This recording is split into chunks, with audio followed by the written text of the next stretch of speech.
Prologue. April 17, 2011. Isfahan, Iran. The demonstration was a bit dramatic for Azad Ashani's taste. Then again, he was surrounded by dramatic people. In a setting that was markedly at odds with the confidence displayed by the Quds Force operatives in charge of the demonstration, Ashani stood at the edge of a granite cliff overlooking a sprawling valley. The night was gentle in comparison to the day's brutal heat, and even though it hadn't rained in weeks, Ashani thought he could taste a hint of moisture in the air. Or perhaps that was just wishful thinking. In Ashani's opinion, this entire gathering was held together by naivete, misplaced hope, and blind vengeance. A cough racked his thin frame. Turning, he spat a wad of phlegm onto the rocky soil. Though the demonstration's fiery culmination still flickered from the rocks rimming the base of the cliff, the flames were much too far away to illuminate the color of his saliva. No matter. Ashani knew its hue all the same. Red. It was always red. Withdrawing a red handkerchief from his pocket, Ashani ran the soft fabric over his cracked lips. He'd done an admirable job of hiding his symptoms thus far, but those days were quickly coming to an end. Ashani might be a master spy, but he was no magician. Sooner or later, he would experience a coughing fit in the wrong company, or the doctor he'd sworn to secrecy would whisper in the wrong ears, or the cocktail of medications masking his symptoms would cease to be effective. One way or another, the disease devouring his innards would make its presence known. He was standing at the edge of a precipice in more ways than one. What is this madness? The question, though whispered, was not one that he could afford to ignore. Ashani was in his late 50s, with a slim build and average stature. Though not physically imposing, he still inspired fear. As head of his nation's Ministry of Intelligence, or MOIS, Ashani led an organization with a bloody history. Conversation ceased at Ashani's appearance. Those who saw him on the street often crossed to the other side of the road. But a man in his position had enemies. Ashani had begun his career as a paramilitary officer, and he was a veteran of the Iran-Iraq War.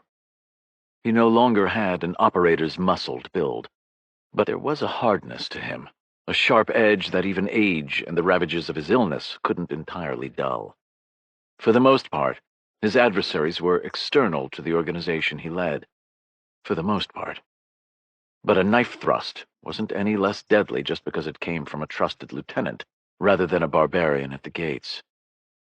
I think the choice of venue is inspired, Ashani said. His questioner snorted. Ashani had served in the MOIS his entire life, rising to the rank of minister half a dozen years ago. Even so, the man standing next to Ashani was a mystery. True power in the Islamic Republic of Iran rested not with the nation's president or any of the popularly elected officials who exercised pseudo-governing authority in the parliament.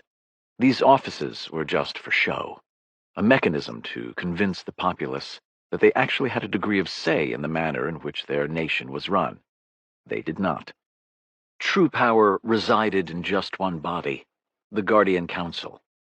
This conclave of 12 men consisted of 6 Shia clerics and 6 lawyers. The supreme leader, a cleric named Ali Hosseini Nasiri, reigned over the council.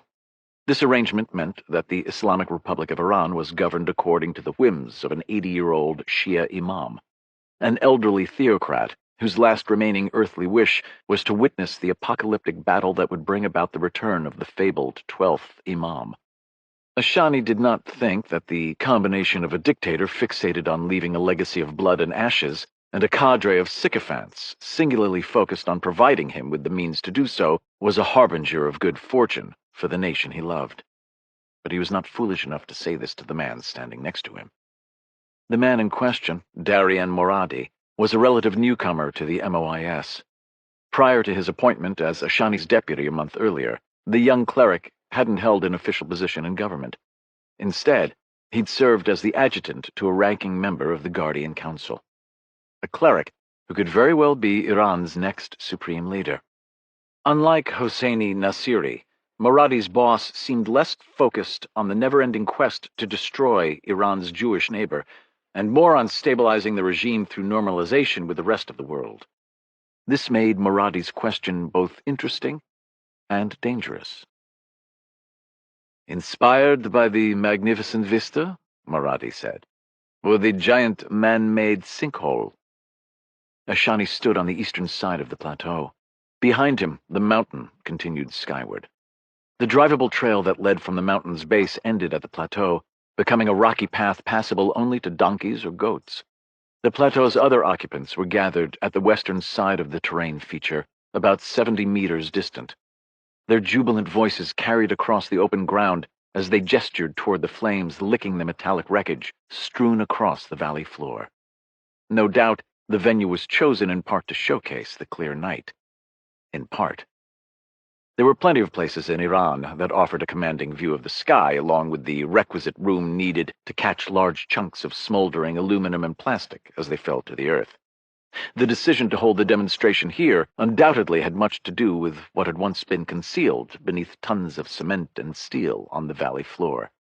But agreeing and voicing that agreement were two different things. Ashani eyed his companion. At first glance, Muradi was nothing remarkable. His beard was the prescribed length, his circular turban sparkling white, and his gray kaba robe elegantly tailored. Though he was ostensibly Ashani's second-in-command, the cleric clearly maintained an open line of communication with his former boss.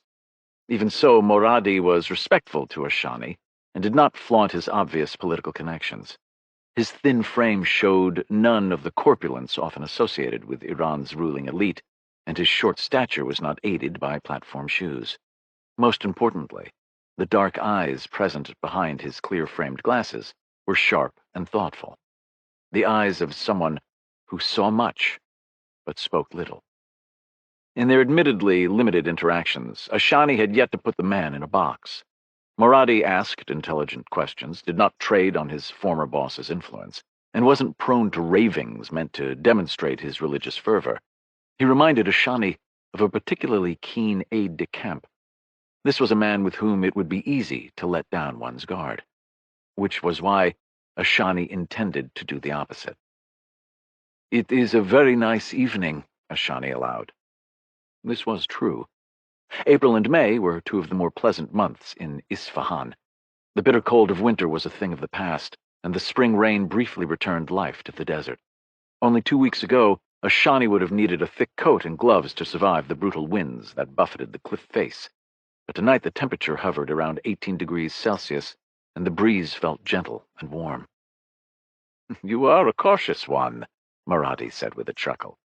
"Willing to discuss the weather, but no words for the sea of flashing red lights?" The red lights in question winked from atop the type of portable barriers that normally heralded a stretch of road marred by construction.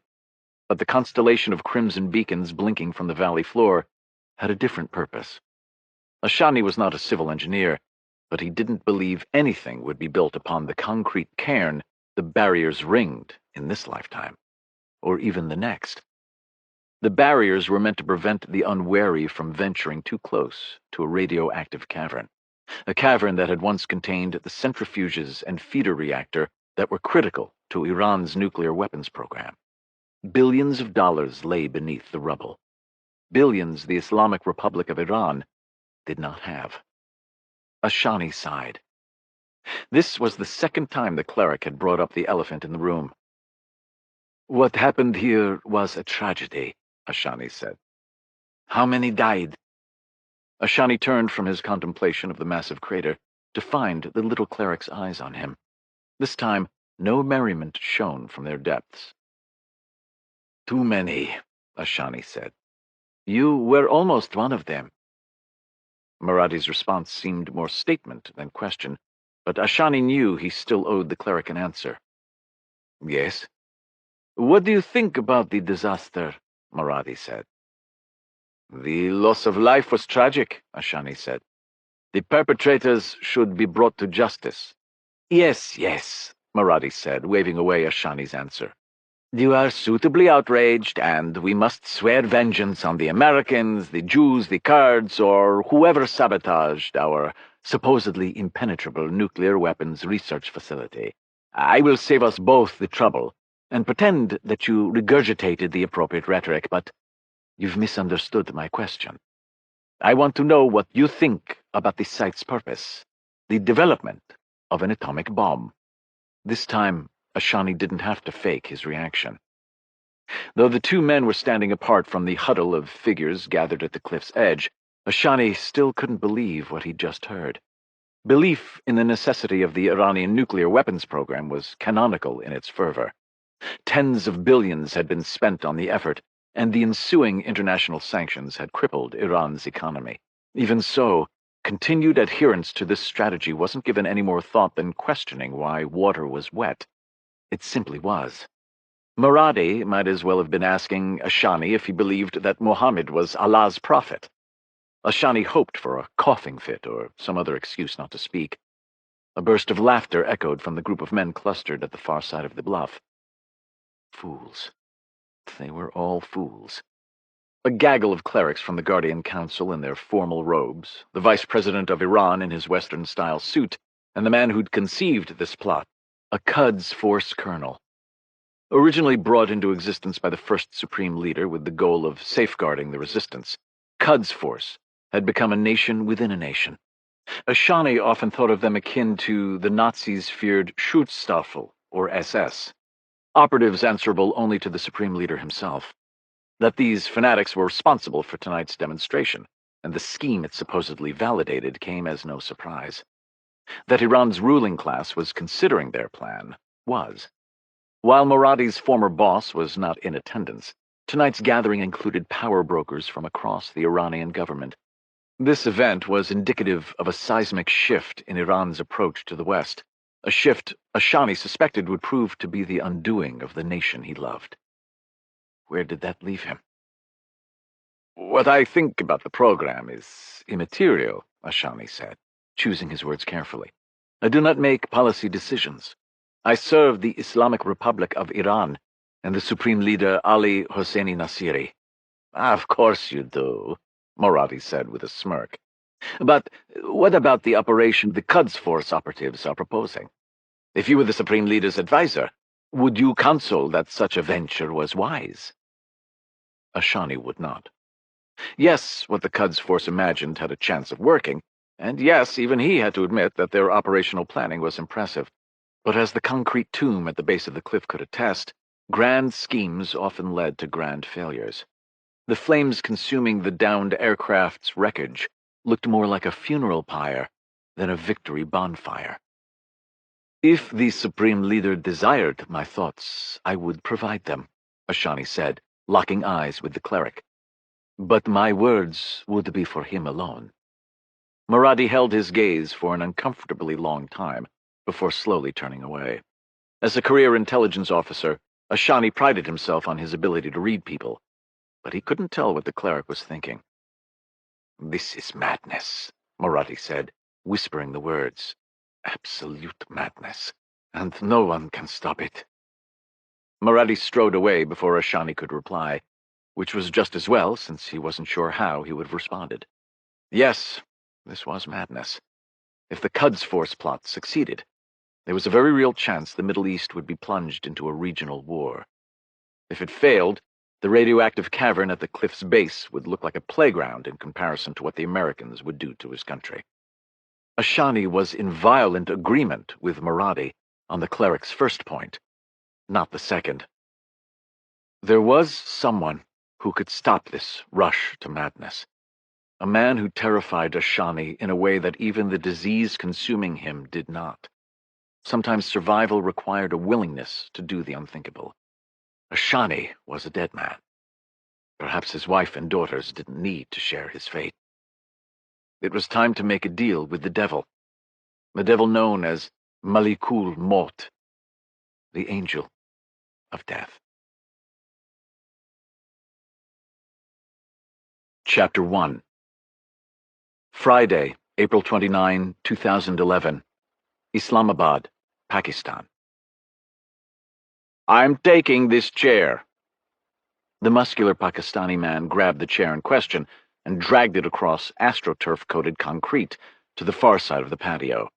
He didn't wait for a reply from the table's occupant. The Pakistani's companion, a pretty brunette, frowned at her date's boorish behavior. Though the sun had long since set and the evening's unseasonably muggy air settled on the shoulders of her robin-egg-blue shalwar kameez like a thick cotton blanket, she still shivered. Sunrise Cafe was a trendy spot, and its outdoor courtyard was much in demand. The patio was populated by white wicker tables and matching chairs adorned with plush red cushions. Potted plants surrounded the seating area and hung from wooden adornments, while cooling electric fans provided a semblance of a breeze. The breeze had not caused the woman's shiver. Something about the slim man seated alone at the far side of the cafe gave her pause. Though there was nothing about his manner to suggest that he'd understood what her boyfriend had said, or taken offense at her date's rude actions, the woman could not shake her sense of unease. The man had an olive complexion and thick black hair that had begun to gray at the temples. He could have passed for a half a dozen nationalities, but his expensive linen slacks, tailored sport coat, and silk dress shirt, worn open at the collar, had a European flair. He hadn't so much as looked up from his paper during the earlier interaction, but as if he could feel her gaze, he did so now. The woman swallowed. Though the man's face bore no malice, his eyes made her stomach tremble. The black orbs stared through her, and she shivered a second time. "Sorry," the woman said, mouthing the word. The man gazed at her for a beat longer. Then he slowly nodded. "Sorry for what?" her date said. "Him? He's nothing!" The woman smiled at her companion as he settled into his chair. "I'm sure you're right," she said. Her boyfriend was not right. The man had gone back to his paper, and a sense of calm settled over the patio, though the woman couldn't help but think that it was the calm before a storm. Mitch Rapp was accustomed to being underestimated. To be fair, Rapp made a practice of appearing as something other than he was. This was not so much because he was embarrassed about his vocation, as that what he did for a living wasn't often discussed in polite company. Rapp was a professional killer. "Fairbanks confirmed. I say again, Fairbanks confirmed. Over."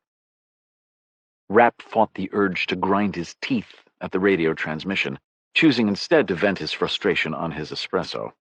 Selecting the unsuspecting spoon lying adjacent to the ceramic cup, he stirred the dark contents with an altogether unnecessary vigor. Rapp knew that the man currently making his way down School Road towards Sunrise Cafe had been given the CIA code name Fairbanks. He knew that the Pakistani businessman owned homes on 3 continents. Rapp knew that he walked with an altered gait because of a cricket injury that had occurred at age 12, that his hook nose curved slightly to the left, and that his right cheek sported a trio of pockmarks, courtesy of a bout of measles. Pockmarks that formed a precise isosceles triangle. Rapp also knew that Fairbanks was a shitbag of the first order. He knew all this because Rapp had been hunting Fairbanks for the better part of 5 years, and after finding him, had personally pitched this operation to Irene Kennedy, the director of the Central Intelligence Agency, and Rapp's boss. Rapp no more needed a CIA analyst who was watching Fairbanks' route of travel from miles away, courtesy of a clandestine camera, to verify the businessman's identity than he needed help picking out his own mother from across the kitchen table. But the voice was whispering in his ear all the same. With a final stir of the swirling liquid, Rapp tapped the spoon on the edge of his cup before setting the utensil on the saucer's edge. The silverware's placement was perfect, exactly 90 degrees from the cup, and without a drop of liquid to foul the white tablecloth or the precisely folded newspaper lying to the cup's left. This level of attention to detail was not because he suffered from obsessive-compulsive disorder, or because he had a particular penchant for table manners. No. His current behavior was driven by something else. His legend. While his features and polyglot ability permitted Rapp to pass for a number of nationalities, the Bordeaux-colored passport in his sport coat pocket proclaimed him a proud citizen of the République Française, and he intended to behave as such. Rapp was well-traveled enough to know that not every French businessman was a caricature of the anal, self-absorbed frog lampooned by American popular culture, but the stereotype existed for a reason. For the most part, people saw what they expected to see, and when the events of the next few moments were over, Rapp fervently hoped that his fellow Islamabad diners remembered a meticulous Frenchman occupying the table closest to the pedestrian path. If they remembered anything at all. Iron Man, please confirm you received our last transmission, over. On the pretext of scratching an itch, Rapp sent an index finger deep into his ear canal and removed a tiny flesh-colored receiver. He ruffled his paper to distract any wandering eyes even as he deposited the pea-sized bit of electronics into his coffee, where it promptly sank from sight. Though he knew his actions would necessitate a sit-down with Irene when he returned stateside, Rapp already felt better. The same could not be said of his earpiece. An operational team was sometimes merited, but this was not the case tonight. Rapp had begun his CIA employment by working as a singleton, a lone killer. He hadn't worked alone because he was some sort of antisocial vigilante. Rapp operated solo because he was good. Very good. The kind of good in which additional operational support tended to become a hindrance rather than a help. Saddling Rapp with extra shooters when he didn't need them was the equivalent of teaming Kobe Bryant with players from a local high school. Unless Rapp picked his teammates, the other operatives just got in the way. And he had not picked this team. As if summoned by his thoughts, his burner phone vibrated. Rapp reached into his pocket and powered down the device.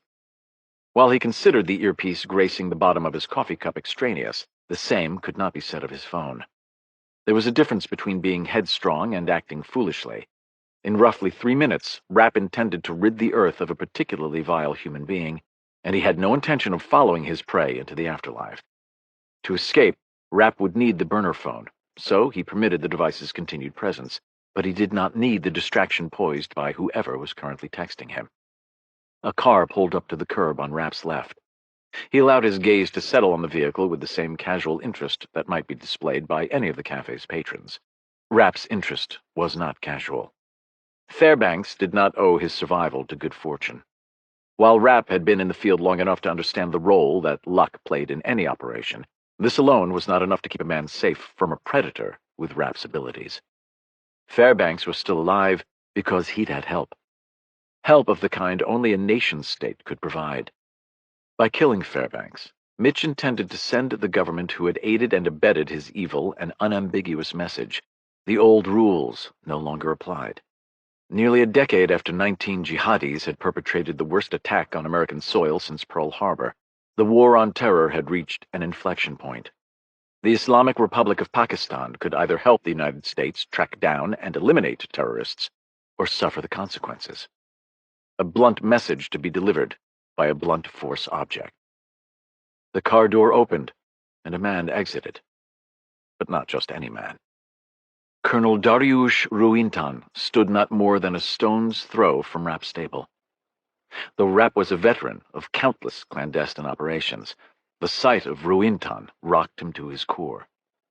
The Iranian Quds Force expeditionary commander had more American blood on his hands than any single individual save perhaps Osama bin Laden himself.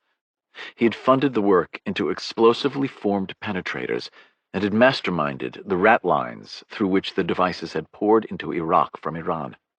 Though the U.S. troop surge had stabilized Iraq and saved the war, Ruintan had been the one who'd made it necessary. The intelligence officer had been so successful at countering American anti-insurgency efforts that Irene had lobbied to replace the head of al-Qaeda with Ruintan as the #1 counterterrorism target. The CIA director hadn't won that battle, but she'd had a pointed conversation with her top counterterrorism operative all the same. If Rapp ever found himself able to eliminate the Iranian, he was to do so. Fate had just served up the opportunity of a lifetime. But there was a problem. Rapp already had someone else to kill. Chapter 2. The Iranian colonel entered the cafe's outdoor seating area in a scrum of bodies. Rapp eyed the protective detail with the disdain a well-heeled Frenchman would show a cluster of suit-clad ruffians who had deigned to interrupt his final espresso of the night. But underneath Rapp's disgusted expression, He was evaluating the men with an assassin's practiced eyes. The detail was good. Though Rapp rated Iranian Quds Force members only slightly higher than the black scorpion he'd mashed into his hotel room floor this morning, he did not allow his derision for who they were and what they believed to influence his assessment of their martial capabilities. Only fools and dead men underestimated Iranians. Mitch was neither. The protective detail flowed across the open patio like an ocean wave cresting a sand castle. The 6 men were dressed in business formal, suits, lace-up shoes, and dress shirts open at the collar. The suits were high quality, and the jackets were worn unbuttoned. The bodies beneath were lean and hard. Rapp had been killing men long enough to recognize the difference between protective details that used bulk to deter would-be attackers, and those who relied on training. Thick-necked, muscle-bound roid heads might dissuade drunk frat boys in a college bar, but they were ineffective against professionals. By comparison, Ruintan's detail looked like a pack of hyenas. The men didn't attempt to intimidate through sheer physicality. Instead, their cold eyes and blank expressions did the talking. The 2 lead bodyguards swept past Rapp and continued into the cafe proper. The remaining 4 boxed Ruintan as he ambled up the cobblestone sidewalk leading from the street to the cafe's synthetic turf-covered patio. Rapp watched the procession long enough to make eye contact with the colonel before returning his gaze to his newspaper.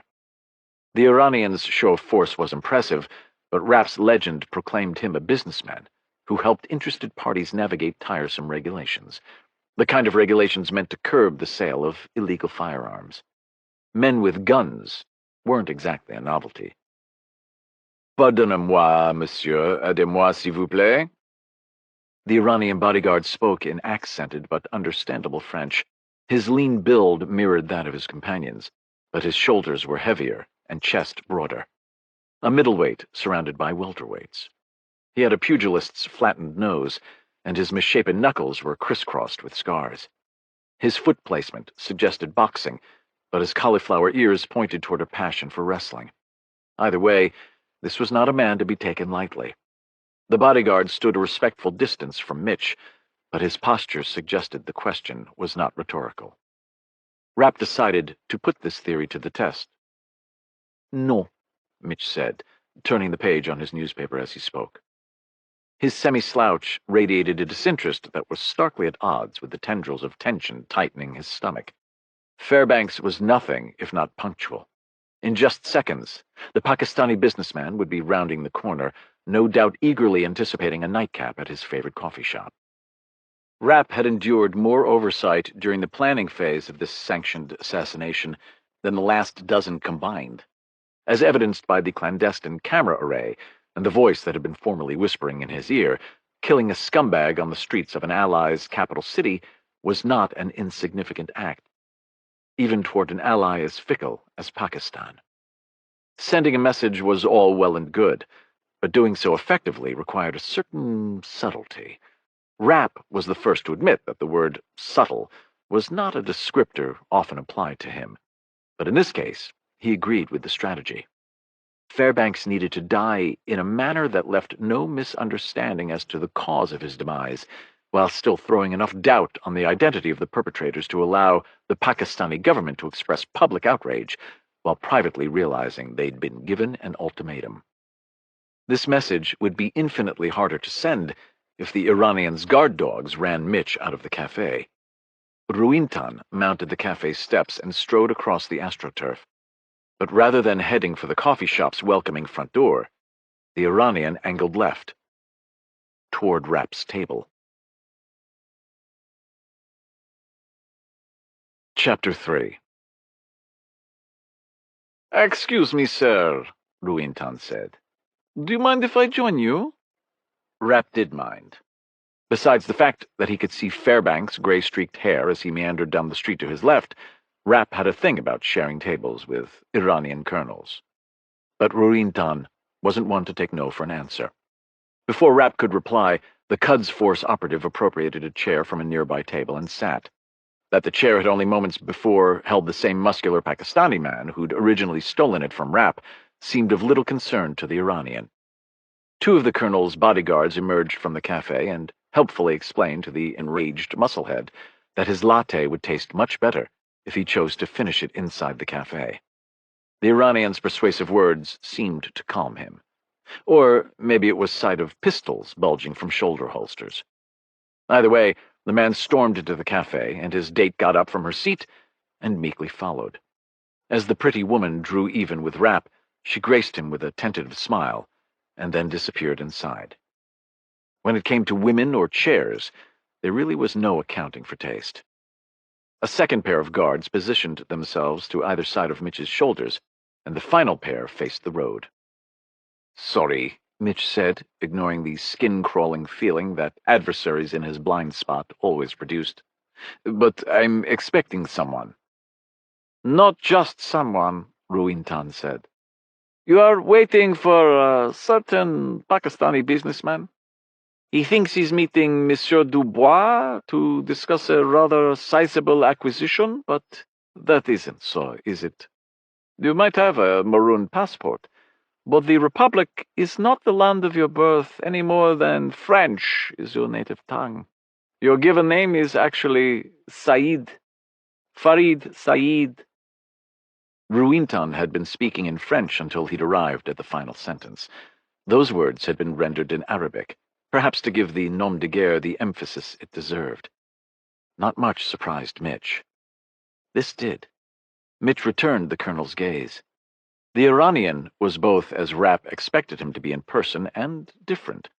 Ruintan's appearance basically tracked the dossier photos the CIA had compiled on the Quds Force expeditionary commander over the years.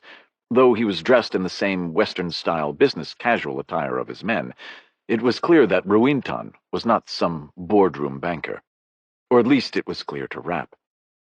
Ruintan's coal-colored hair was sprinkled with gray and stylishly cut. His obligatory beard was trimmed close to the skin, and his TV-ready face was that of a politician rather than a warrior.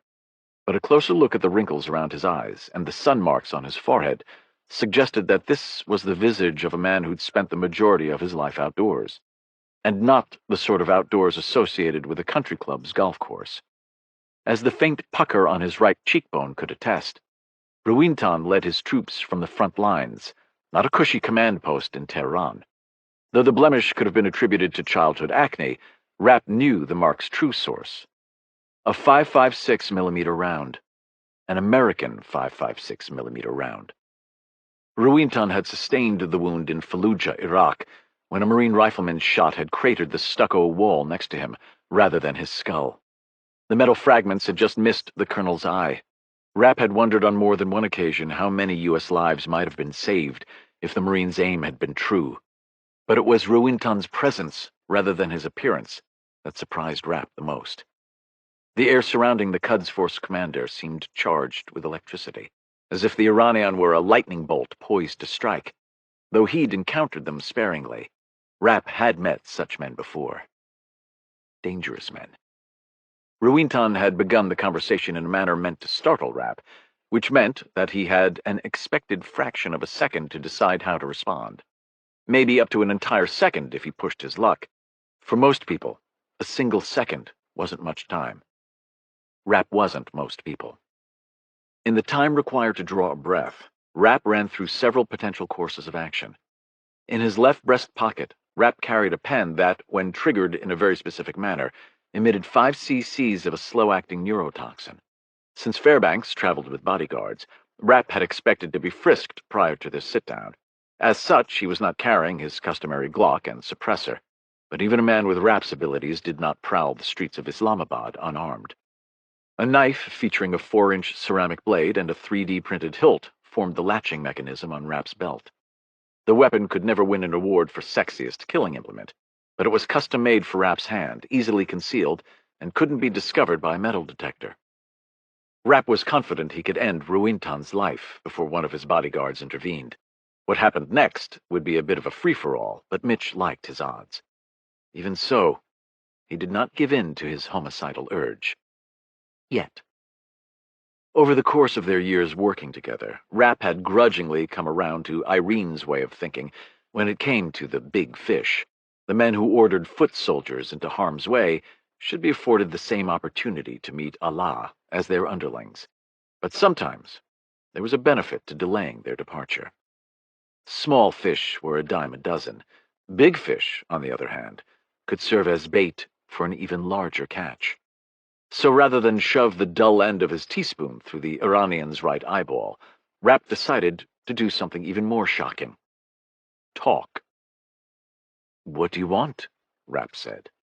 Following the Iranian's lead, Rapp asked the question in Arabic, but unlike the Quds Force officer's Persian-accented vowels and consonants, Mitch's had an Iraqi flavor. In a turn of events that had delighted Stan Hurley and flummoxed agency linguists, Rapp spoke Arabic with a pronounced Iraqi accent. A Mosul accent, to be precise. Some people were born to compose symphonies or solve mathematical equations. Mitch was created to hunt his nation's enemies. "I want to propose a way that our two organizations can achieve a common goal," Ruintan said. The cloud of gray hair representing Fairbanks paused at the cafe's entrance. Then he continued down the sidewalk. Rapp kept his outward expression blank, but inside he seethed. His meeting with the Pakistani businessman had been the result of months of intelligence work. Untold resources had been dedicated to finding the man, developing a pattern of life, constructing an interdiction plan, and moving the required assets into place. And this was to say nothing of the hoops Rapp had to jump through to get this killing sanctioned. All told, the operation easily represented a year of Rapp's life, and that year was now vanishing down an Islamabad side street. Rapp was livid. Farid Said was not. Rapp had spent years perfecting the Said persona, a former officer in Saddam's army turned illicit businessman. Most former Iraqi army officers chose one of two paths: criminality or terrorism. As members of the Ba'ath Party, the soldiers were Sunni in a Shia-majority country and quickly found themselves targets of Iranian-sponsored militias on the lookout for little payback after years of suppression under the Iraqi strongman's rule. With a choice between starvation or execution, it wasn't hard to understand why these former soldiers rarely became upstanding members of the Iraqi community. Farid Said was no exception. "What goal?" Rapp said. Rapp was genuinely interested in the Iranian's answer. The Said legend had been developed to provide Mitch with the freedom to move across the Islamic crescent without attracting attention. Rapp was not a traditional case officer. His efforts were dedicated to hunting men, not converting them to CIA assets. As such, he hadn't tried to use his bona fides to penetrate terrorist organizations or recruit informants. That he'd come to the attention of Iranian intelligence was not surprising. But the fact that he was known by name by one of the Quds Force's most dangerous operatives was an unforeseen but not necessarily unwelcome development. Regardless of what the Iranians said next, Rapp was certain he'd have a ready reply.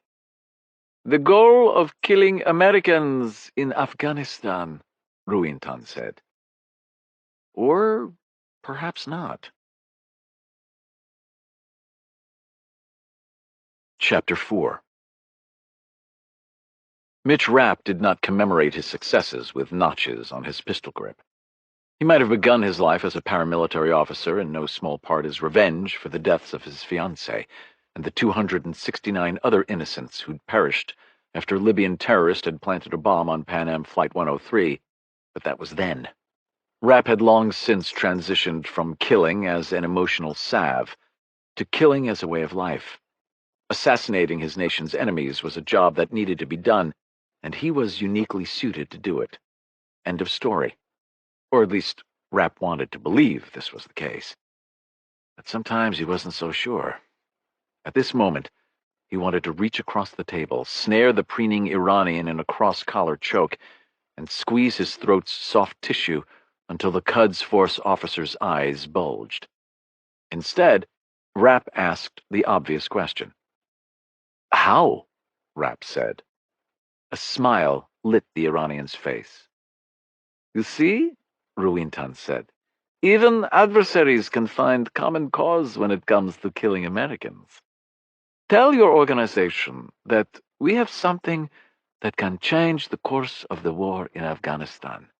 Something that will be as impactful there as our improvised explosive devices were in your country." When it came to impulse control, Rapp was something of a savant, but this shitbag was putting even his legendary skills to the test. Rapp had visited the military's burns center at Fort Sam Houston in Texas. He'd seen the results of Ruintan's handiwork up close. Amputations were horrific, but disfigurements caused by the molten slugs generated by the Iranians' explosively formed penetrators, or EFPs, were in a class all their own. He'd spent time with a CIA colleague who'd sustained third-degree burns over 50% of her body after an EFP had detonated beneath her vehicle. Her face had been rendered unrecognizable. A cross-collar choke was too good for Ruintan. Instead, Rapp envisioned a spear hand to the throat to get the colonel's attention, followed by blunt force trauma to his cranium. When it came to payback, nothing beat a good old-fashioned head-bashing. Strategic intelligence was all well and good, but sometimes the instinctive response that came with spotting a cockroach was the correct one. Smash its crunchy body into the floor. Rapp would get the pertinent information from this Quds Force murderer. Then he would kill him. "What something?" Rapp said. The Iranian's smile grew wider, even as he shook his head.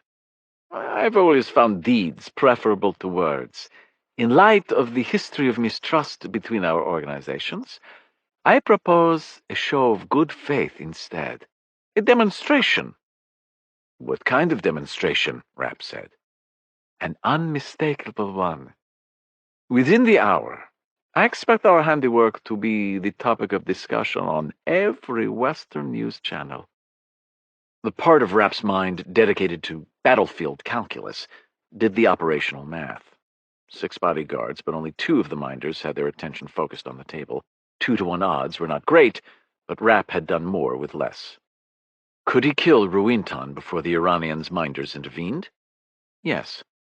Would he be able to extricate himself afterward? Probably, but the ensuing mayhem wouldn't be pretty. Unfortunately, killing Ruintan was no longer Rapp's primary concern. The Peacock was being deliberately cagey. While Rapp could wring the details from the Quds Force operative if given enough time, Rapp needed the man alive and in a mostly functioning state in order to conduct a proper interrogation. This precondition took assassinating the Iranian outright off the table. Time to change the equation.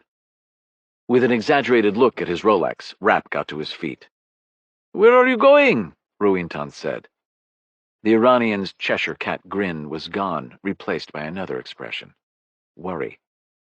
"You've already made me miss one appointment," Rapp said. "I don't intend to miss another." For a moment, the Iranian's mask dropped. Though Rapp had never met Ruintan before, the face now staring back at him was one he recognized. The face of a killer. Then the fake smile returned. "Fine," Ruintan said. "I will tell you what is about to happen, but take care with the information." "I understand the concept of operational security," Rapp said, still standing. "Of course you do," Ruintan said. "But you mistake my meaning. The details I'm about to provide are known to no one outside my organization. No one. This means it will be very easy to isolate the leak, should what I tell you become more widely publicized." Ruintan's hard expression left no doubts about how he intended to deal with such a leak, but Farid Said wasn't a man who was easily intimidated. This was a trait Rapp happened to share with his fictional persona. "You came to me," Rapp said. "I did," the Iranian said. "But at the moment, I'm having trouble remembering why." Rapp made as if to slide around the table, but stopped when Ruintan held up his hand. "Just south of the Spinkhar Mountains," Ruintan said. "Pakistan." Rapp hesitated. "Now that I have your attention," Ruintan said. "Sit." Rapp slowly settled back into his chair. Though outwardly he gave no sign, his heart was racing. The Spinkhar Mountains were part of the rugged terrain that delineated Afghanistan's southern border with Pakistan. More importantly, the mountain range was known for the Battle of Tora Bora, the ill-fated American attempt to capture bin Laden in the closing months of 2001. The area presented no shortage of targets for the special operators responsible for decapitating the terrorist organizations that called the area home. "Do you want specifics?" Ruintan said. At this moment, a flight of American helicopters is ferrying a team of commandos toward what they believed is an unsuspecting high-value target. The operation won't go quite as planned." "I need more than that," Rapp said. "No, you don't. Watch the news, then talk to your organization. If you're interested in brokering a deal, call this number."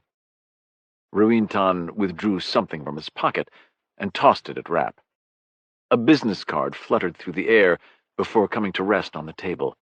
A series of digits were written in black ink across the bottom of the cardstock in an engineer's precise hand.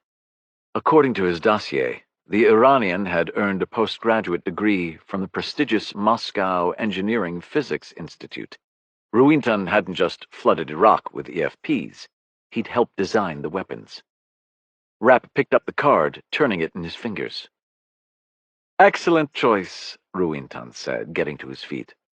"You will find that I make a much better friend than enemy." The thinly veiled threat should have struck Rapp as cliché. It did not. Chapter 5. Vicinity of the Spinkhar Mountains, Afghanistan-Pakistan border. Captain Mark Andis Garner watched the world slide by in a series of green-tinged images.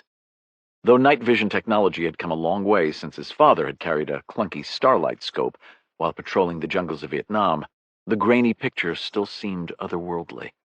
On nights like this, the two-dimensional rendering was more reminiscent of a video game than an actual operation. But there was nothing make-believe about what Mark was going to attempt. He leaned into the wind, straining against the harness securing him to the troop bench, bolted to the MH-6 Little Bird helicopter's exterior. The small aircraft didn't top out much faster than a high-end sports car, but there was no getting around the exposed feeling riding into combat this way engendered. Even so, Mark preferred this method of travel to a Chinook. While considerably faster, the larger helicopter's interior was claustrophobic. Though to be fair, this probably had more to do with the fact that Mark and his fellow Rangers regularly stuffed the aircraft to the breaking point. A 160th pilot had once famously remarked that there was always room for one more Ranger. Mark, and men like him, had been putting this thesis to the test ever since. "Havoc 6, this is Spooky 23. Yingling is ice. I say again, Yingling is ice, transitioning to Shiner, over." "Spooky 23, this is Havoc 6, Mark said after keying his radio. "Copy, ice. Gold and blue elements are 90 seconds out from Shiner, over." The MH-6 banked left as Mark spoke, the egg-shaped helicopter dropping in altitude as the warrant officer at the controls dipped into the draw that would lead the bird to Yingling. Mark was pretty good at orienteering, but the Night Stalker's ability to precisely navigate while hurtling through the air at treetop level was impressive. Mark could easily identify the rounded green mass that would soon resolve into a rocky outcropping, but the terrain rushing by below the helicopter's skids still resembled an ocean of green. Fortunately, Spooky 23 was the call sign belonging to an AC-130J Ghost Rider. In addition to bringing a frightening amount of firepower to the fight, the four-engine gunship sported an impressive optics package capable of sundering the moonless Afghan night. If the AC-130 said that Mark's landing zone was clear, it probably was. Either way, Mark was going to find out for sure in just under 60 seconds. "Havoc 6, this is Desperado 7. We are Phase Line Queen. I say again, Desperado 7 is Phase Line Queen, over." "Desperado 7, Havoc 6, Mark said. "Copy, Phase Line Queen. Call Mellencamp, over." "This is Desperado 7. Roger all." The laminated topographical map depicting the operational graphics hand-drawn with a grease pencil was still stuffed into one of the pouches on his tactical vest, but Mark didn't need to consult it. His company had been rehearsing this hit for the last 3 days. As the company commander, Mark had memorized the concept of the operation long ago. Tonight, he and his 80 Rangers were conducting a mission he'd lobbied for since arriving in-country 3 months previously. The compound they were hitting belonged to a high-ranking member of the Hizb Islami Gulbuddin network, or HIG. As with many of the jihadi splinter groups that infested Afghanistan, the HIG was hard to describe. It had been the recipient of substantial funds from Pakistan and Saudi Arabia during the 1980s fight against the Soviet Union's invasion of Afghanistan. Now the HIG was part criminal organization, part jihadi group, and part quasi-political party. Though everyone agreed that he had American blood on his hands, the HIG leader residing in the compound had been permitted to continue to consume oxygen for just one reason: politics. The man's compound was located on the far side of an invisible line delineating Afghanistan and Pakistan. That the area's inhabitants didn't recognize such a border was immaterial. The terrorist compound was in Pakistan and was therefore untouchable. Until tonight. As a small-town boy from State Road, North Carolina, Mark was not much on politics. He'd chosen to attend the United States Military Academy at West Point and earn a commission in the Army out of a sense of patriotism, and planned to return to his rural hometown once his Afghanistan tour of duty and his company command were complete. If he never had to deal with a three-letter agency again, it would be too soon. But Mark didn't have to be a politico to understand that the recent string of terrorist attacks across the American heartland had changed the calculus of Washington's decision-makers. The president had decided to unleash the hounds, which meant that terrorists who were once considered out of reach were safe no longer. Whether this reflected a global change in policy or just a temporary reprieve was immaterial. Mark and his band of merry marauders had been given the green light, and he intended to hit the gas pedal. Havoc 6, this is Desperado 7. We have a maintenance issue on one of the trucks. Combat power is now 5 vehicles. I say again, 5 vehicles. Desperado 7, this is Havoc 6, Mark said. Roger all, continue the mission, over. Doug Peluso, the Green Beret who went by the call sign of Desperado 7, replied with 2 clicks of his radio. Operation Iron Fist had been Mark's brainchild, but an undertaking of this magnitude still needed buy-in from multiple overlapping entities. While Mark might not have a future in politics, he had learned long ago that one of the easiest ways to secure buy-in was to offer another organization a seat at the operational table. Case in point, the Green Beret Detachment from Operational Detachment Alpha, or ODA.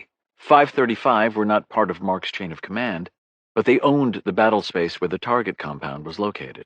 Rather than engage in a protracted and unfruitful turf war over who would command and control Iron Fist, Mark had done something rather novel. He'd offered Desperado 7 a piece of the pie. The grizzled team sergeant had instantly accepted. Doug and his 12-man ODA, along with a contingent of Afghan National Army commandos, were now riding toward the objective in 6 Hilux pickup trucks. That the 6 trucks now equaled 5 was an inconvenience, but not a game-changer. Mark had more than enough organic combat power in the 2 platoons carried in the helicopters, hurtling toward the compound. The Green Berets and their Afghan allies would provide the outer cordon, while Mark's Rangers conducted the assault.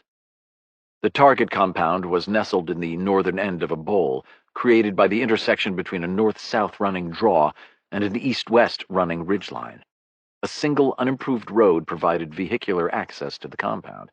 The ridgelines to the rear of the compound were riddled with goat trails that undoubtedly allowed foot traffic to come and go without being seen, but progress would be slow-going and easily visible by the loitering AC-130. At least, that was the plan. But as Desperado 7's radio call had just demonstrated, plans had a way of changing. Phase Line Queen depicted the turnoff from the Hardball Road east of the compound that bridged the distance between several of the small villages dotting the Pakistan-Afghanistan border. Though not exactly an interstate highway, the road saw enough traffic that the 6-vehicle Green Beret convoy wouldn't attract much attention. But once the trucks made the turn from Queen onto the dirt and gravel path leading to the compound, this would no longer be true. The operation's high-value target, or HVT, had grown to enjoy the protection his location in Pakistan offered him, but that didn't mean he was complacent. Watchers working for the HIG thug no doubt lined the foothills flanking the road. But that was okay. In about 90 seconds, the HVT was going to have his hands full.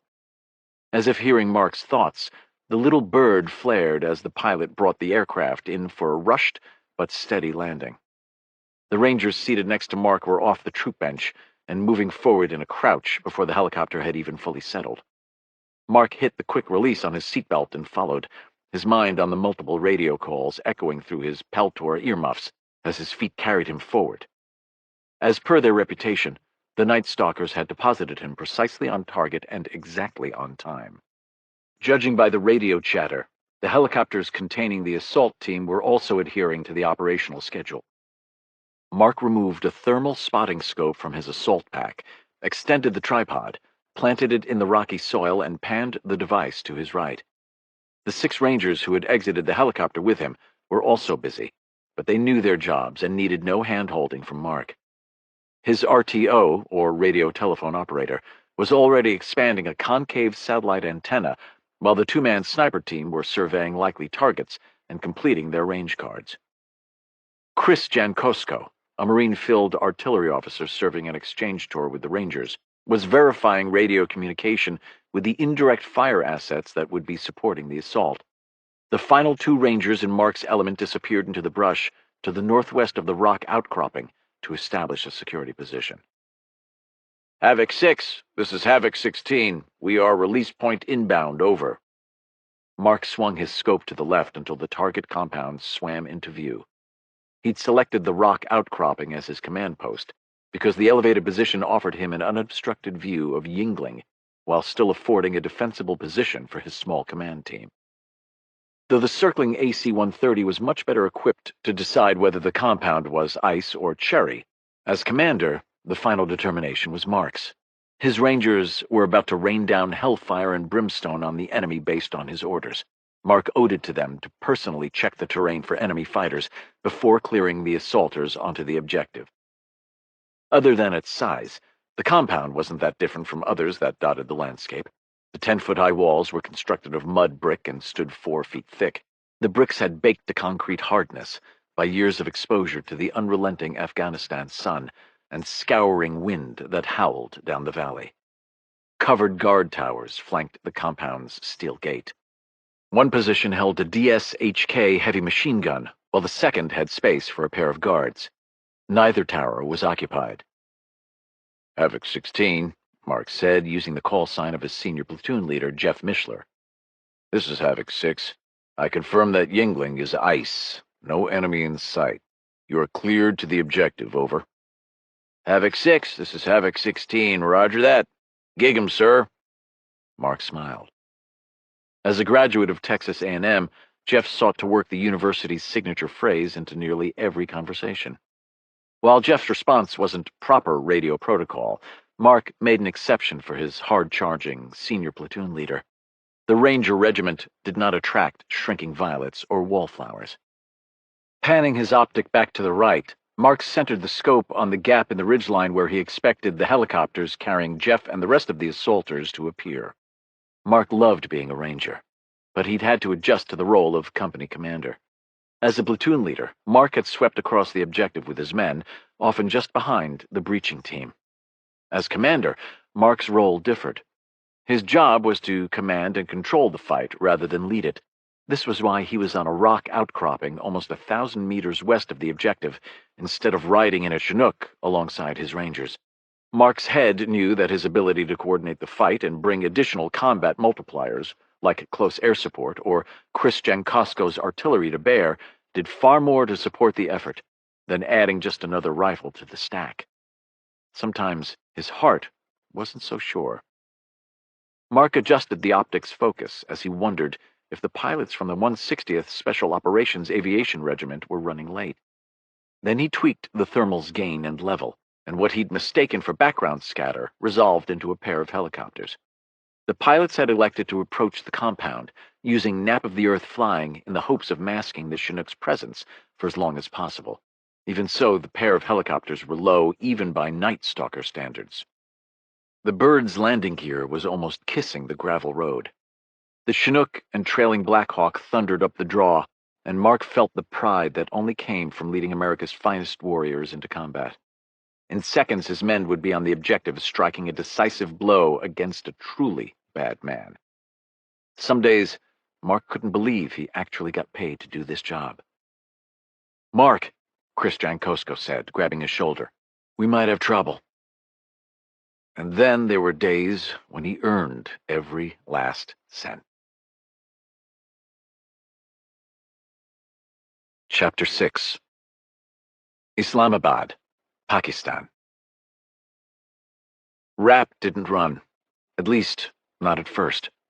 While the information Ruintan had just provided was time-sensitive to Rapp, it would not be for Farid Said.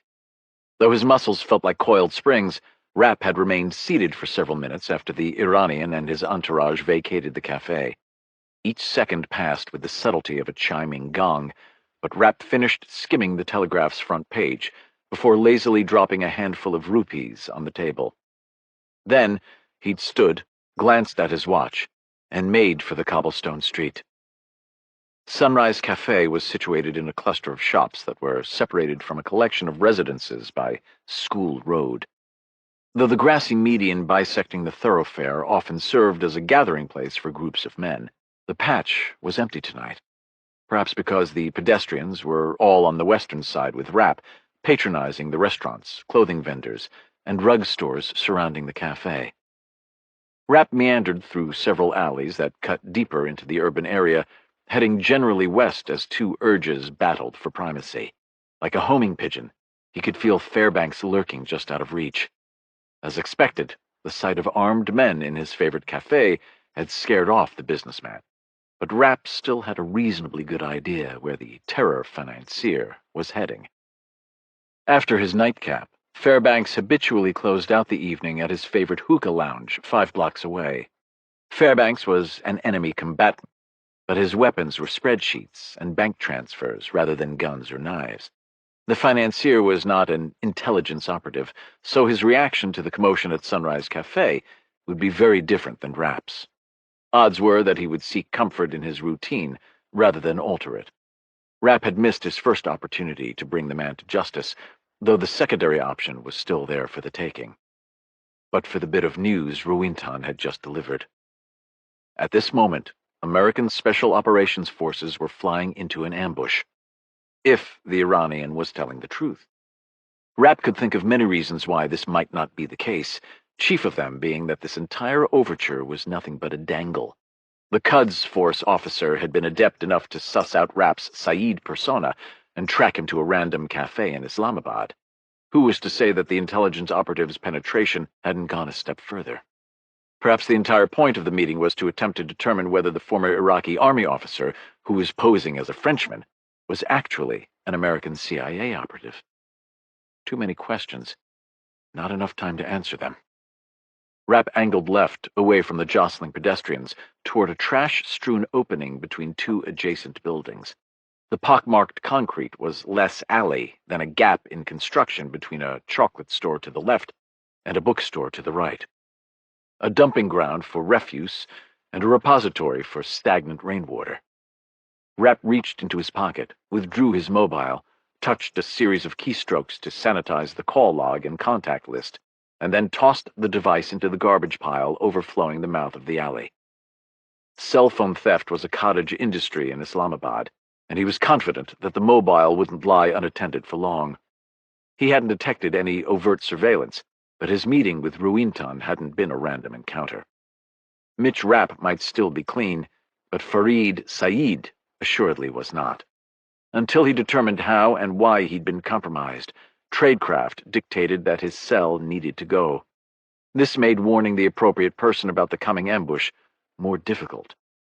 Fortunately, Rapp had a plan, as did the pair of thugs waiting at the far end of the alley. Chapter 7. The pair of men did not seem surprised to see Rapp, any more than a moray eel lurking in a cave is surprised to see a fat fish swim by. In a series of moves much too choreographed to be spontaneous, the duo edged out of the darkness and flanked Rapp. And, just in case their intentions weren't clear, the man to Rapp's left deployed a folding knife with a smooth whisk, while his partner produced a snub-nosed revolver from the back of his pants. The gunman spoke something unintelligible, and while Rapp's Urdu wasn't anywhere near as good as his Arabic, the command wasn't difficult to intuit. "Give me your money." For a moment, Rapp considered doing just that. The men weren't jittery from drugs and didn't seem nervous, suggesting that this was not a crime of opportunity.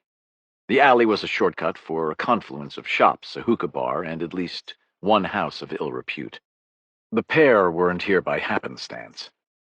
The thugs were probably under the protection of the Sakakot gang, or one of the other numerous organized crime entities. Entities that had undoubtedly reached an understanding with the ISI, the Islamabad police, or both. They were professionals who understood the rules of the road. The occasional beating might be overlooked, but outright murder would be frowned upon.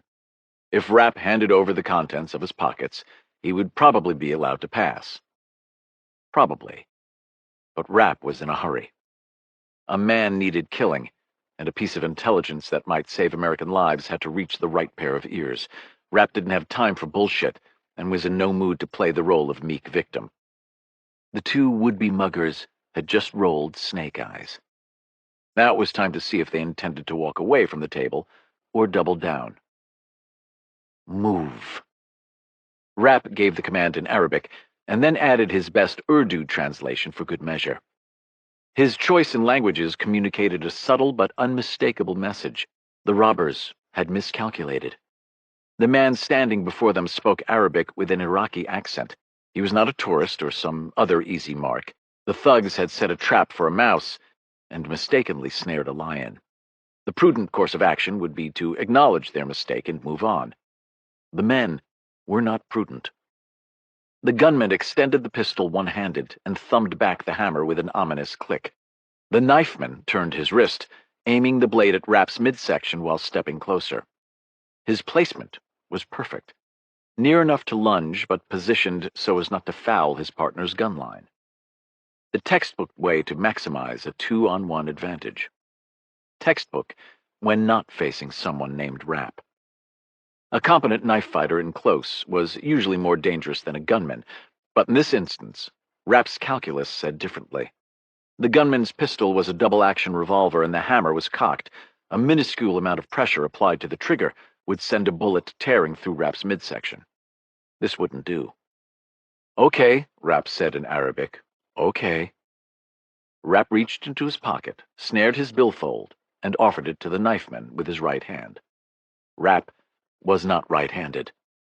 The knifeman stepped closer, extending his hand to accept the wallet. An instant before their fingers touched, Rapp dropped the billfold and lunged. Snaring the knifeman's wrist, Rapp ripped the thug toward him. The unorthodox move accomplished 3 things. 1, the knifeman stumbled forward, obscuring his partner's gun line. 2, the right side of the thug's body now shielded Rapp from the knife in his left hand. 3, the knifeman's elbow joint locked. The joint did not remain locked. Rapp brought his dominant left forearm down in a murderous strike, hammering the extended elbow. The joint ruptured with a wet-sounding pop. The knifeman didn't scream as much as shriek, a high keening sound more reminiscent of beast than man. Releasing the shattered elbow, Mitch fired a short, brutal punch toward the knifeman's throat. He missed the thug's Adam's apple, but still connected with his neck. Rapp torqued his hips into the blow, sinking his front 2 knuckles deep into the man's flesh. The keening turned to wheezing. The knifeman's blade clattered off the concrete as he instinctively reached for his throat. Sometimes a person's instincts saved their life. Not today. Using the wobbling man's body for cover, Rapp crouched, scooped up the knife, and flung the blade at the gunman. The weapon smashed against the gunman's chest, hilt first. He flinched, and the pistol barked, sending a bullet sparking off concrete. Rapp followed the blade's flight path. He stepped past the still choking knifeman and caught the second thug's arm as the gunman tried to bring the revolver onto target. Rapp fired a hook into the man's liver. He folded in half. Stripping the pistol from his grasp, Rapp thrust it beneath his jaw and pulled the trigger. A red mist exploded from the back of the man's head. Ignoring the crumpling body, Rapp shifted to the knifeman, catching the man by the back of his shirt as he tried to stumble toward the alley's mouth. In a single smooth motion, Rapp shoved the revolver into the base of the knifeman's skull and fired. The thug collapsed. Rapp paused, taking in his surroundings like a wolf sniffing the wind. The altercation had been louder than he would have liked, but the revolver's small caliber combined with Rapp's use of contact shots had done much to mask the gun's report. More importantly, his assailants were dead, and he was not. By Stan Hurley's standards, this constituted success. Shoving the pistol into the back of his pants, Rapp searched the dead men with quick, efficient motions. He found what he was looking for in the knifeman's front pocket. Extracting a mobile phone, Rapp dialed and held the cell to his ear. A familiar voice answered on the third ring. "Hello." "It's me," Rapp said. "We have a problem." Chapter 8. "I'm listening," Irene Kennedy said. Rapp skirted a puddle as he quickened his stride. Like a dead carcass drawing flies, murder scenes attract attention. Though Islamabad wasn't Vienna, the capital of Pakistan still had an image to maintain. A few months ago, a CIA contractor in Lahore, Pakistan, had killed 2 armed men who had attempted to rob him. The Pakistanis responded by arresting the American and throwing him in jail. Rapp had no intention of spending a single minute in a Pakistani prison. He had unfinished business with Fairbanks. "This line is not secure," Rapp said, "but I've got something time-sensitive." "Okay." After almost 2 decades together, Rapp's relationship with his one-time handler was a bit like marriage, the good kind of marriage. Each person knew who their partner was and who they weren't. Was Irene irritated that Rapp had ditched communications with the agency team tasked with monitoring the Fairbanks hit? Probably. Was she surprised? Probably not. Rapp's actions would require an explanation, but that would come later. He was still the guy you called to do impossible tasks, and Irene had learned not to second-guess his tactical decisions. If Rapp rang her on an insecure line with news of a problem, she listened. Rapp passed through the alley and paused at the far end. A parking lot beckoned, the spaces filled with dinged-up sedans and questionable-looking motor scooters. While this section of Islamabad featured many of the more well-to-do neighborhoods, no motorist escaped the capital city's traffic unscathed. Rapp eyed the collection of cars, checking for a surveillance or interdiction team. A high-end jewelry store with the requisite surveillance cameras occupied the far end of the parking lot. A pedestrian area flanked by wooden slat benches and a collection of trees waited to his left, while a series of trendy shops stretched to his right in strip mall fashion. Careful to remain in the shadows, Rapp studied the shops. Most were brightly lit, but the space 2 down from where he was standing was vacant. Its exposed storefront was open to the elements like a gap in an otherwise full smile. Piles of brick, a rickety ladder, and a rusty scaffolding suggested that the space was being renovated. Perfect. "Give me a sec," Rapp said. He left the alley and headed right.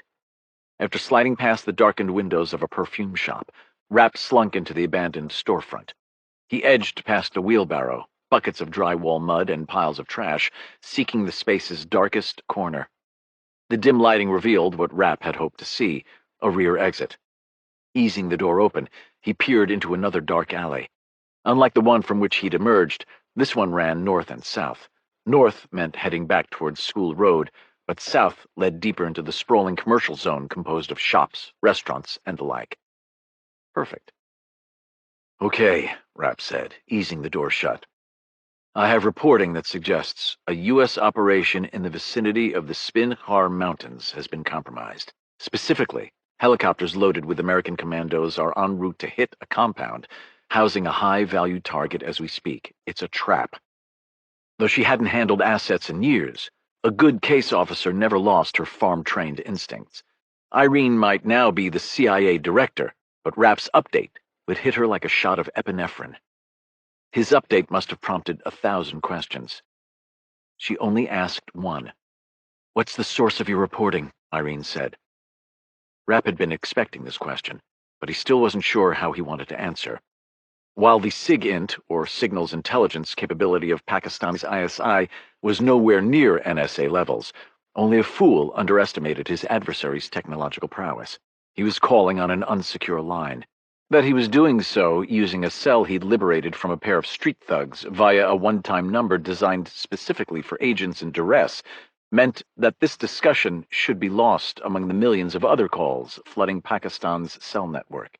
The odds were minuscule that the ISI would be able to isolate a needle from the surrounding digital haystack. Minuscule, but not zero. Sunspot is the source, Rapp said, giving the code name assigned to Ruintan. Silence answered. Rapp's boss was one of the most intelligent people he knew. Irene Kennedy didn't think 3 moves ahead. She visualized the entire chess match. She was the yin to his yang, the deliberate and methodical counterpart to his propensity for audacity and violence of action. Irene wasn't prone to emotional outbursts, but Rapp had learned to listen to her silences. This one spoke volumes. "Can you describe the interaction?" Irene said. The warbling of a police siren echoed through the air. Rapp froze, not daring to breathe until the changing Doppler indicated that the car had passed by. He wasn't superstitious, but anyone who did what he did for a living understood the importance of subliminal cues, the soft whispers from his lizard brain. His predatory instincts were screaming that it was go time. "Sunspot initiated contact," Rapp said. "Why?" Irene said. "Not over this line. I've given you all I can. I'll check in later." "Busy?" Irene said. "I've got an appointment to keep," Rapp said. "Understood," Irene said. "Break a leg." Rapp intended to break several. Chapter 9. Vicinity of the Spincar Mountains, Afghanistan. "What kind of trouble?" Captain Mark Garner said, eyeing his fire support officer. "The artillery kind," Chris said. "The battery commander just jumped on the radio to let me know that their authorization to shoot into Pakistan has been pulled. I'm sorry." Mark was pissed, but not surprised. American artillerymen were the best in the business, but indirect fire was by nature an inexact science.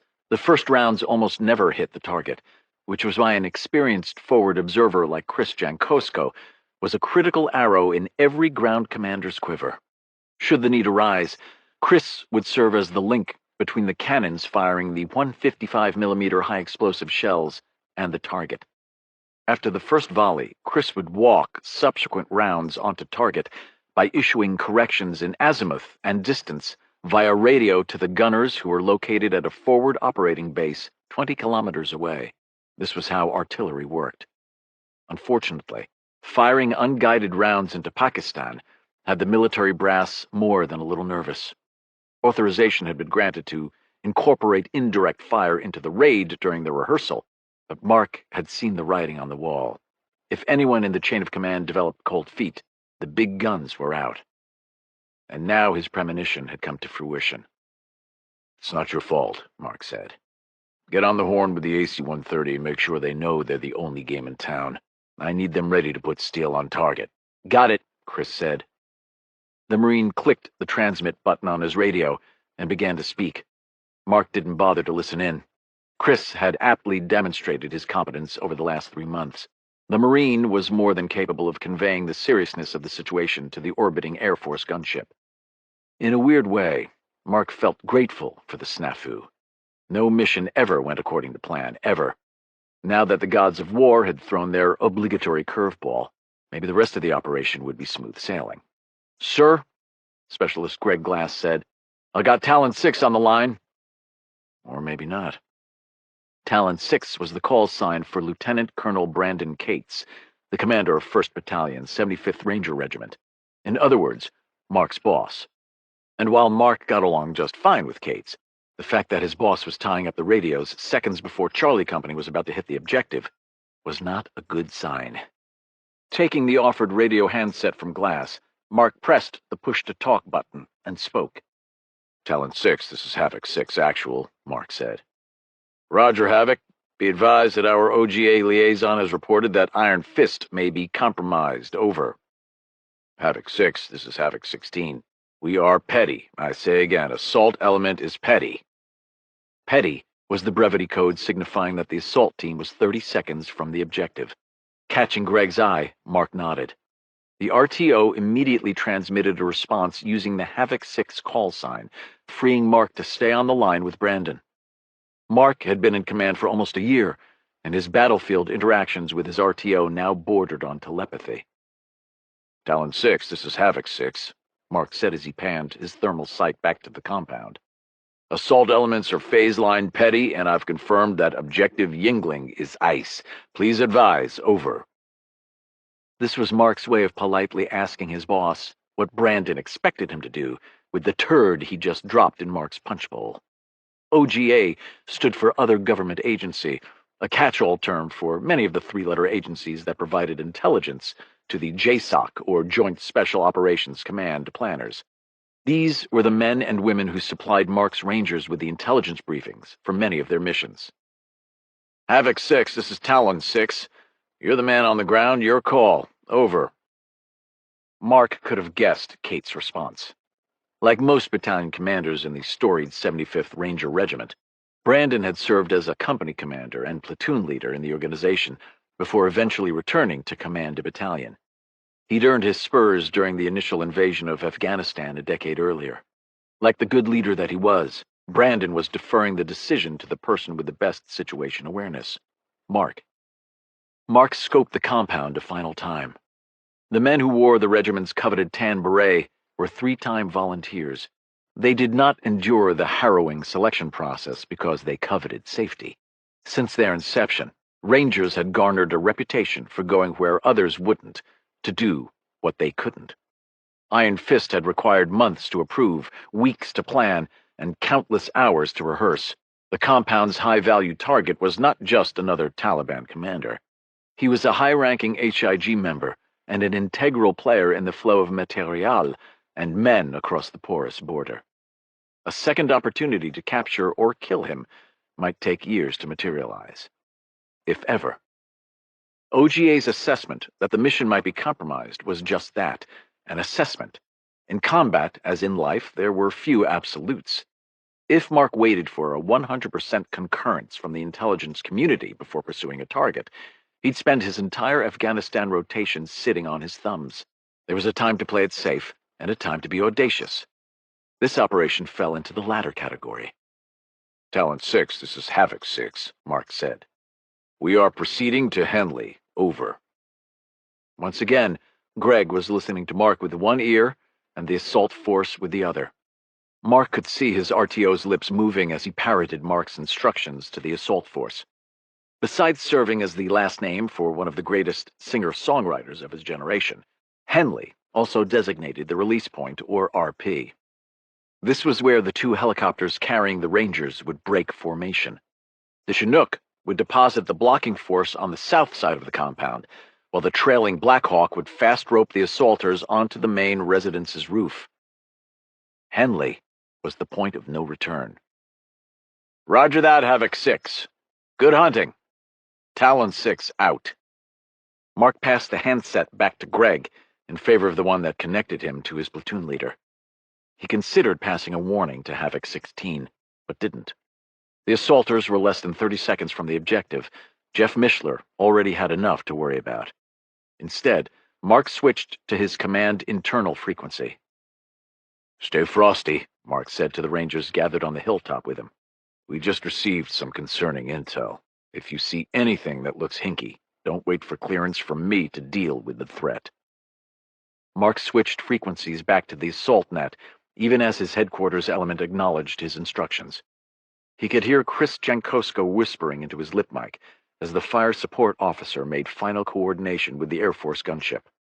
200-pound men kicking in doors looked sexy on TV, but there was a reason why artillery was called the king of battle. If push came to shove, the AC-130's 105mm howitzer could kill a shit ton of bad guys real quick. Havoc 6, this is Havoc 16, we are Henley. I say again, Havoc 16 is Henley. Jeff's voice sounded crystal clear in Mark's Peltor headset, but the thundering whump from the approaching helicopters made the update extraneous. Aviation was great for speed and covering long distances, but there was nothing covert about a pair of helicopters barreling down a draw toward a box canyon. The rotor noise seemed to be coming from everywhere as the whump, whump, whump from the blades reflected off the rock face. 1-6, this is 6, Mark said. You are cleared to Yingling. I say again, cleared to Yingling. This is 16, roger all.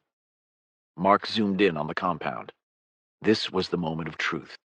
As if on cue, a spherical thermal signature materialized on the southern tower. a human head. The guard tower had been occupied after all. The sentry must have been sleeping out of sight on the tower's floor. The sentry reached for the DSHK, and Mark was in the middle of calling out a warning when the man's head exploded. Ranger snipers were on the job. Mark keyed his radio, preparing to transmit a warning to Jeff, when a bright flash demanded his attention.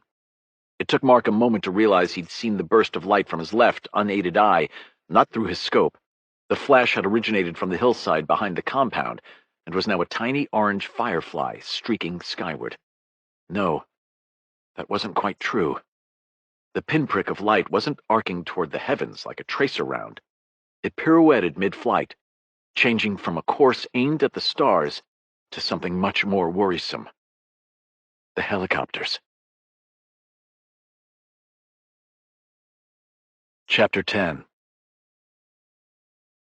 Mark mashed down the radio transmit button.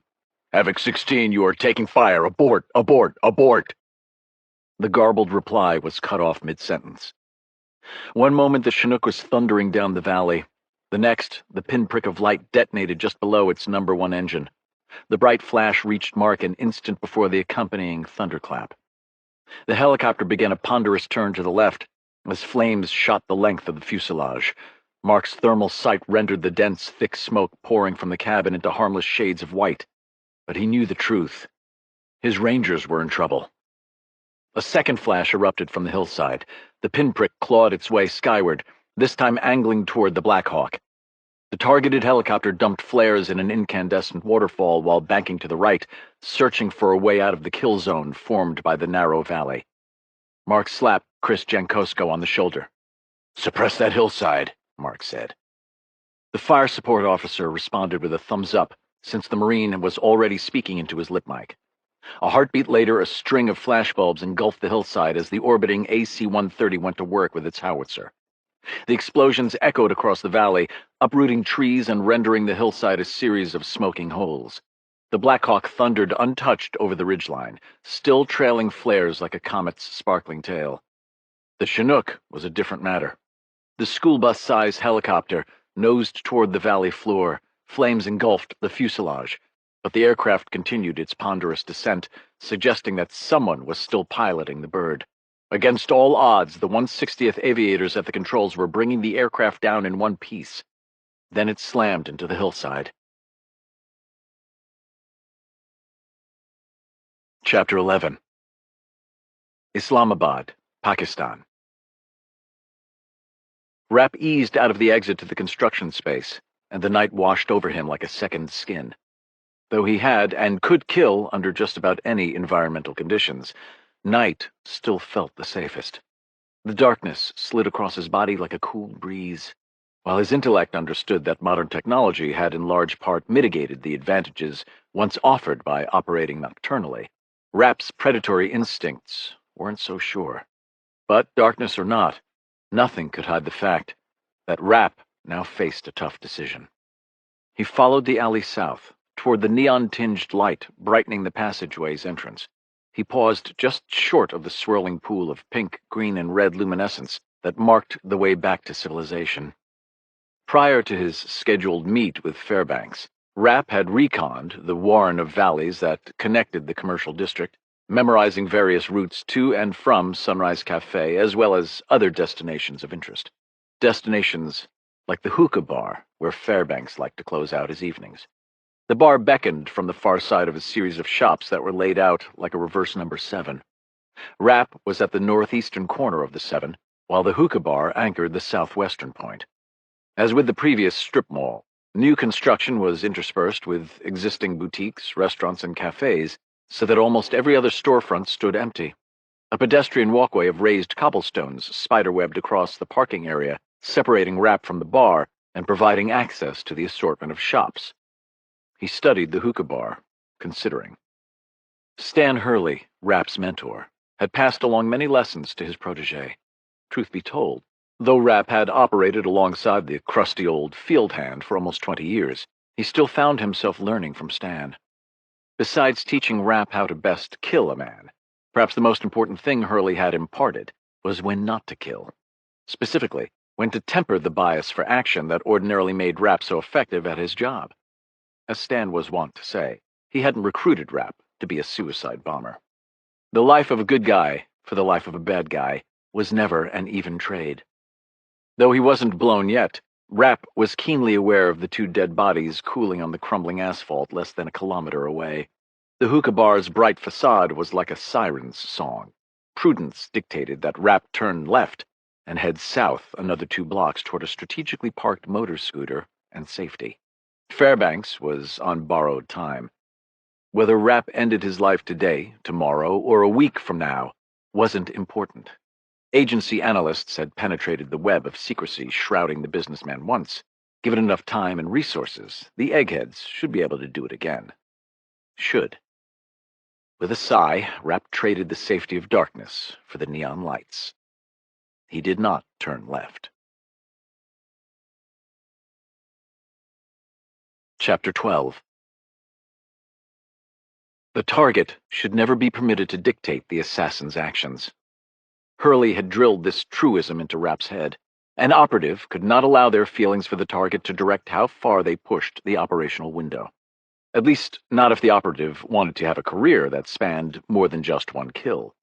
An unfavorable tactical situation was still an unfavorable situation, whether the assassin's target was Adolf Hitler or Mickey Mouse.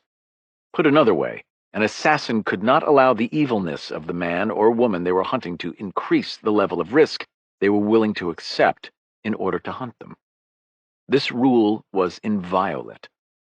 And then there was Fairbanks. Rapp lengthened his stride as he headed for the hookah bar, neither avoiding the shadows nor seeking them. He tailored his movements to match those of the shoppers milling in front of the storefronts and wandering across the cobblestone path. Irene had authorized this job in part to send a message to the Pakistanis, but there was a difference between a subtle tap on the shoulder and flipping your opponent the bird. Rapp should know. He'd done both. Despite his calm appearance, Rapp's heart began to accelerate. This was not because he enjoyed killing. Rapp was neither a sociopath nor a troubled soul looking for absolution. He dispatched terrorists with the same casual disregard a plumber showed when unclogging a stuck pipe. Killing was Rapp's vocation, nothing more. But Fairbanks was a special case. 9 years ago, when the war on terror was still new and the depths to which America's adversaries would stoop not fully understood, a brave journalist had traveled to Pakistan to interview a potential source for a story on Al-Qaeda. He'd never returned. Instead, the journalist had been made to account for twin sins. He was an American, but even more egregious, a Jew. Instead of meeting his source for tea, the journalist was kidnapped off the streets of Karachi in broad daylight, made to release a captivity video, and then decapitated. The journalist's execution was recorded, and the video was distributed on the internet by the jihadis who'd killed him. The journalist's wife had been 5 months pregnant with their first child at the time of her husband's death. While Fairbanks hadn't been the one to draw the steel blade across the journalist's throat, the businessman's money and connections had made the killing possible. If that had been the end of the ordeal, his actions would have still been more than enough to earn Fairbanks a spot on Rapp's list. It hadn't been. In recent years, Fairbanks had begun to flaunt his connection to the killing, to increase his street cred among the jihadi sects. Even worse, he'd begun hinting that the ISI was protecting him from American retribution. This had been a step too far. In light of the recent terrorist attacks on American soil, Rapp had been authorized to visit rough justice on Fairbanks. While Rapp had no intention of decapitating the man on live television, he wanted to use the businessman's death as a mechanism to send a message of his own. Not all deaths were created equal. Rapp reached the parking lot's midpoint. The large windows framing the hookah bar's entrance offered an unobstructed view of the establishment's brightly lit interior. Fairbanks was clearly visible, surrounded by his 2 hulking bodyguards. The businessman was enjoying a booth to himself, while the rest of the establishment's occupants kept a respectable distance. Showtime. Rapp rolled his shoulders to loosen his muscles as he mentally rehearsed the series of events that would bring Fairbanks's time on Earth to an end. The pen loaded with neurotoxins still resided in the pocket of his sport coat, but the manner in which he would administer the poison would differ from his original plan. as would the ensuing fallout from Fairbanks's demise. In the cafe scenario, Rapp would have met the financier under already established pretenses. The man's death hours later would have been both hideous and directly attributable to poison, but the mechanism for the drug's delivery would have been in question. Not anymore. Rapp was about to surprise Fairbanks. While he was confident in his ability to defuse the terrorists' suspicions long enough to clandestinely administer the neurotoxin, Rapp knew that his bodyguards would recall the unexpected encounter and draw the appropriate conclusions. Rapp's face would be remembered, and his description disseminated throughout the jihadi network. Never a winning proposition for an assassin. But, winning proposition or not, this was the hand that Rapp had been dealt, and he intended to play it. If the Fairbanks job had been easy, the agency would have sent someone else to do it. Rapp was here because he was uniquely suited to punch the financier's ticket. It was just that simple. Until his phone rang. Chapter 13. For a long moment, Rapp considered not answering. He wasn't just on the job. He was moments away from walking into a crowded room to kill a terrorist. Like a fire-and-forget missile, once Rapp was activated, he could not be called back. He had been chosen for the Orion program precisely because his psychological profile showed the sort of independence and critical thinking that a deep-cover operative needed to stalk and kill his prey in a foreign land absent a safety net. Rapp didn't ask permission before he squeezed the trigger, nor was he subject to the whims of a staff weenie watching the encounter from 1,000 miles away. But the caller was not a staff weenie. Rapp slowed his stride as he dug the phone from his pocket. He was 30 feet from the front door, close enough to attract the attention of one of the bodyguards standing post in front of Fairbanks's car. Rapp felt the man's attention and used his peripheral vision to evaluate the bodyguard's response. He was good. The man reacted to Mitch's approach by clasping his hands in front of his chest. Known as the interview stance, the positioning permitted the bodyguard to block an attack or go hands-on without telegraphing his intent. But even as he prepared for a potential physical confrontation, the man didn't focus on Rapp. Instead, his gaze swept over the assassin and continued past him, marking the dark corners of the square along with Rapp's fellow pedestrians. The guy was well-trained, probably ex-special operations.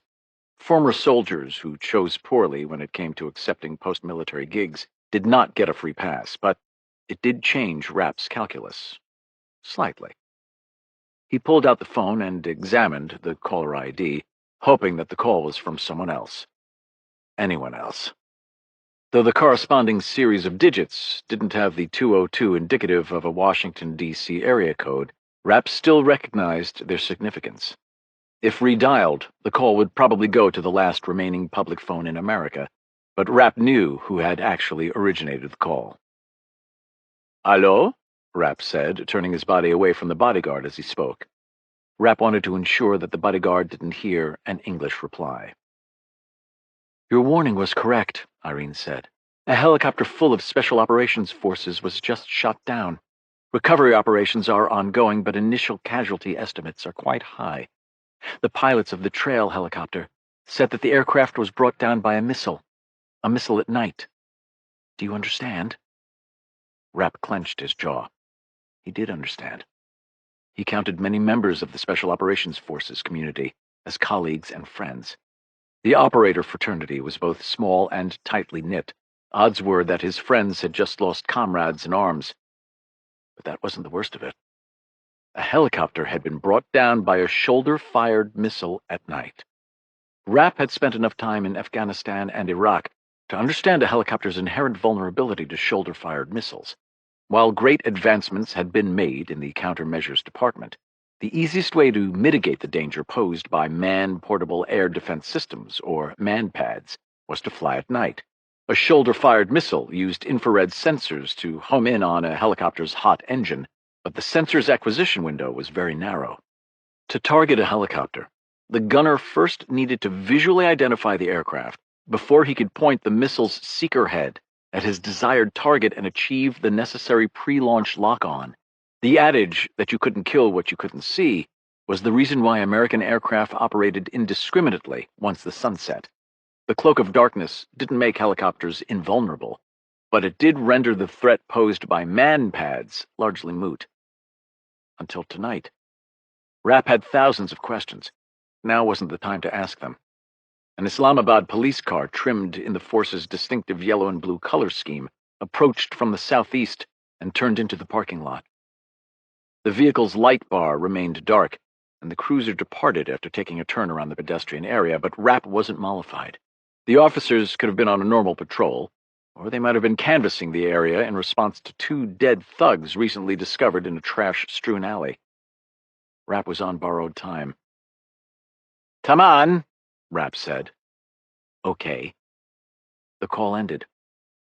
His non-committal response hadn't communicated anything specific, because further words were unnecessary. Irene understood him better than anyone. She'd passed along her message. The rest was up to him. Rapp glanced at the hookah bar. As if he could feel Rapp's gaze, Fairbanks shifted in his chair and squinted at the window. The darkness outside, combined with the bar's bright interior, meant that the businessman most likely couldn't see Rapp. He probably didn't need to. Predators had a way of sensing other predators. Turning his back on Fairbanks, Rapp pulled Ruinton's business card from his pocket. The precise handwriting taunted him. As demonstrations went, shooting down an American helicopter was pretty effective. Shooting one down under the cover of darkness was a game-changer. The loss of life was tragic, but if the Iranians really had discovered a way to target helicopters at night, the consequences to the American war effort would be devastating. Until the targeting mechanism was better understood, the tons of equipment and personnel that moved across Afghanistan and Iraq by air would be at risk. Getting to the bottom of this took priority over everything. Even Fairbanks. Rapp punched in the digits from the business card and hit the send button. The phone rang, and a familiar voice answered. "It's Farid," Rapp said in Arabic. "Do I have your attention now?" Ruinton said. "Perhaps." The Iranian chuckled. His laugh brought to mind the rasp of snakeskin sliding across old bones.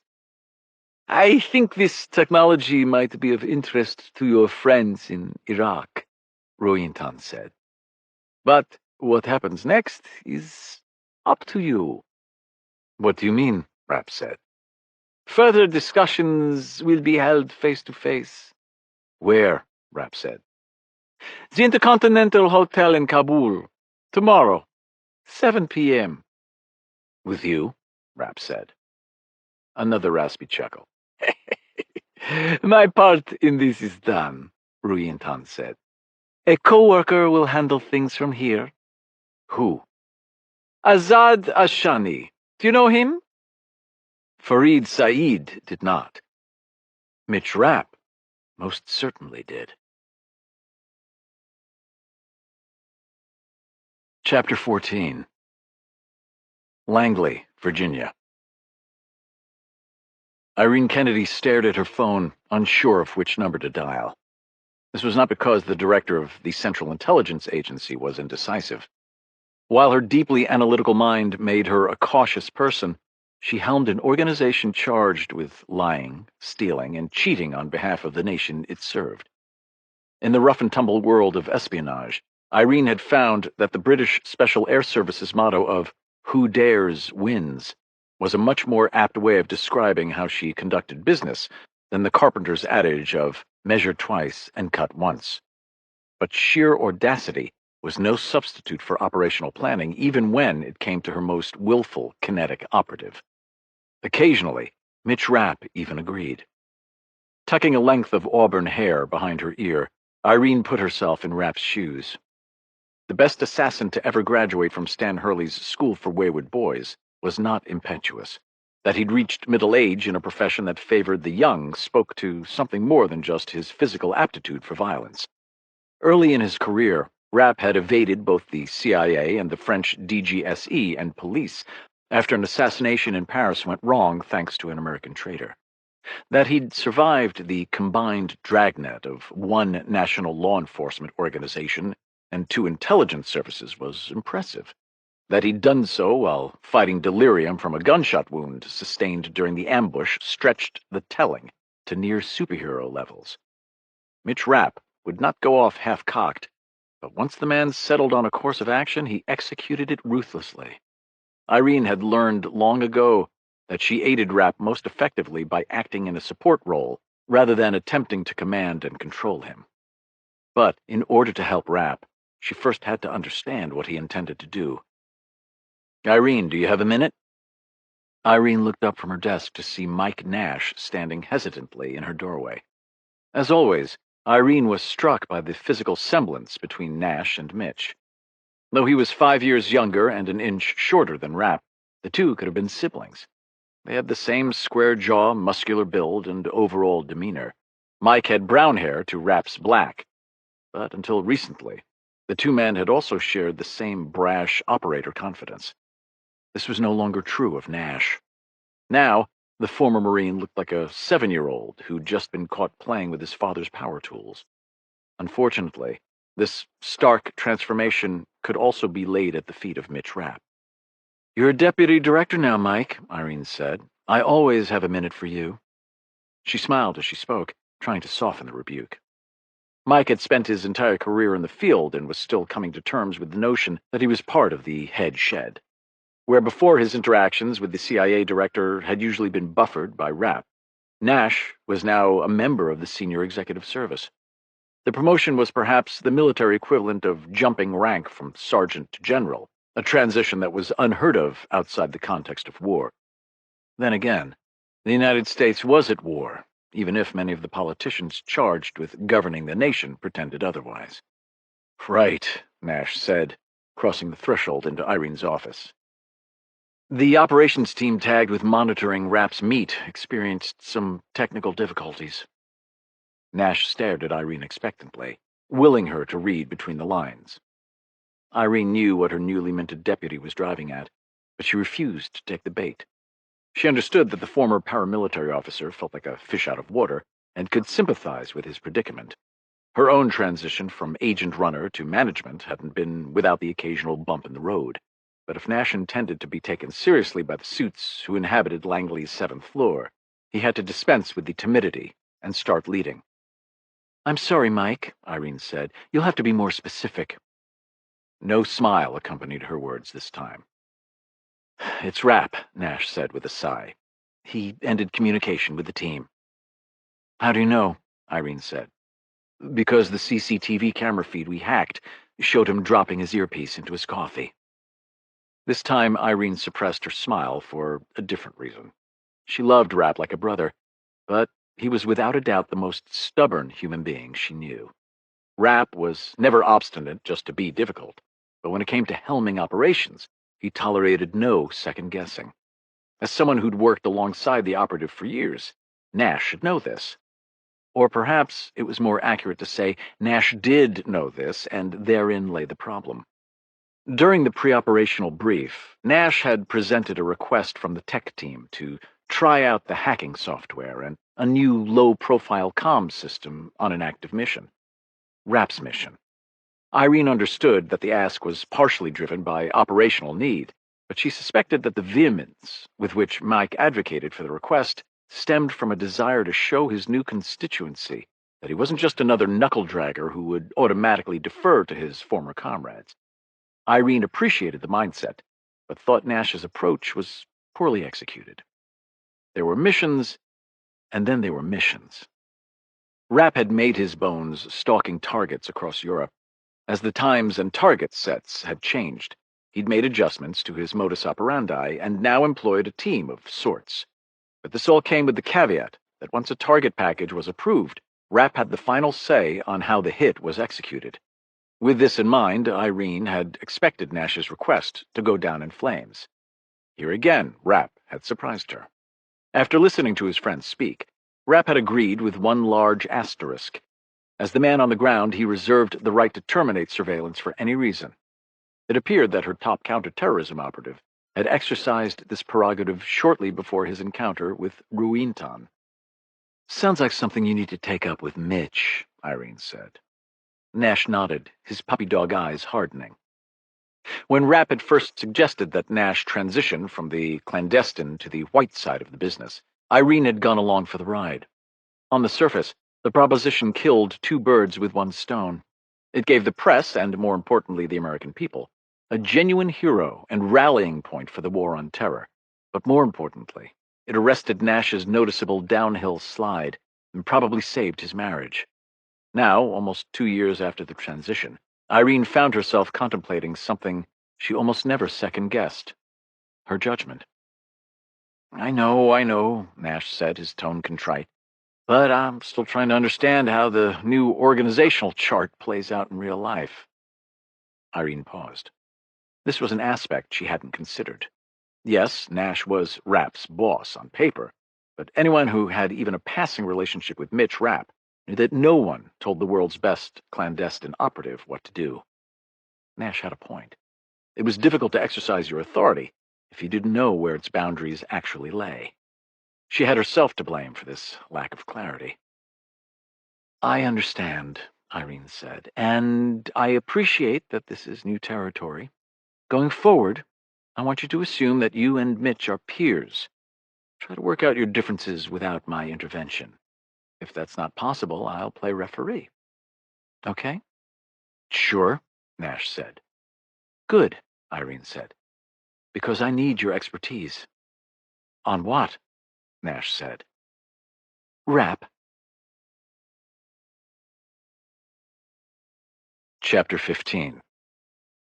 Holy shit, Nash said. Irene wasn't one for the casual use of profanity, but in this case, she agreed with her deputy's assessment. In some ways, Rapp was the equivalent of a stealth bomber. He penetrated the enemy's defenses and serviced targets too well protected for any other weapons system. But with this incredible capability came equally large problems when things went south. And things had definitely gone south. From an operational perspective, you know him better than anyone, Irene said, drawing Nash back into the conversation. Given what's happened, what will he do next? I need to prep the president and respond to the events in Afghanistan. But first, I need to understand what Mitch is thinking. The pair were in the seating area of Irene's office. She was a bit of a minimalist, and this was reflected in her office's decor.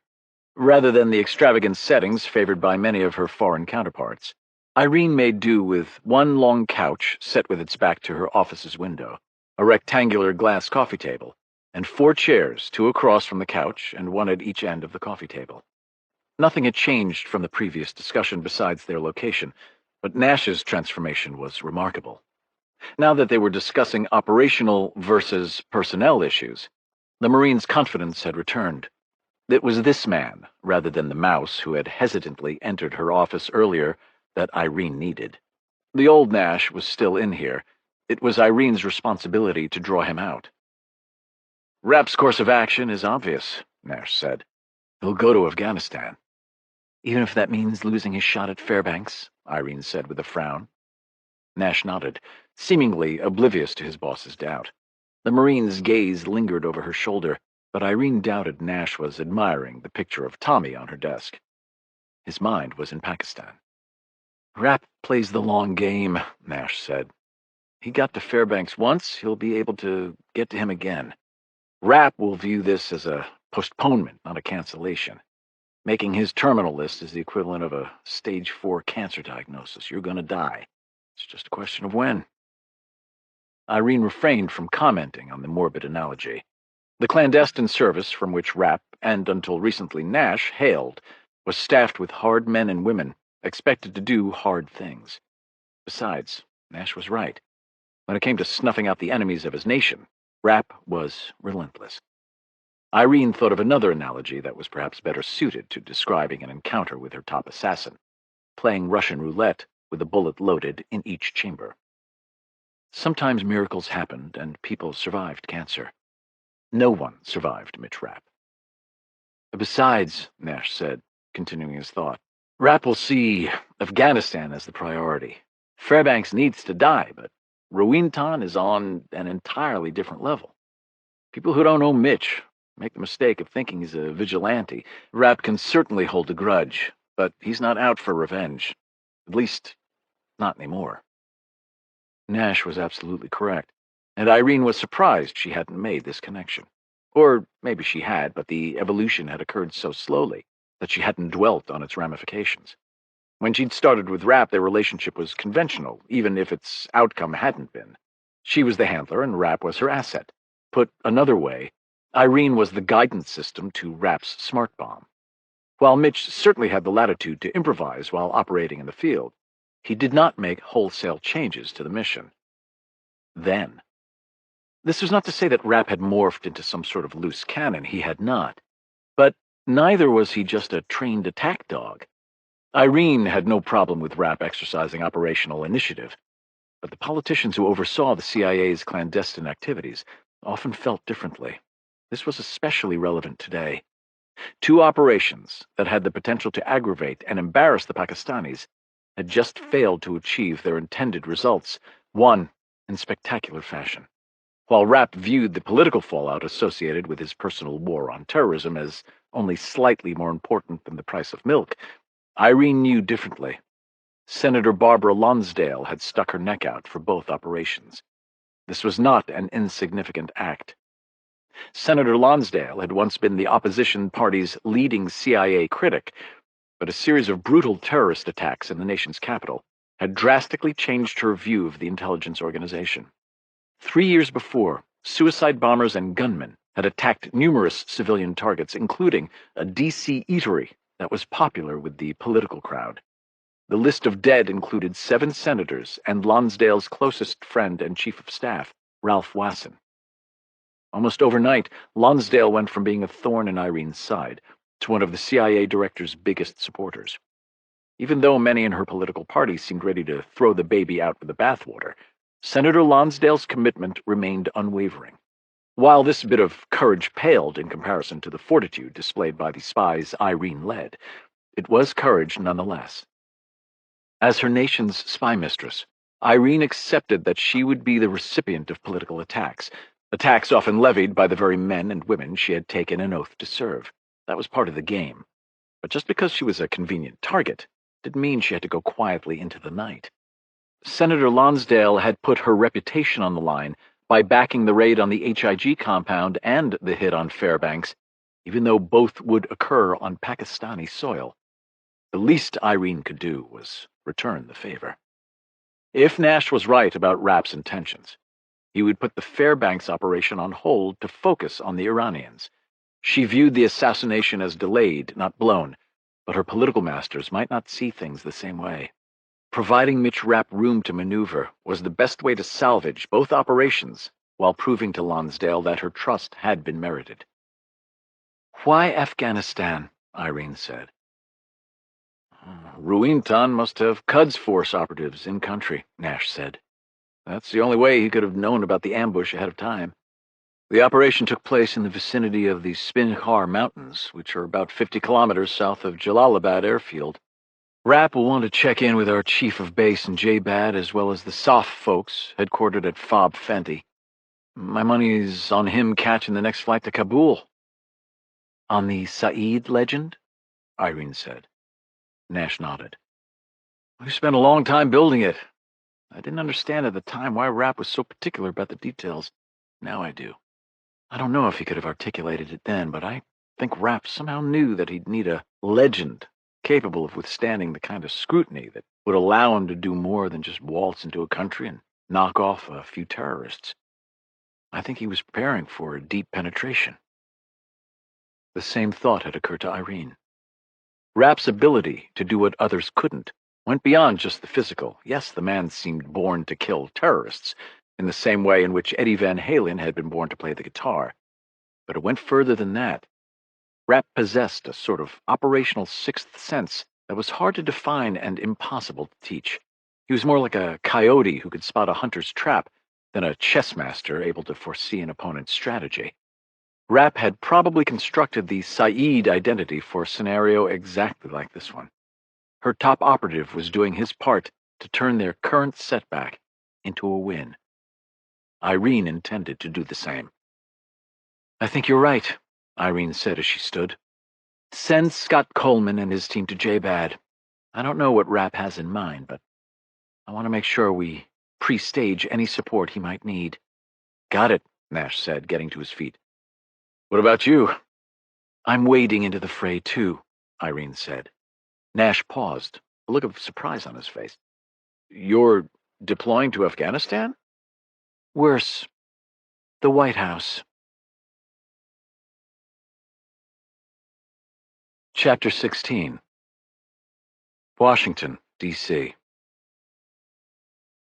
Good afternoon, Teresa, Irene Kennedy said. I need to see the President. President Alexander's administrative assistant consulted her computer and frowned. You're a bit early, Dr. Kennedy. He's still meeting with Ted. I understand, but I need to see him. Now. Irene kept her tone polite, but firm. Of course, Teresa said. Go on in. Irene smiled her thanks, moved past Teresa's small desk, and opened the door to the world's most famous office. Irene didn't envy the president's assistant. In a town famous for the egos of its residents, Teresa served as the gatekeeper for the planet's most exclusive calendar. Everyone who made it this far was convinced of their own importance, and it often fell to Teresa to sort the wheat from the chaff. Over the years, Irene had made it a point to never abuse the president's standing instructions that she was to be provided with instant access when she requested it. Though she respected President Alexander, he was not the first commander-in-chief Irene had served, and she was not unduly impressed with him or his office. Irene was not a politician, nor did she aspire to become one. This distinction separated her from 99% of the people who came to the Oval Office with intentions to curry favor with its occupant. When Irene said she needed to see Alexander, Teresa waved her through. But today was different. Today, Irene almost wished she'd been refused access if only to have a few more moments to gather her thoughts. This update was going to be a doozy. Normally, Irene enjoyed her limousine ride from CIA headquarters in Langley, Virginia to the White House. The SUVs, driven by her protective detail, employed the usual flashing lights as she traveled, but Irene wasn't sure this actually helped her arrive at her destination any sooner. In a town full of important people, DC motorists weren't always inclined to make way for yet another convoy of unmarked vehicles. Depending on traffic, Irene could usually count on being alone with her thoughts for between 20 and 45 minutes. Not today. No sooner had her driver pulled out of the underground parking lot, reserved for her and other select CIA executives, than the limousine's secure phone began to chirp. Irene answered and soon had a sense of how the rest of her day would play out. As her car rolled south through the checkpoint, granting access to the George Bush Center for Intelligence, as the headquarters campus was officially known, toward the west-east running Dolly-Madison Boulevard, she considered turning around.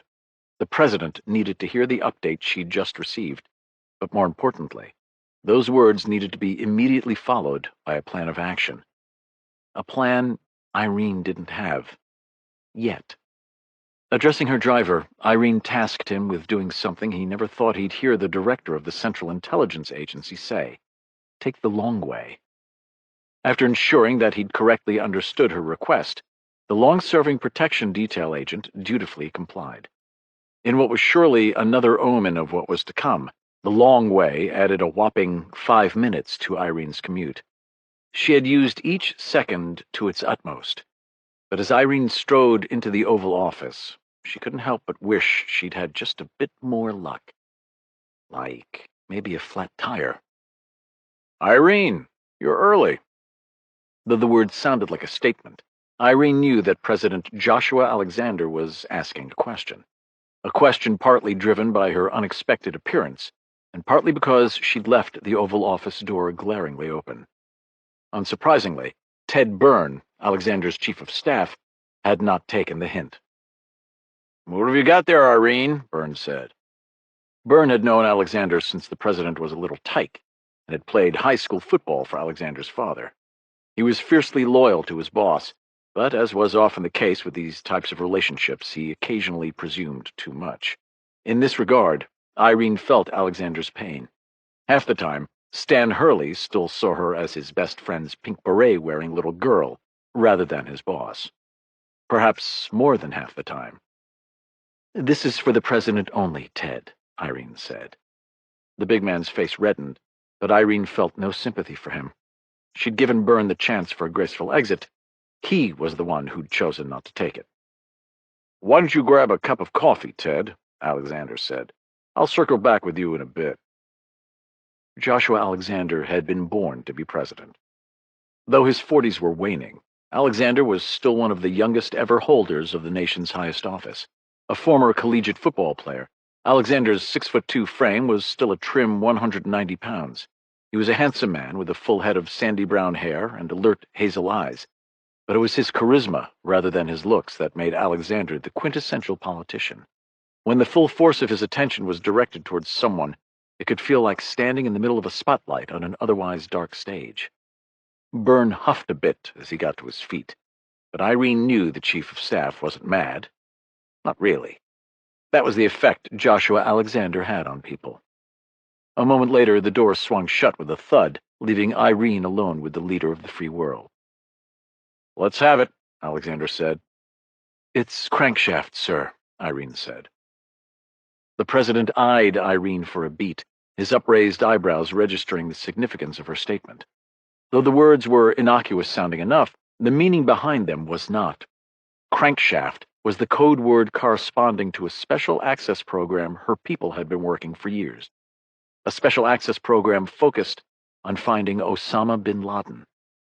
"Give me some good news," Alexander said. "I'm afraid it's a mixed bag, sir," Irene said. "Our attempt to gather DNA failed." "Son of a bitch," Alexander said. "What happened?" Irene knew her boss's frustration was not directed at her. Not entirely. Countless pundits had opined on the stress generated by the world's most important job, but after watching the changes wrought on the multiple presidents she'd served, Irene had a different view. The pressure exerted by the presidency really couldn't be put into words. It was a weight in the literal sense of the word. A burden under which Alexander was beginning to slump. Though the president's appearance hadn't been ravaged in the manner of many of his predecessors, the presidency had taken a toll in other, less notable ways. He was still charming when the occasion warranted, but Alexander's disposition had taken a more cynical turn. He expected things to go wrong more often than right. Days like today were the reason. "Our Pakistani asset was not able to gain access to the compound," Irene said. "He tried to contact the men we believe are Crankshaft's bodyguards, and couriers via the phone number our analysts derived. No one answered." "That's it?" Alexander said. "You didn't even knock on the fucking door?"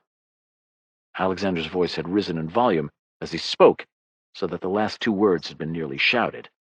The outburst was both rare and revealing. The stress really was getting to him, or maybe it was more fair to say it was getting to all of them, but for different reasons. Irene stood silently for a moment, allowing the president's anger to wash over her even as she tried to ignore the tightening sensation in her chest. Alexander was pissed, but she welcomed his frustration. He'd just opened the conversational door Irene intended to walk through. "The asset is a doctor, not a CIA officer," Irene said.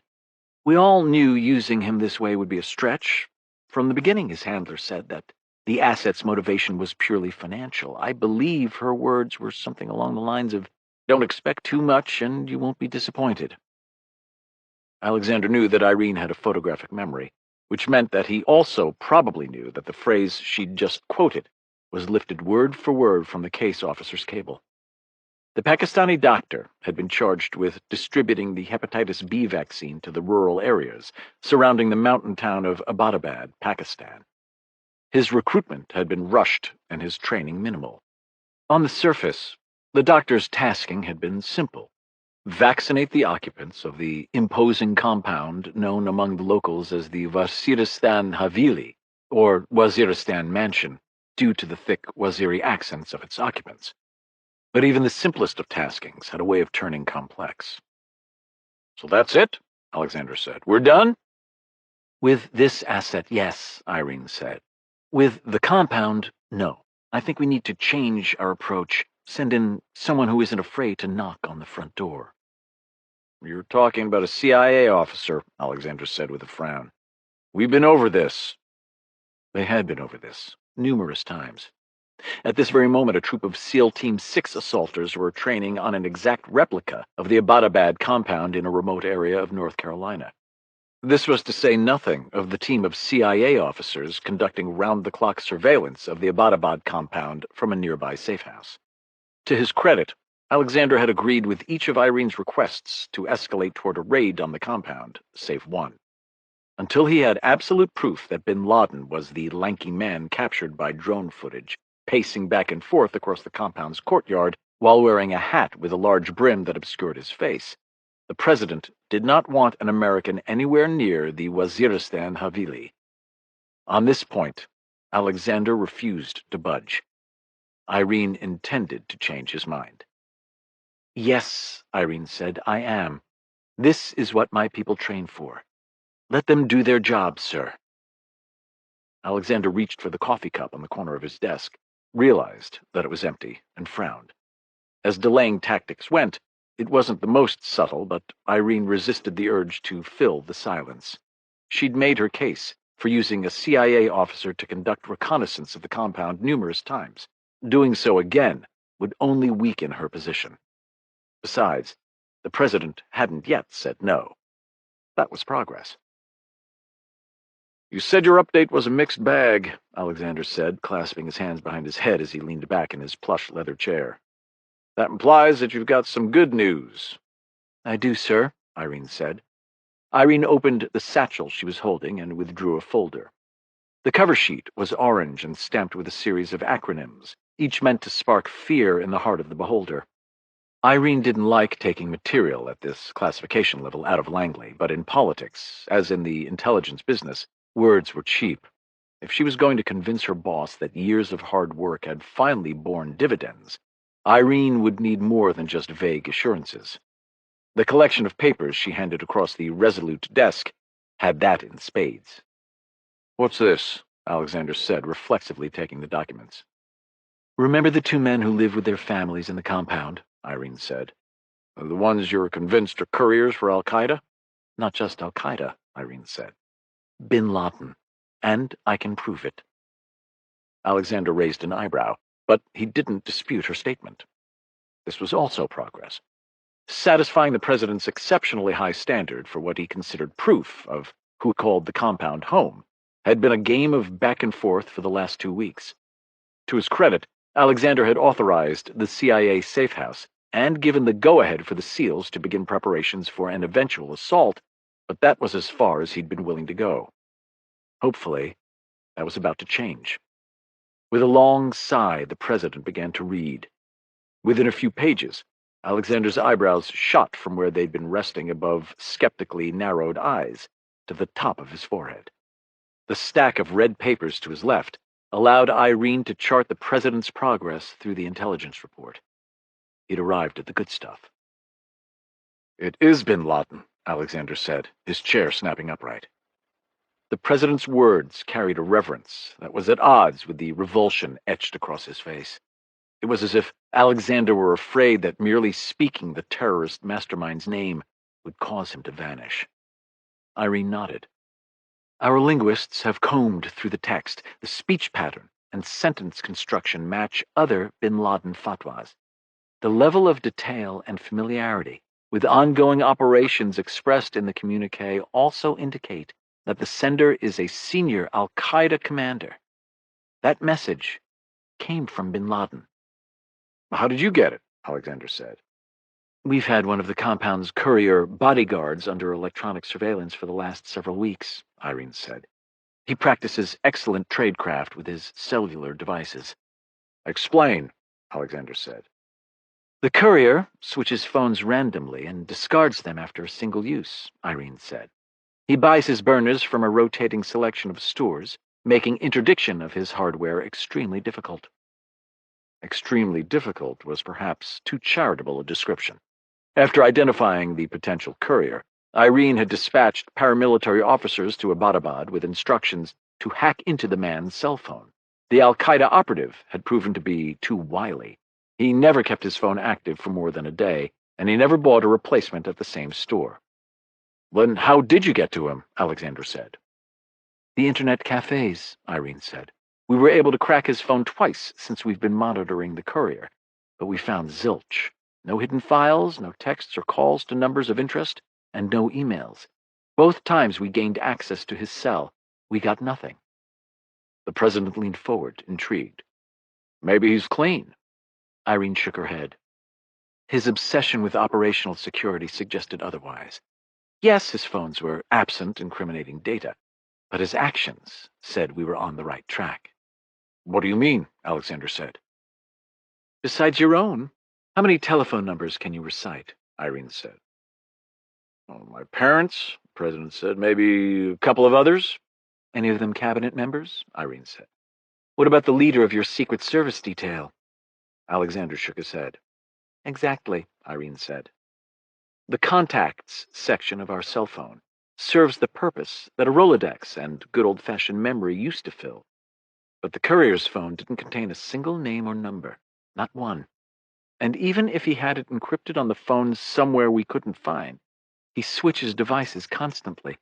No one goes to this much trouble to remain anonymous unless they have something to hide. And this guy did. Did, Alexander said. Irene nodded. We got our first break when a paramilitary officer tracked him to an internet cafe. They're part coffee shops, part hangout joints, and depending on the part of town, sometimes a first step in the jihadi recruitment process. They're located all over Abbottabad, but the courier drove to a town 90 miles away instead. Did you catch the courier meeting with known al-Qaeda operatives? Irene shook her head. He only used cafes without ties to extremist groups. Like his constantly rotating cell phones, our guy goes out of his way to remain clean. Maybe he is. The information in that document you're reading says differently, Irene said. And before you ask, yes, at least one of the email recipients is a known al-Qaeda commander. The change in President Alexander's expression would have been laughable were not the subject so serious. Irene's boss had what a theater teacher had once termed a rubber face. His hazel eyes and open features could express a wide range of emotions that lent credence to his words. In the profession of politics, this was an attribute. In the world of espionage, less so. You want to do what, then? Alexander said. Send an agency paramilitary team to take a peek inside the compound? Irene shook her head.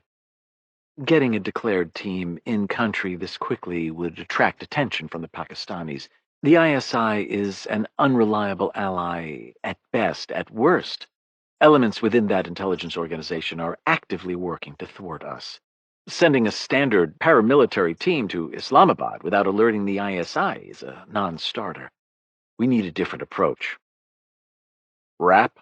Alexander said. Irene shook her head. I'm afraid Mitch is spoken for. How so? Alexander said. He's running down the Iranian connection to the Afghanistan Chinook shoot-down, Irene said, raising a hand to forestall the coming flood of questions. I'll update you in full once I have the complete picture. All I know right now is that Mitch is off the grid and probably on his way to Kabul. At one time in his presidency, Alexander would have pressed for more details over Irene's objections. Not anymore. After the devastating terrorist attacks on D.C. and the nearly catastrophic follow-up by the sane jihadi cell, the president had changed his way of thinking.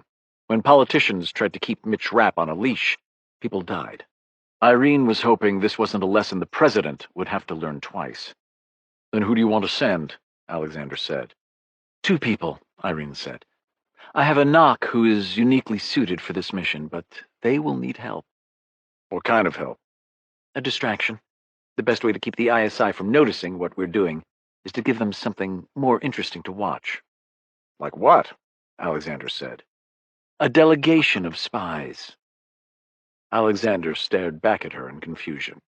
Then his eyes narrowed. You want to make an official visit to Pakistan? Alexander said. Now?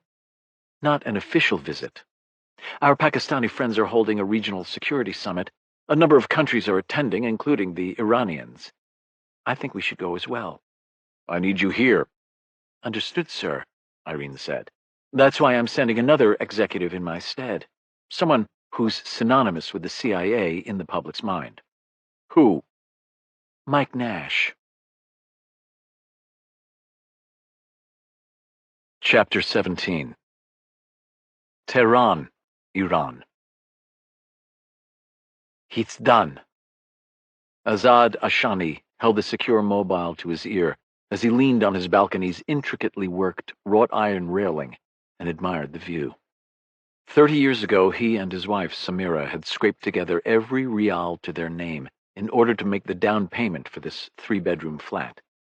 Back then, Farmanieh was not the trendy suburb that it was today, but real estate had still been expensive. Located in the northern outskirts of Tehran, the suburb was full of shady, tree-lined streets, parks, and plenty of quiet neighborhoods. On a clear day, Azad could see the majestic Elburz Mountains, which guarded Tehran from the damp winds that swept south off the Caspian Sea.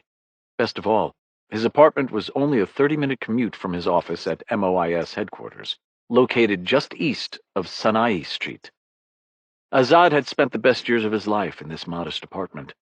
Those days were now at an end. "He agreed?" Ashani said. "Why do you sound so surprised, my friend?" The man on the other end of the phone was many things to Ashani. Fellow intelligence operative, sometimes rival, and potential salvation. The word friend did not make Ashani's list. Even so, there were appearances to maintain. For now. "We have both been at this game a very long time," Ashani said. "Only the foolish or inexperienced expect intelligence operations to go as planned. We are neither." A chuckle that sounded like the rasping of dry bones greeted Ashani's words. Ashani was preparing to continue speaking when a spasm gripped his lungs.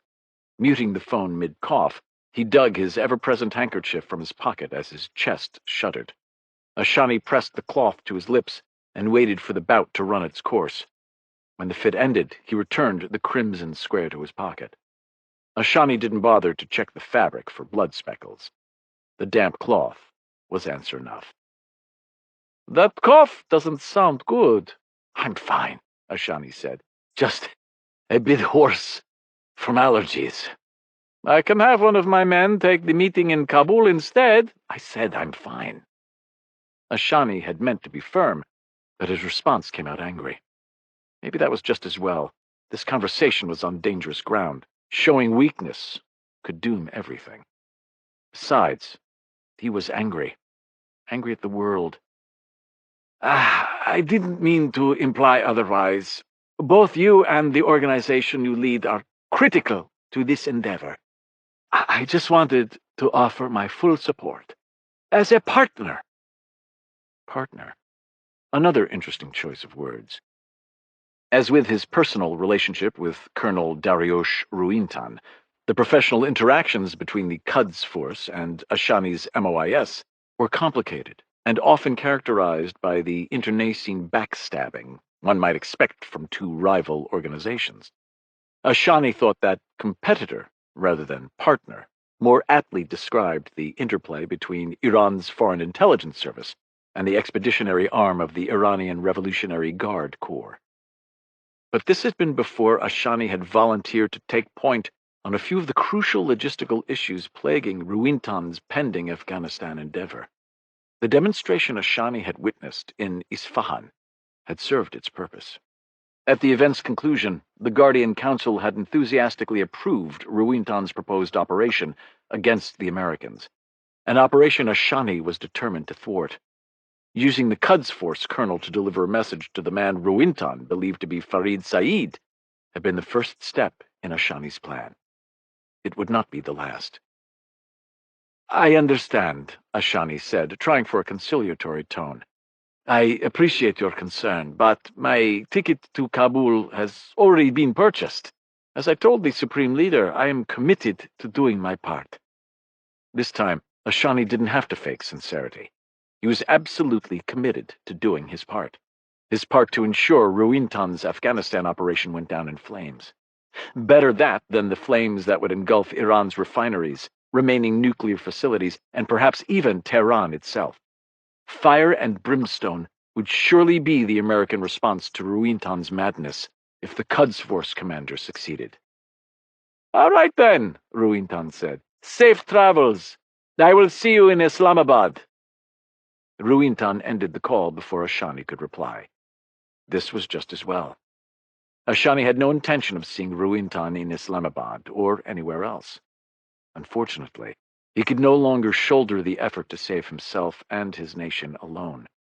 Yes, Ashani had convinced Ruintan to reach out to the man the Quds Force commander thought was a gateway to the Sunni militias actively opposing the Americans in Iraq. But Ashani would need help for what came next. He had to start involving others.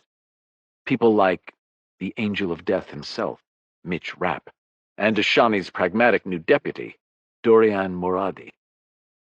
But these men would not be his only co-conspirators. The most important person to this entire endeavor was still bustling around the kitchen only meters away. Ashani sighed as he drank in the beautiful vista for what might be his final time. The night skyline glittered like precious stones scattered across a canvas of black, while the streetlights below cast halos of light through the thick canopies of the oak trees lining the street. The echoes of urban life drifted through the air, providing a soundtrack for Ashani's contemplation. His flat had two features that made his home an ideal place for a spymaster to seek solace. One, his residence was on the building's top floor. Two, Ashani had the only balcony on his side of the building. These characteristics equated to a modicum of privacy. Privacy that allowed the MOIS minister to engage in confidential conversations outside his apartment and the potential listening devices hidden therein. Sometimes these conversations were with fellow government employees. Sometimes they were with his wife. Turning, Ashani crossed the balcony in 3 quick slides, opened a sliding door constructed of unusually thick glass, and stuck his head inside. "Samira, can you come here? We need to talk." "Of course, my love." Ashani relished the warmth of Samira's voice. He only hoped that warmth remained after she heard what he had to say. Chapter 18. Tyson's Corner, Virginia. Noreen Ahmed eyed the trembling device with a hatred more suited for an angry rattlesnake than a vibrating cell. In what she regarded as a minor miracle, the buzzing phone hadn't awakened her sleeping husband.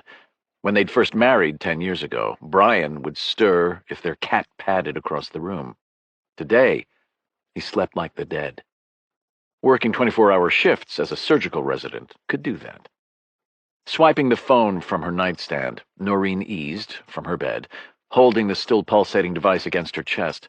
Her legs screamed and her shoulders and arms throbbed, but she managed to hobble across the hardwood floor without making a peep. Her FBI physical fitness test was less than a month away, and she was doubling down on her daily workouts to ensure she was ready. In a regulation that only made sense to a government bureaucrat, there were no age gates to the FBI's entrance exam. This meant that, at 35, Noreen was expected to achieve the same standards as someone a decade her junior. Rather than dwell on the insanity of this policy, Noreen simply trained harder.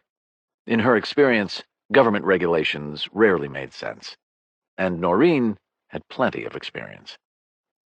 Only after softly closing the door behind her did Noreen consult the screen on her vibrating phone. The number was unlisted, but she recognized the prefix. For a long moment she thought about not answering. She was on leave, after all. Terminal leave. Then she thumbed the green button. "Hello?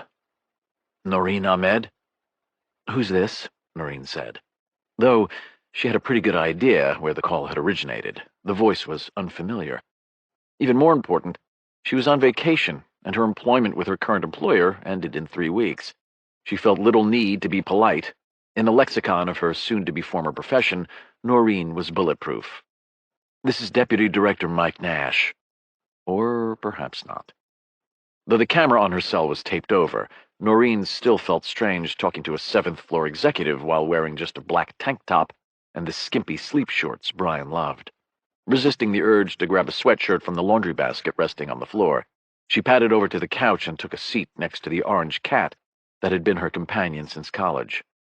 Tiggs was 10 pounds overweight, blind in one eye, and hard of hearing, but she seemed to understand Noreen on an empathetic level. No sooner had Noreen crossed her brown legs than Tiggs moved into her lap and began to purr. "Yes, sir," Noreen said, with a look at the bedroom tour. "What can I do for you?"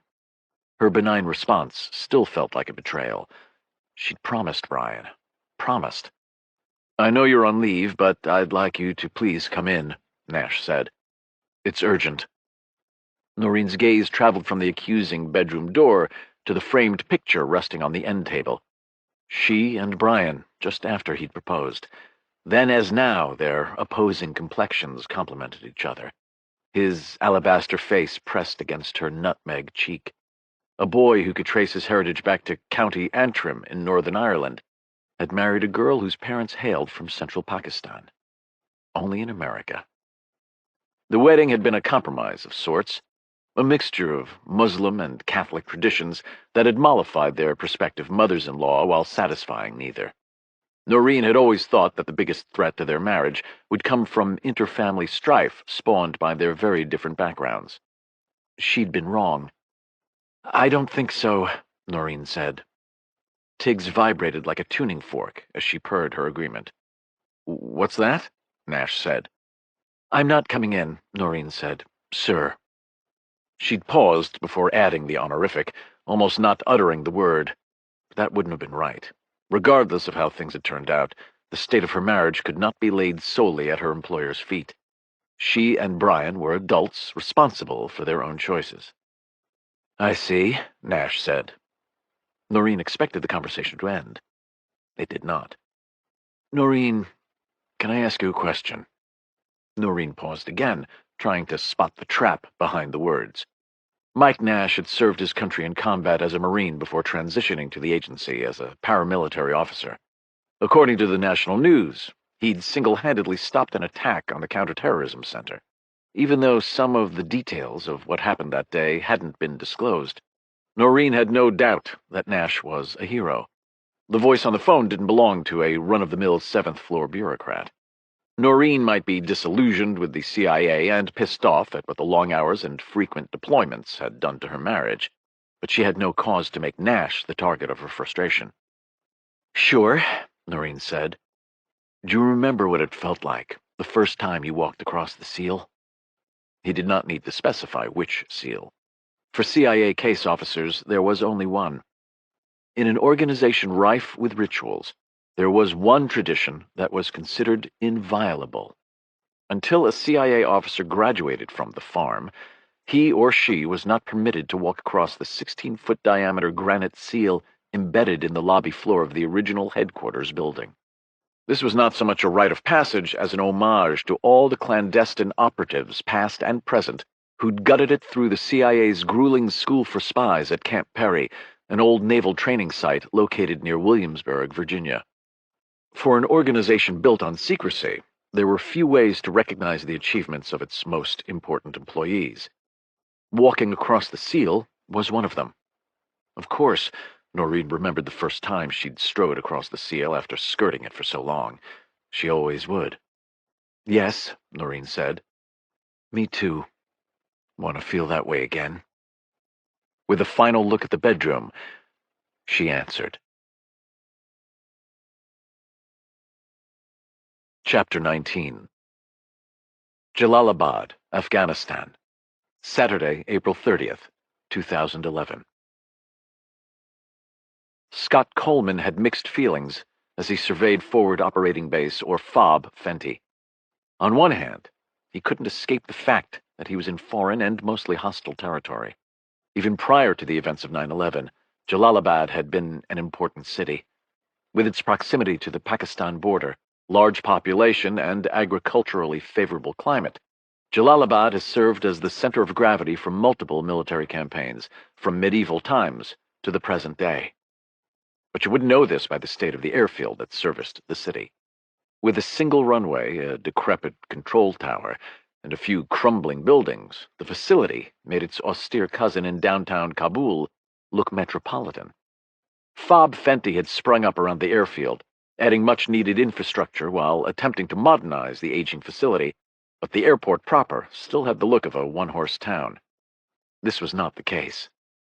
Located an hour southeast of Bagram Air Base by helicopter, Jalalabad was critical to the American efforts to subdue the Taliban and take control of the rugged mountains and treacherous terrain located in the no-man's land between Afghanistan and Pakistan. The first military units to occupy the airfield had set up tents and austere living arrangements not far from the runway. Now the FOB boasted wooden bee huts, showers, and the all-important fully functioning dining facility. While Fenty was still a far cry from the Burger King and Dairy Queen-equipped Bagram boardwalk, Jalalabad had a feeling of modernity. But as the guard towers, earth-filled HESCO barriers, and triple-strand concertina wire could attest, this was not Club Med. The Americans might be fully in control of the airfield, but the battle space on the far side of the earthen barriers ringing the FOB was another story. The city's population wasn't as unruly as Kandahar, the birthplace of the Taliban, located almost 400 miles to the southwest, but they weren't exactly lining the streets with American flags either. The surrounding villages were filled with people who were indifferent to Americans at best, and Taliban sympathizers at worst. Nearly 10 years after the war on terror had begun in Afghanistan, the infrastructure in Jalalabad might have changed for the better, but Scott couldn't say the same thing about the people. This sentiment had been validated moments after the C-130 carrying Scott and his team of 3 operators had landed. As the men were exiting their aircraft, they'd been greeted by a volley of Taliban rocket fire that had sent everyone scrambling for the bunkers. Hell of a welcome, don't you think? Scott turned from the bunker's tiny window to the speaker. Will Bentley was the newest member of Coleman's team. The former Force Recon Marine was in his late 20s, and though his 6-foot frame was a respectable 170 pounds, Will looked like a beanpole next to his companion, the linebacker-sized Joe Maslick. The former Delta Force assaulter was a quiet guy who wasn't much on trash-talking, but he was a close-quarters battle, or CQB, expert, and one of Scott's best men. Little Charlie "Slick" Wicker rounded out the trio. Slick's diminutive 5'6" frame was at odds with his more muscular counterparts, but the SEAL Team 6 sniper more than made up for his small stature with his ability to put steel on target from breathtaking distances. Wicker was the best sniper in the free world. "I kind of like the Taliban's way of saying hello," Scott said, pitching his voice loud enough for his entire team to hear. "Nothing says you're not in Kansas anymore like watching the jihadis blow the shit out of a volleyball court." Chuckles greeted his words, but Scott knew the men had received the message. The Taliban's aim had been off, and the rockets had impacted an empty section of the FOB, causing damage but no injuries. They'd been lucky. This time. But only a fool relied on luck in a war zone. To be fair, the 3 men with Coleman weren't exactly combat novices. All had multiple tours of duty in Afghanistan, Iraq, or both under their belts. Though he'd once been the commander of SEAL Team 6, Scott had left active duty long ago, but his work for Rapp had taken him to those same places. When it came to combat, Coleman didn't believe in playing fair. He stacked the deck by only choosing to work with the very best. These 3 men more than met that qualification. "Didn't need a rocket barrage to remind me where I'm at," Maslick said. "The display at the end of the flight line did the trick." Maz's comment resonated with Scott. While scrambling for the bunker, the operators had sprinted past a makeshift memorial to the Rangers killed in the recent Chinook shootdown. 7 tan berets rested atop 7 rifles, thrust muzzle down into 7 pairs of brown desert combat boots. According to scuttlebutt from troops on the C-130, another 12 Rangers had been injured during the crash sequence. Like most members of the Special Operations community, Coleman had mixed feelings about the Chinook helicopters he and his fellow SEALs often rode into battle. On the one hand, the aircraft were fast and powerful enough to ascend to the high mountain passes favored by the Taliban. A Chinook's cavernous crew compartment could deliver the same number of special operators in one trip that would require 2 Blackhawks or multiple MH Littlebird helicopters. But the flying dump trucks also came with some negatives. Though the 160th pilots who piloted the enormous aircraft were capable of astounding feats of airmanship, the massive helicopters would never be called nimble. Chinooks were huge targets, and their large passenger capacity often translated into a devastatingly high casualty list when the helicopters were brought down by enemy fire. In Iraq, Chinooks had been banned from flying during the daylight hours because of their propensity to draw enemy missiles. The recent shoot-down was even more troubling from a tactical perspective, since the aircraft had been brought down when Chinooks were generally considered invincible, at night. "Do you know any casualties?" Coleman said. Maslick shook his shaggy head. "Not personally. Before the unit, I served in 2nd Bat. All the casualties came from 1st Ranger Battalion. But the community's pretty small. I'm sure my running buddies do." The all-clear signal indicating that the FOB was no longer under attack echoed down the flight line, saving Coleman from replying. As he led the way out of the bunker's dank confines, a pair of Apache helicopters thundered by overhead. If the gunships were returning to base, Coleman felt fairly confident there was nothing left outside the FOB to shoot. Next to a platoon of frogmen, nobody loved putting steel on target more than Apache pilots. "What's the plan?" Will said. That was a great question. "It's fluid," Coleman said. "Rapp still hasn't surfaced, but I received a text from an agency analyst while we were on the C-130. They got a hit on Rapp's Fareed Saeed persona. He popped up on the manifest for a CAM Air flight from Islamabad into Kabul." Coleman glanced at his Luminox dive watch. The timepiece was Swiss-made and much too expensive for field work, but Coleman was a SEAL. He had an image to maintain. "It should be landing in about an hour." "We gonna pick him up?" Will said, his confusion evident. Coleman shook his head. "He's still dark for a reason. My guess is that he'll clear customs in Kabul and run a surveillance detection route. Once he's sure he's clean, Rapp will head for Bagram. From there, he'll either give us a call or catch a flight here." "The old hurry-up-and-wait drill," Will said. "Welcome to Team Rapp, kid," Charlie said with a smile. "I'm going to wander over to the TOC to see what ops are scheduled for the next 24 hours and who we might be able to rope into serving as a quick reactionary force. You guys find somewhere for us to bunk, then zero your weapons and start prepping gear. Questions?" There were none. This was not because Coleman's pipe hitters understood the plan. At this point, there wasn't anything that could even loosely be termed a plan, but that was okay. With the exception of Will, this wasn't anyone's first Rapp rodeo. Mitch had a deserved reputation for getting shit done, but no one would term his operations low profile. Even the world's best quarterback couldn't function without the protection of a good offensive line. Before he took his team into the field, Coleman would have a plan, but if experience was any guide, Rapp would end up calling an audible. Welcome to Team Rapp. Then again, if Coleman had wanted predictable, he'd still be attaching demolition charges to the rusted supports of some derelict oil rig. Life as the CEO of SEAL Demolition and Salvage Corporation had been lucrative, predictable, and utterly boring. Life with Rapp could be challenging, but there was something that service with the CIA provided that Coleman hadn't found in the civilian world. Job satisfaction. Eyeing the collection of bee huts, Coleman selected the one with the most antennas and headed toward it. Someday, Coleman might decide that it was time to take his company totally legitimate again. Until then, supporting Rapp was his business, and business was good. Chapter 20. "Anything?" Captain Mark Garner tried to keep his voice unemotional as he asked the question. Judging by the CIA officer's reaction, he hadn't succeeded. "No," the portly man said, raising his hands in a placating gesture. "I know you're concerned, but we're doing all we can. As soon as we have something, you'll be the first to know." Mark stared back at the man, Dan, trying to contain his emotions. Dan was the CIA's chief of base for Jalalabad, and he was responsible for collating all the various intelligence products generated in Regional Command East, an area of Afghanistan that encompassed many of the nation's worst hotspots. He wasn't a shooter by any stretch of the imagination, and his slovenly appearance didn't do much to inspire confidence.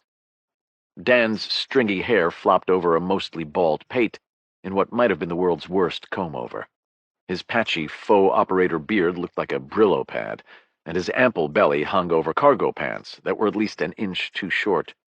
His desk was a mess of papers and crumpled candy wrappers, and an elaborate pour-over coffee rig shared space with a half-eaten bag of gourmet jelly beans.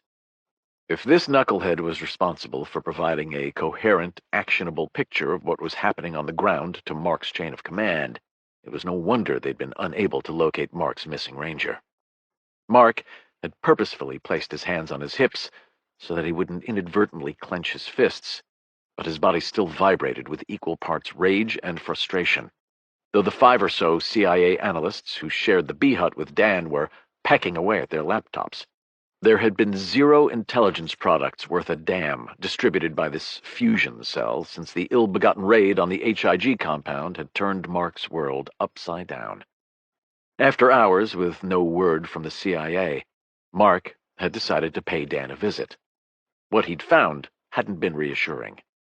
Rather than address Mark's concerns with anything approaching urgency, Dan seemed to imply that Mark should go back to his side of the compound and leave the intelligence professionals to do their work. Mark had no intention of doing so. Almost an entire platoon of his rangers had been killed or wounded. The dead were beyond Mark's help. The living were not. "Look," Mark said, crowding Dan's personal space, "I don't mean to be a dick, but I've got a missing ranger who's most likely in the hands of Taliban, HIG, or Haqqani thugs. If they get Saxton across the border into Pakistan, the next time we see him it'll be on a jihadi torture video as some black-masked fucker saws his head off. I've got 60 jacked-up pipe hitters waiting to rain down hellfire and brimstone, but we can't do shit until you find us a goddamn target." Despite his best efforts, Mark's voice had grown steadily louder until his last 2 words had come out at a shout. The previous 12 hours had been the worst of Mark's life. Doug Peluso and his team of Green Berets and Afghan National Army commandos had been a godsend after the shootdown. Mark's remaining rangers had hit the compound as planned, while Doug and his men had secured the Chinook crash site, provided first aid to the wounded, and begun medevac operations. This change in plan hadn't come without cost. Because the Green Berets had deviated from their original tasking to provide the operation's outer cordon, no one had been on squirter control. Mark's assaulters had captured the HIG commander who'd been the raid's objective, but several of the HVT's lieutenants and fighters had escaped into the surrounding mountains. That wasn't the worst of it. After the dust cleared on the assault, Mark had learned some terrible news. One of his rangers was missing. The ranger, Sergeant Fred Saxton, had been part of the element tasked with clearing the compound. Resistance from the compound's defenders had been fierce, and Saxton's ranger buddy had been shot in the chest during the assault. In the fog of war what accompanied a mass casualty event and an ongoing operation against a determined and well-equipped enemy, no one had realized that Saxton was missing until much too late. The working theory was that Saxton had been surprised while rendering aid to his fallen teammate, overpowered by HIG fighters, and carried away by the fleeing jihadis. With a start, Mark realized he'd grabbed hold of Dan's desk and was shaking it. Mark folded his arms across his chest, embarrassed about losing his composure. He knew that he was on the ragged edge, but Dan's perceived lack of urgency wasn't helping. Mark's rangers were still kitted up just feet from the helicopters that would carry them into battle. Dan was sipping coffee and munching jelly beans. Something had to give. "What's going on, Steve?" Mark turned to see someone standing in the doorway to Dan's office. The CIA Operations Center was small and reasonably well lit. A pair of flat-screen televisions dominated the far wall, while a mapboard with notes annotated on clear acetate covered the second. The B-hut's windowless interior had the feel of a library, and its CIA occupants could have been university students researching their dissertations. Dan's desk was located in the corner farthest from the wooden hut's single entrance. His workspace had plywood partitions for walls and a door that opened to the bullpen.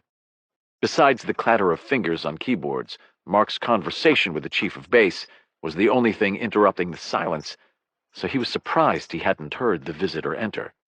Steve seemed doubly so. Mark knew that CIA officers frequently used false names when stationed overseas, but it pissed him off that the clandestine operative had used a legend with him. Mark wasn't some asset the chief of base had recruited from a Kabul slum. He was a fellow warfighter. That Dan had chosen not to disclose his true name made Mark even angrier. "Nothing Steve and I can't handle," Mark said. "Or was it Dan? Or maybe John Doe. I can't seem to keep you guys straight." Mark turned his back on the newcomer, already dismissing the man. Sure, he had the untamed look of someone who operated beyond the Hesco barriers and mud-brick walls that delineated Fob Fenty from the Wild West that was Afghanistan. But Mark wasn't impressed. Buying loyalty from corrupt warlords with suitcases full of cash wasn't for the faint of heart. But neither was boarding a helicopter to take the fight to the enemy in the dead of night. Mark did feel a grudging respect for the CIA's ground branch operators, but he knew the snake-eaters stationed at J-Bad by sight, if not name. The olive-skinned man with shaggy black hair and a matching beard might be a step above the slovenly chief of base, but he was not a shooter, and was therefore unworthy of Mark's attention. "Don't take this the wrong way, stud, but I wasn't asking you. What's the story, Steve?" The way the newcomer so casually dismissed Mark irritated him, but also piqued his interest. The man hadn't raised his voice, but he'd asked the question in a manner that expected a response. Judging by how Steve was squirming, the chief of base wasn't keen on providing one. "Hey, Mitch," Steve said. "Didn't know you were coming." "Just hopped off a C-130 from Bagram. What did I miss?" Mark didn't have to be a body language expert to see that the newcomer made the chief of base nervous, and not the kind of nervous that an unexpected visit from a superior might provoke. This looked more like honest-to-goodness fear. Maybe this Mitch guy wasn't so bad. "This is Mark. He's the Ranger CO, and one of his guys is unaccounted for." "Missing," Mark said, interrupting. "The phrase you're looking for is missing and presumed captured, which gets closer to missing and presumed dead every second I spend fiddle-fucking around here instead of leading a company of Rangers to find him."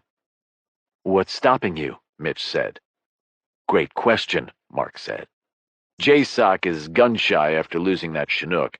My chain of command won't authorize a follow-on mission until they understand how a shoulder-fired missile managed to bring down a helicopter at night.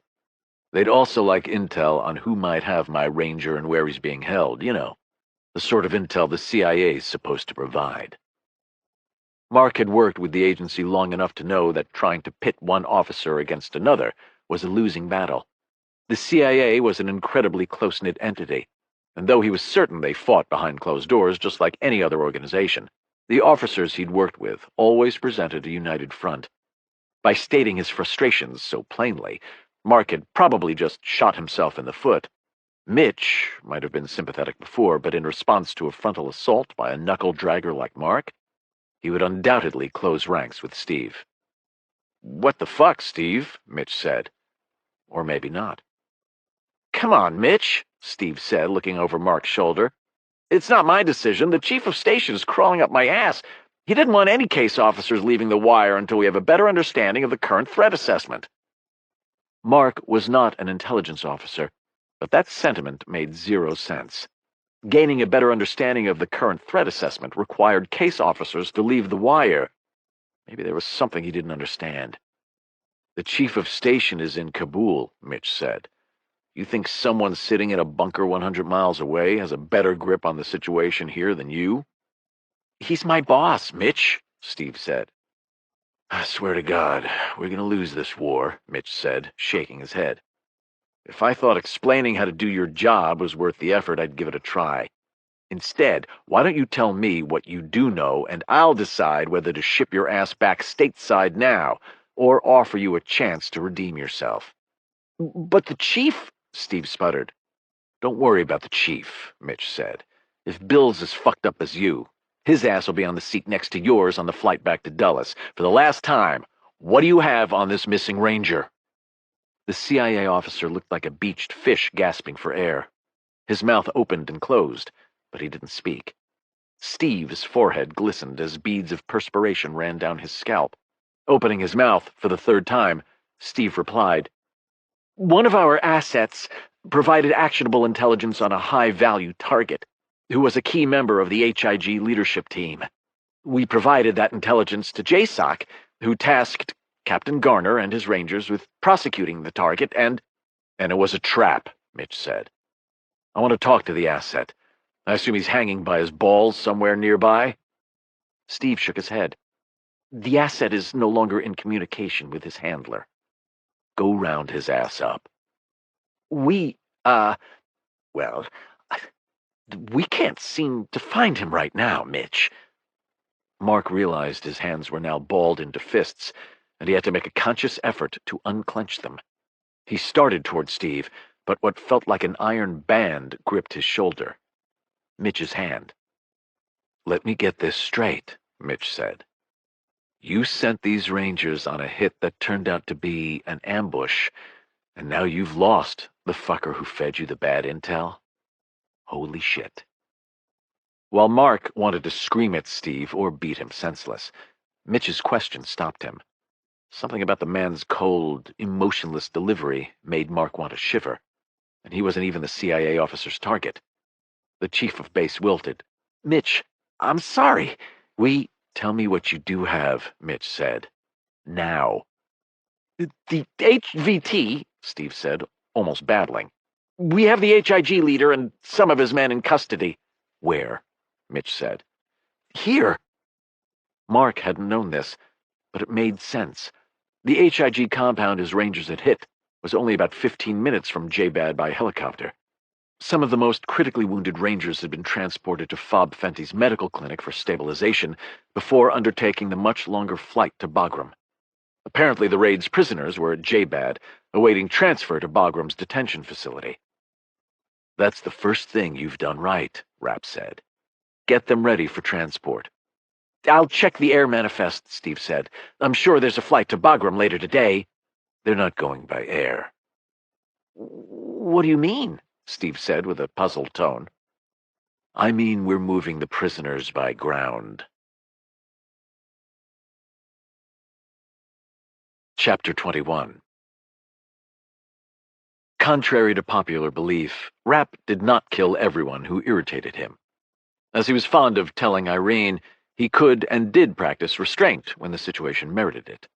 The issue was that he'd become accustomed to solving problems by eliminating people, and the more he had to deal with jackasses like Steve, the more attractive this method of problem-solving became. This was not to say that Rapp had any intention of killing a fellow American, but he'd be lying if he said the idea of removing Steve from the equation didn't have a certain appeal. Rapp operated in a world in which he was unshackled from the need to seek approval from his superiors once an operation was set in motion. This was because he reported solely to the director of the CIA and possessed neither the inclination nor desire to move into management. As such, Rapp was unencumbered by the second-guessing that plagued the many of his career-minded coworkers. Rapp was a field man to his core. He had zero utility at Langley, and he viewed fellow field operatives like the young ranger commander as kindred spirits. While Rapp wasn't one for recklessly endangering American lives, he believed there was a time to go all in. Now was that time. "You want to drive the prisoners to Bagram?" Steve said. "That will take almost 5 hours." "Just get them loaded, Steve," Rapp said. "What about you?" Steve said. "I'm going for a little hike in the Spin-Car Mountains." Silence greeted Rapp's reply. Steve looked at the ranger commander for help, but Mark didn't seem inclined to speak. With a sigh, Steve bit the bullet. "I'm not doubting your abilities, Mitch," Steve said, "but there is zero chance you will get into those mountains unseen. Zero. I just had a Delta Force troop commander in here trying to figure out how to insert a couple of his long-range reconnaissance teams. He couldn't make it work. That stretch of terrain is one of the most highly trafficked pieces of ground in the region. Goat herders, Taliban, the HIG, Al-Qaeda, and even the Pakistani army all use those trails. The SEALs, Green Berets, and Ranger regimental recon folks have tried putting reconnaissance elements into the mountain passes for years. No one has been able to clandestinely insert a team. No one." "Couldn't agree more," Rapp said, eyeing the map board. "That's why I'm not going to try." Steve shook his head. "I want to get this American back as much as anyone. But a recon in force won't work either. Best case, Saxton's captors smuggle him over the border into Pakistan at the first sight of American vehicles heading for the foothills, assuming that he isn't there already.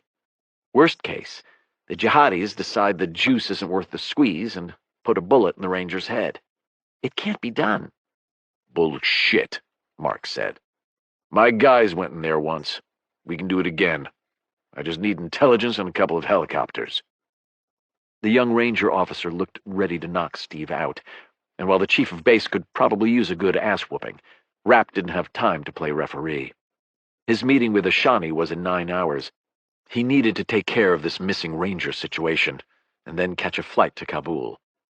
Is Coleman in country yet? Rapp said to Steve as he wedged himself between the CIA officer and the angry ranger. Right here, boss. Rapp turned toward to see Scott Coleman leaning against the B-Hut's doorframe. For reasons not entirely clear to Rapp, the SEAL was smiling. How long have you been standing there? Rapp said. Long enough. After Stan Hurley and Irene Kennedy, Scott Coleman was the person Rapp trusted most in the world. The SEAL had been his right-hand man for operations too numerous to count, but Rapp still didn't get the frogman's sense of humor. How many shooters did you bring? Rapp said. 3. Rapp was hoping for more, but he'd make it work. Get them in here. We need to do a mission brief. Will do, Coleman said. The blonde SEAL left without another word. What mission? Steve said. Ignoring the CIA officer, Rapp turned to Mark. Do you have any Afghan shooters? I don't, Mark said, shaking his head. But there's an ODA team on J-Bed that has a company plus of Afghan Army National Commandos. The team sergeant's name is Doug Peluso. I've worked with him before. He's good shit. Get him in here too, Rapp said. Pronto. We're on the clock. On it, Mark said, heading for the door. Mitch, Steve said, grabbing Rapp's arm. Have you heard a word I've said? Every single one, unfortunately, Rapp said. Now it's your turn to listen. Get Bill on the phone in Kabul. Tell him the shit's about to get real. I'm going to put together a list of assets and taskings. His job is to provide them no questions asked. If he has a problem with that, tell him that the next time his phone rings, it'll be Irene calling to explain that his career in the Central Intelligence Agency is over. Got it? Mitch, you have to believe me, Steve said, his tone pleading. You will never be able to sneak into that valley. Never. I don't plan to sneak in, Rapp said. What do you mean? Steve said. I plan to get invited. Chapter 22. 60 minutes later, Rapp was bouncing along a pothole-ridden road with his hands manacled. He knew the restraints were necessary, but he still wasn't happy. While he couldn't see through the black hood covering his face, Rapp could hear rushing water over the sound of a rumbling V8 turbo-diesel engine. The spring rains had been exceptionally heavy this year, and the Kabul River was still at flood stage. The Russian-made Ural 4320 cargo truck Rapp was riding in was the equivalent of the veritable M939 5-ton, which had hauled equipment and troops for the American military for more than 30 years. Like its U.S. counterpart, the Russian version had a large tarp-covered cargo area located behind a small cab. The truck boasted all-wheel drive for its 6 tires, but even the most sure-footed of vehicles were at risk on these roads. As was the case with most infrastructure projects in Afghanistan, billions of dollars had been allocated toward improving the roads that wound through the mountainous nation. Also par for the course, very little of that money had been used to pave and level roads. If things were progressing according to plan, Rapp's truck was currently heading southwest out of J-Bad in a circuitous route meant to circumvent a few newly erected barriers restricting access to the more direct Jalalabad-Kabul highway. The detour followed the serpentine twists and turns of a tributary of the Kabul River, and the drop-off to the churning water was both steep and barrier-free. As a former Ironman, Rapp was an excellent swimmer, but it was difficult to swim when your hands were manacled to a chain bolted to the truck's metal frame. And this was assuming Rapp would be in any condition to swim after the truck plunged down the sheer 20-foot cliff. 3 Marines had tragically drowned in this same tributary after their up-armored Humvee had misjudged a turn and toppled down the embankment. Even so, the water's icy clutches weren't Rapp's most pressing concern. That honor belonged to his fellow passengers. "Who are you?" The question was asked in Pashto by the smelly human beings seated on the troop bench to Rapp's left. While Rapp was no stranger to living in the bush, the The stench emanating from the prisoner was a doozy, even by Taliban standards. The fighter smelled like he'd either rolled in excrement or a portion of his body was rotting, or both. Although the olfactory experience was less than pleasant, Rapp felt his hopes stir at the man's question. He'd arranged to be seated next to the prisoner for this exact reason. Now Rapp needed to take advantage of the opportunity presented to him, even if that meant breathing through his mouth for the foreseeable future. Rapp paused as if weighing how much to reveal. This was not an unreasonable reaction. The dozen or so fighters sharing the truck bed with Rapp were all manacled and hooded as per standard prisoner transport procedures, even though there was nothing standard about this convoy. But the smelly HIG fighter didn't need to know that. "Speak Arabic?" Rapp replied in labored and heavily accented Pashto. "Aywa," the man said. Of course he did. Though the fighter dressed and smelled like a run-of-the-mill foot soldier who'd spent far too much time in the company of goats, his appearance was deceiving. Rapp's seatmate was actually the high-valued target from the ill-fated raid. Since the HIG commander went by many names, the CIA analysts who'd developed his target package had christened him with the code name Cyclone. "I'm a brother from Iraq," Rapp said in Arabic. "I could tell by your accent," Cyclone said. "I will call you Abu al-Iraqi then." "Who are you?" Rapp said. This time, Cyclone let the silence build.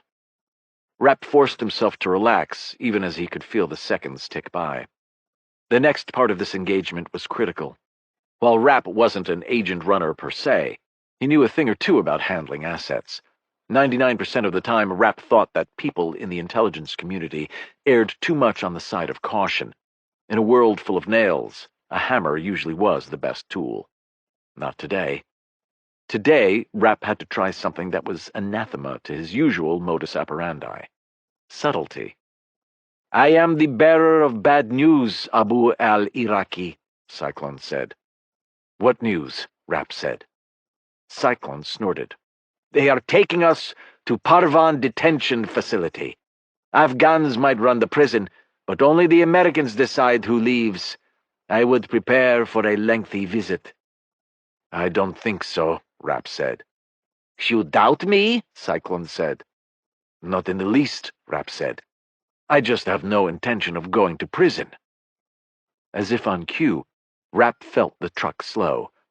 Then, the world exploded. Chapter 23. To be fair, it wasn't the entire world that exploded. The thunderclap originated from somewhere outside the truck, but with nothing but cheap canvas standing between Rapp and the concussive blast wave, it sure felt like the world was ending. Suddenly, shooting started. For anyone who'd been on the receiving end of either firearm, the chattering of an M4 carbine firing sounded decidedly different from the barking of an AK-47 rifle. The HIG commander seemed to fall into that category, as did Rapp. "Brothers are attacking the convoy!" Cyclone shouted. "Quiet," Rapp said, leaning closer to the other man. "It's not an attack. It's a rescue." "How do you—" I said quiet. Rapp emphasized the command by slamming his shoulder into the HIG commander. "If you want to live, be still." To his credit, Cyclone fell silent even as screams echoed around them. Rapp and his fellow prisoners were secured by a single chain that ran through the manacles binding their wrists.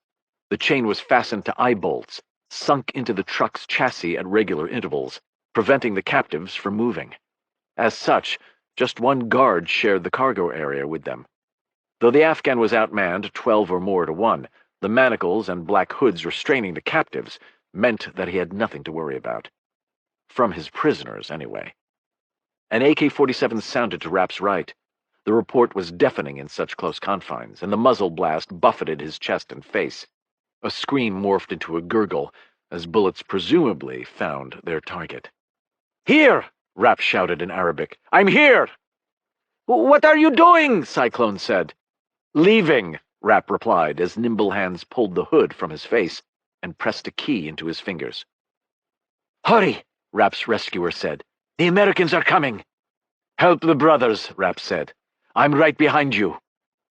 Rapp worked the handcuff key into the crusty lock, fighting an accumulation of rust, grit, and probably blood. In what should not have been a shock to him, the Afghans in charge of transporting the prisoners hadn't dedicated a lot of time to ensuring the restraints actioned smoothly. Then again, these men were probably not the cream of the crop. The role of prison guard was universally assigned to people who fit a demanding criterion: sick, lame, or lazy. The key began to turn. He carefully applied more torque, trying to split the difference between overcoming the debris jamming the locking mechanism and snapping off the key's plastic grip. After a final twist, the manacles opened with an audible click. "Allahu Akbar," Rapp said, as he stripped off the restraints and let them clatter to the floor. Though he had spent more than his fair share of time in restraints of one sort or another, Rapp didn't have to fake his relief. After years of working as a counterterrorism operative, he'd developed a pretty accurate assessment of his abilities. While he wasn't Superman, Rapp had no issue putting himself up against anyone, as long as his hands were free. Properly restrained, Rapp was no more dangerous than a cubicle dweller. Scrambling to his feet, he stepped across Cyclone, trampling the HIG commander's toes in the process. "Wait, Abu al-Iraqi," Cyclone said. "Help me!" Rapp ripped open the canvas flap at the rear of the truck. A gust of wind stirred the stagnant air, carrying with it the echo of gunfire, screams, and dying men. The breeze combined with the sounds of the battle catalyzed the prisoners. Shouts and pleas for help rang through the cargo area. "Can't save everyone," Rapp said. "Sorry." "I am not just a common soldier," Cyclone said. "I command fighters along the border. Many fighters." A barrage of automatic weapons sounded from just outside the truck. "Truly?" Rapp said, yelling to be heard over the din. "I swear it by Allah," Cyclone said. "Hizb Islami Gulbuddin. You have heard of it?" Rapp had certainly heard of the HIG. "Perhaps," Rapp said. "I lead the HIG in Pakistan," Cyclone said. "Free me, and my organization will be in your debt." Letting the tarp fall back into place, Rapp turned to Cyclone. Ignoring the pleas from other prisoners, he grabbed a handful of the HIG commander's hood and ripped it from his head. "If I help you, you will honor your vow," Rapp said. "I am not a man to be trifled with." "Of course, Abu al-Iraqi," Cyclone shouted. "Of course!" Rapp didn't know whether it was the authenticity in his voice or the sound of chattering M4s that did the trick, but the warlord's eyes shone with fervor. The ability to decipher truth from bullshit was a prerequisite in Rapp's world, and his internal lie detector was telling him that Cyclone was telling the truth. For now. Loyalty in this tribal nation couldn't be bought, but it could be rented. Rapp was about to rent a dump truck's worth. Grunting, Rapp pulled the warlord forward so that he could get at the man's hands. He was none too gentle, but Cyclone didn't complain. Once again, Rapp plunged the handcuff key into the grimy lock and twisted, this time with better results. He didn't know whether his success was because he could see the manacles or because the raging gunfight prompted an adrenaline-fueled response of his own, and he didn't care. With a rasp, the restraints opened. Grabbing the warlord by the back of his neck, Rapp manhandled the scrawny man toward the rear of the truck. Then he slid the canvas out of the way and jumped to the ground. Rapp landed in a crouch, letting his leg muscles cushion the 5-foot drop. His companion wasn't so graceful. Cyclone caught his leg on the tailgate and tumbled to the gravel. Rapp ignored the warlord in favor of searching the ground for a weapon. He found one. An AK-47 lay next to the truck's right rear wheel. Rapp grabbed the rifle, ejected the magazine, checked its load, reseated it, and cycled the weapon's bolt. Cyclone tried to stand, but his dismount from the truck must have been even worse than it looked. The warlord was favoring his ankle. Badly. Rapp was moving to help Cyclone when he caught motion in his peripheral vision. Turning, Rapp saw an American coming around the side of the truck. Releasing the safety, Rapp brought the AK-47 to his shoulder and fired.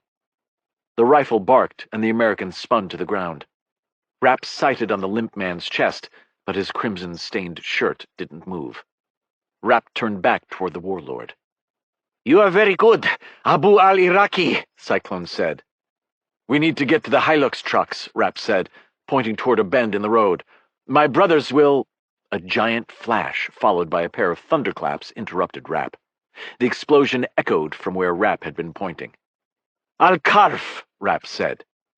"I'm assuming those were your trucks," Cyclone said. Rapp didn't reply, but the murderous look he directed at the warlord was probably answer enough. Cyclone smiled. "I know this place. Head for the trail leading into the trees over there. Quickly, while the Americans are still occupied." Rapp turned toward the dirt trail, but hesitated. "Your brothers fought valiantly, but they cannot be saved," Cyclone said. "Don't dishonor their sacrifice by needlessly martyring yourself. I have people in the next village. Get me to them, and I will repay my debt, with interest." With an utterance that sounded more like a growl than speech, Rapp dropped his rifle, lifted the warlord into a fireman's carry, and ran for the trail. Chapter 24. Scott Coleman breathed an audible sigh of relief as the two figures disappeared into the woods. Letting his sling catch his M4 rifle, Coleman withdrew a thermal imager from his chest rig and peered through the eyepiece. As expected, the forest sprang to life in monochrome shades of white and black. What was less expected was the effect the change of spectrums had on the two vanishing men. The HIG warlord, Cyclone, was rendered into a recognizable human shape with white hot spots depicting his head, hands, and ankles. His torso was drawn in shades of black, signifying that the fabric from his clothes was cold in comparison with his skin. The thermal sensor's algorithms had stitched together the image based on temperature differentials exactly as expected. The same could not be said of his companion. Coleman adjusted the monocle's focus until the image was as clear as the optic could deliver under the current environmental conditions. Then, he squeezed the trigger on the sight's hand grip, capturing a series of digital photographs. While Rapp's extremities and exposed skin were also rendered with white pixels, his torso looked different. Instead of a cold, black representation that mirrored Cyclone's image, Rapp's midsection bore a blindingly white capital X. In the visual spectrum, Rapp's clothing looked perfectly ordinary, but under the discrete frequency the thermal imager saw, he was a marked man thanks to the specifically designed fibers embedded in his shirt. "All Chaos elements, this is Chaos 6, Coleman said after keying his radio's transmit button. "Iron Man is clear of the objective, I say again. Iron Man is clear of the objective." Coleman listened as his teammates acknowledged the transmission, trying to ignore his thundering heart. Working with Rapp was never boring, but this operation might have been one of the most stressful Coleman had ever undertaken. To win Cyclone's trust, Rapp had proposed a pseudo-rescue attempt that was as audacious as it was dangerous. One misplaced shot, one instance of the wrong weapon being aimed in the wrong direction, and people would die. As if hearing Coleman's thoughts, the American whom Rapp had killed with his AK-47 got to his feet. Will Bentley gathered his M4 and trotted toward Coleman. This had been the most dangerous part of the rescue, and Coleman had originally slotted himself for Will's role. The magazine of the AK-47 Rapp had fired was loaded with simunitions, or cartridges containing a paint capsule, rather than a projectile at the tip. The weapon had been clearly marked and hand-delivered, but the fog of war wasn't just an expression. In the confusion sure to enfold the ambush rescue, Coleman visualized countless scenarios in which a rifle with live rounds inadvertently ended up in Rapp's hands. As the team leader, Coleman thought that he should bear the greatest risk. His teammates had disagreed. In a rare argument between team members, Will, Charlie Wicker, and Joe Maslick had all thought Scott should be commanding and controlling the engagement instead. The Green Beret, Doug Peluso, agreed. Coleman knew his men had a point, but his sense of duty wouldn't let him concede it. So Rapp had made the decision for him.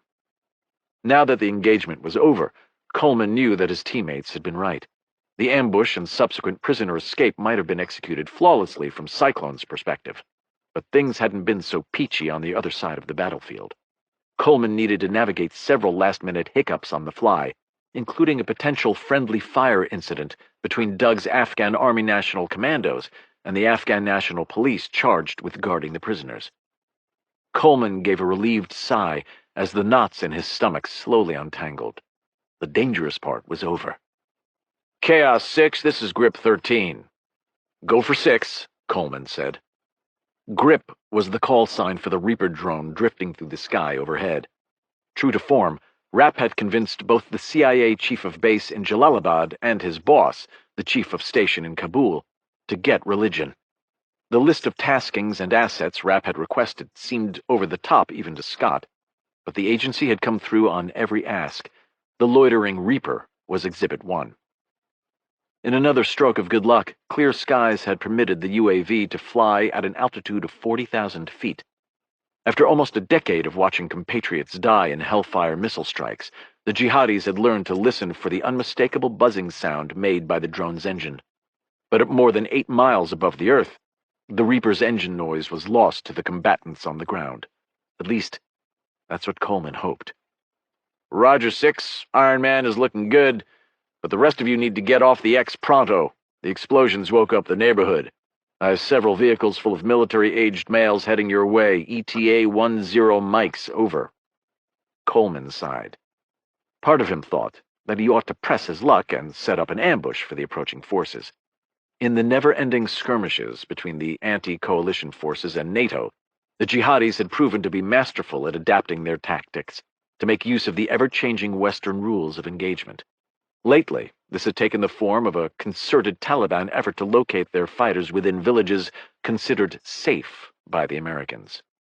This strategy had a twofold effect, in that it made it harder to distinguish the jihadis from the villagers, while also hampering the Americans' ability to conduct surgical raids against known targets. Any misstep or collateral damage meant a parade of dead women and children laid out for the media. The armed convoy heading toward the ambush site could be Taliban, HIG, Haqqani Network, or even Al-Qaeda fighters. But Scott didn't know that for sure. This was Afghanistan, a country in which any male over the age of 14 was permitted to carry an AK-47. With this in mind, it was just as likely that the collection of trucks contained the village's version of a militia, basically a neighborhood watch outfitted Afghan style. As much as Coleman wanted to leave the bad guys with a few less foot soldiers, it wasn't worth jeopardizing Rapp's mission.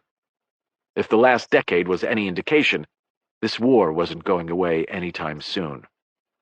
"Roger that, Grip," Coleman said. "Chaos 6 is pulling off the objective time now. Keep your eyes on Iron Man, over." "Grip copies all. Easy day." Coleman doubted that very much. Chapter 25. Washington, D.C. "So that's where we stand, Mr. President.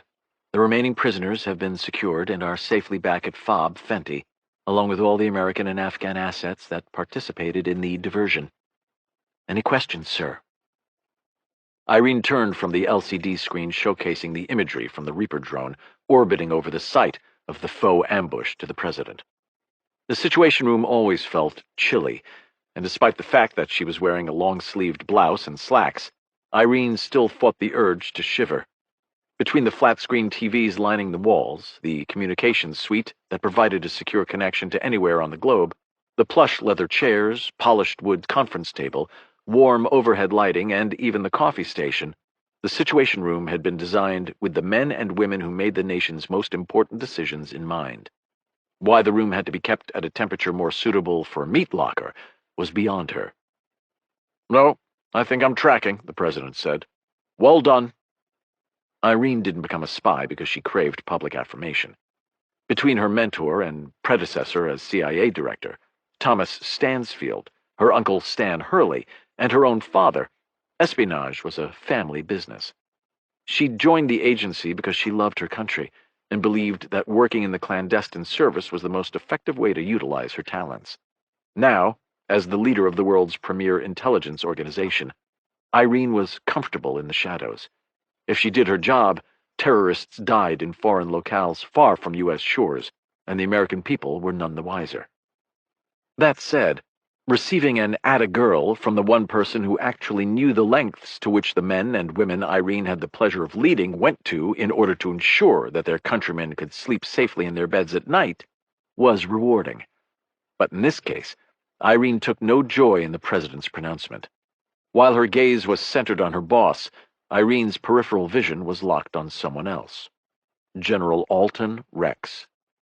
"Excuse me, sir, but I have a couple of questions." If experience was any guide, the military officer's statement was a bit misleading. The Air Force general's questions were really objections masked in the pretense of ensuring that he understood the plan Irene had just briefed. In the best of scenarios, the military and the CIA worked together seamlessly. In the worst, they squabbled over battle space, mission creep, and access to resources. Irene had served with several chairmen of the Joint Chiefs of Staff, and while she hadn't always seen eye to eye with her uniformed counterparts, she'd respected them and their opinions. Not Rex.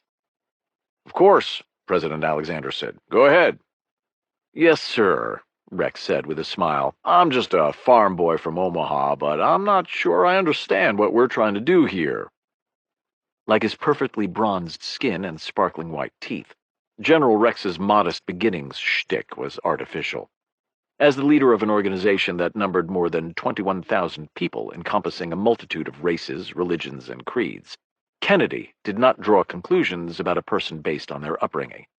While her formative years had been spent overseas rather than milking cows, as Rex liked to claim, the general's hard-scrabbled childhood wouldn't bother her in the least, had it been true. While an expert on dairy farms Kennedy was not, she had a finely tuned bullshit detector, and the Air Force officer registered off the scales. After enduring his farm boy routine one time too many, Irene had made some quiet inquiries. Turns out that Rex had grown up on a farm in the same manner in which Irene had been crowned Miss Maryland, which was to say, not at all. Rex's father had been raised several houses up the road from a dairy farm and had milked cows as a teenager. While Rex had certainly visited the farm on occasion during trips to see his paternal grandparents, he'd never worked there. For reasons known only to him, the general had appropriated his father's experience. As lies went, Rex's falsehoods weren't exactly treason, but Irene was more concerned with the motivation behind the mistruths than the words themselves. The general deliberately manipulated facts to suit a narrative he'd constructed. As a case officer, Irene made her living through misdirection, but her deceptions targeted the enemies of her country, not the people charged with keeping it safe. Along with his fake tan, wrinkle-free face, dyed hair, and whitened teeth, Rex's altered background was an attempt to create a better version of himself. A version that might be more attractive to the talent management people who recruited talking heads for cable news programs. Irene could forgive the man his vanity, but she could not tolerate his selfishness. White House staffers were famous for lining up their exit opportunities while still serving in the administration, but in some ways this was to be expected. Not so for the president's military advisors. The man charged with counseling the president on all things armed forces related should be wholly focused on his current job, not a lucrative post-military career. But each interaction with Rex seemed to confirm that the general did not share her convictions. Unfortunately, her boss had not arrived at the same conclusion. Yet. "What we're trying to do here is save one of your Rangers," Irene said, her delivery deadpan. "The ground force commander's assessment is that the area of operations, where Sergeant Saxton is likely being held, is too heavily trafficked by enemy combatants to conduct a clandestine reconnaissance. This plan is designed to address the military's blind spot." "By sending a single CIA asset on a suicide mission?" Rex said, slowly shaking his head. "I'm sorry, but I just don't see it." Irene had weathered many a meeting that hadn't gone her way. Washington's petty politics and the oversized personalities grated on her but paled in comparison to the life-and-death situations her people faced in the field. If listening to blowhards bloviate on topics they didn't understand was Irene's cross to bear, so be it. Her years in management had made Irene something of a savant when it came to her ability to refrain from issuing an oftentimes justified emotional response to the idiocy she so often encountered. She didn't lose her cool, usually, I apologize if I'm misunderstanding your point, Irene said, locking gazes with Rex. But I could have sworn our military adhered to a certain policy when it came to the men and women who voluntarily serve in its ranks. I will never leave a fallen comrade to fall into the hands of the enemy. Isn't that how the Ranger Creed goes? That was precisely how the Ranger Creed went. Irene's photographic memory made recall of the phrase a simple measure, but the optics of her question were not lost on Rex. Prior to his current role, the general had helmed Joint Special Operations Command, or JSOC. The aviator's appointment as the JSOC commander had not been without controversy. Unlike the Snake Eaters who usually occupied this role, Rex was an AC-130 pilot. Even worse, he was an aviator with very little combat experience. While Rex had checked the required boxes by first serving as the commander of 1st Special Operations Wing located at Hurlburt Field in Florida, he'd spent the majority of his time as a company and field-grade officer in staff billets, rather than the cockpit of an AC-130J Ghost Rider putting steel on target. As a non-shooter, there was a better-than-even chance that the general had never heard of the Ranger Creed, to say nothing of his ability to recite it from memory. For a moment, Irene saw what lurked behind the general's congenial act. His warm blue eyes turned to shards of ice as the wattage on his bright smile dimmed. The index finger on his right hand was the real tell. The offending digit didn't so much move as vibrate, like a violin's plucked string. Then his grin widened, and the squall passed as quickly as it had arrived. "I've never bet against a spy's memory," Rex said, "but in my business, we can't always bring everyone home. The mission comes first. Sometimes this means America's sons and daughters bear the cost of our poor choices. I advised against the raid on the HIG compound in the first place. I thought it was too provocative and had the potential to hang our service members out to dry. Now that the operation has gone off the rails, I don't think we should be throwing good money after bad. No one wants to rescue Sergeant Saxton more than me, but we run the risk of further antagonizing our Pakistani allies with a second covert operation conducted on their doorstep. I think this is a bridge too far." Irene felt her blood pressure skyrocket, even as her cold intellect prepared to rebut Rex's outrageous statements claim by claim. If the general was willing to sacrifice the lives of his troops on the altar of international diplomacy, so be it. She was not. Irene was opening her mouth to begin Rex's verbal dismemberment when President Alexander's voice cut through the air. "Your concerns are duly noted, General Rex," Alexander said. "Again, I approved Irene's operation and she's going to run it. Questions?" "No, sir," Rex said, his smile somehow even brighter. "I wish the best of luck to Director Kennedy's agent." Kennedy had purposefully refused to reveal anything substantial about the operation, citing the old sources and methods standby, even though Rex had pressed. She had no reason to suspect that the pompous aviator would actively sabotage her operation, but she wasn't taking any chances. When Rapp had called her from Jalalabad to brief his concept of the operation, the details had given her pause. What he was proposing was extreme even by his standards. Then again, extreme times sometimes called for extreme measures. Rapp's success depended on absolute operational secrecy. Under no circumstances would she divulge the details of Rapp's plan to this crowd. For reasons she still didn't quite understand, Rex seemed to take her refusal to elaborate as a personal affront. While Rex hadn't asked her outright for the identity of her agent or the insertion plan's particulars, the Air Force general had certainly nibbled around the edges. Government service types commonly desired access to classified material beyond their need to know for a variety of reasons, but this behavior was usually driven by a single cause: pride. People wanted to be able to say that they were in the know when it came to clandestine or covert operations, even if they personally had nothing to do with the mission. Every training session on the handling of sensitive or classified material always began by stressing that a person's level of clearance had nothing to do with their importance.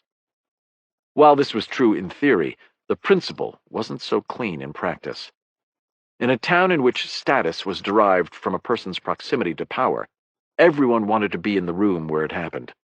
For the president's staff and the sycophants who surrounded him, not possessing a security clearance was a barrier to entry. In order to truly be in the inner circle, an aide needed to have the requisite color badge and the appropriate initials after their name. For Rex, this didn't apply quite so neatly. The general might have had the clearance to take part in a classified discussion, but when it came to the nuts and bolts of an ongoing CIA operation, Rex didn't have a need to know. That he pried for the information anyway suggested a vanity that fit with what Irene already knew about the man. Irene's distrust for the blowhard went beyond their professional disagreements. The same instinct that made her an excellent agent runner warned her that he couldn't be trusted. Until Rex proved otherwise, Irene was going with her gut. "Good," the president said. "Irene, anything more?" "Not to do with this situation," Irene said, edging forward to lock gazes with the president. "But I would like to do a quick check-in on an administrative matter." "Of course," the president said with a smile that didn't quite reach his eyes. Chapter 26. The president eyed Irene for a beat, his upraised eyebrows registering the significance of her statement. Though the words were innocuous-sounding enough, the meaning behind them was not. Irene had learned long ago that even if people were not privy to the details discussed during her private conversations with the president, the fact that she was having a private conversation at all still drove speculation. Speculation that in turn drove wagging tongues. To avoid kick-starting the rumor mill every time she needed to see her boss alone, Irene had suggested a series of code words that would both alert the president to the true nature of her request and communicate its level of urgency. Administrative matter signified that her need was urgent and that it corresponded to one of her most important special access programs. Crankshaft. "Sure," the president said, glancing at his watch, "but I've got a policy meeting with Ted and a couple of senators in 15 minutes. Is that enough time?" "Plenty," Irene said. Irene was seated next to the exit, which meant the departing principals filed past her to get to the door. Most of the departures didn't register with her. One did. Rex placed a hand lightly on her shoulder as he walked past. Anyone viewing the gesture would have discounted it as harmless, a moment of innocent contact between two co-workers as one edged past the other in a confined space. Maybe this was even how Rex had intended the touch. This was not how Irene received it. Her distaste for the general magnified the moment that his fingers were resting on her shoulder, stretching the touch's duration from a fraction of a second to something longer, intolerably longer, which took her somewhere else. Irene felt her chest tighten as she struggled to breathe. She debated reaching for the mug resting on the table next to her elbow in order to fake choking on a swallow, but didn't. What if the president saw her shaking hand? Irene fought to keep her expression blank even as touches from phantom fingers crawled across her skin like invisible spiders. Not now. Please, God, not now. The Situation Room's heavy door swung shut with a resounding thud. "Irene, are you okay?" "Fine, sir," Irene said, forcing a smile. The sound of the closing security door had somehow broken the spell. She really was fine. For now. Alexander held her gaze for another moment and then slowly nodded. "Okay, then. I'm glad you grabbed me. I have some thoughts about your intention to send a CIA officer to the compound." "Yes, sir," Irene said, her stomach sinking. "I wanted to update you on that. Nash is in Pakistan, as is our knock. She'll be ready to make the approach by tomorrow." She knew Alexander well enough to recognize when the president was getting cold feet. She was hoping that once he learned that the operation was already in motion, Alexander would stop second-guessing his decision. "I'm not saying no," Alexander said. "I'm just saying that I want to call an audible." For most people, this phrase was just a figure of speech.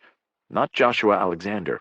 The president had played football at Alabama until an injury his junior year had ended his hopes for what might have been a very promising post-collegiate NFL career. President Alexander knew all about audibles. "What do you mean, sir?" Irene said. The Ranger raid into Pakistan has caused us some headaches, but those are nothing compared to the shitstorm that sending SEAL Team 6 to Abbottabad might unleash.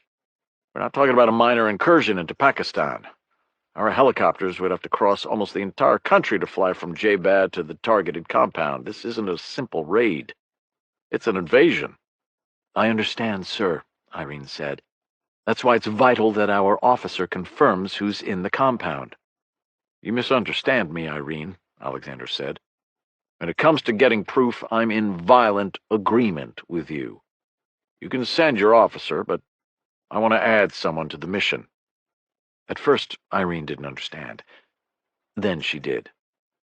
Mitch. Alexander nodded. This isn't a slight against you or your knock.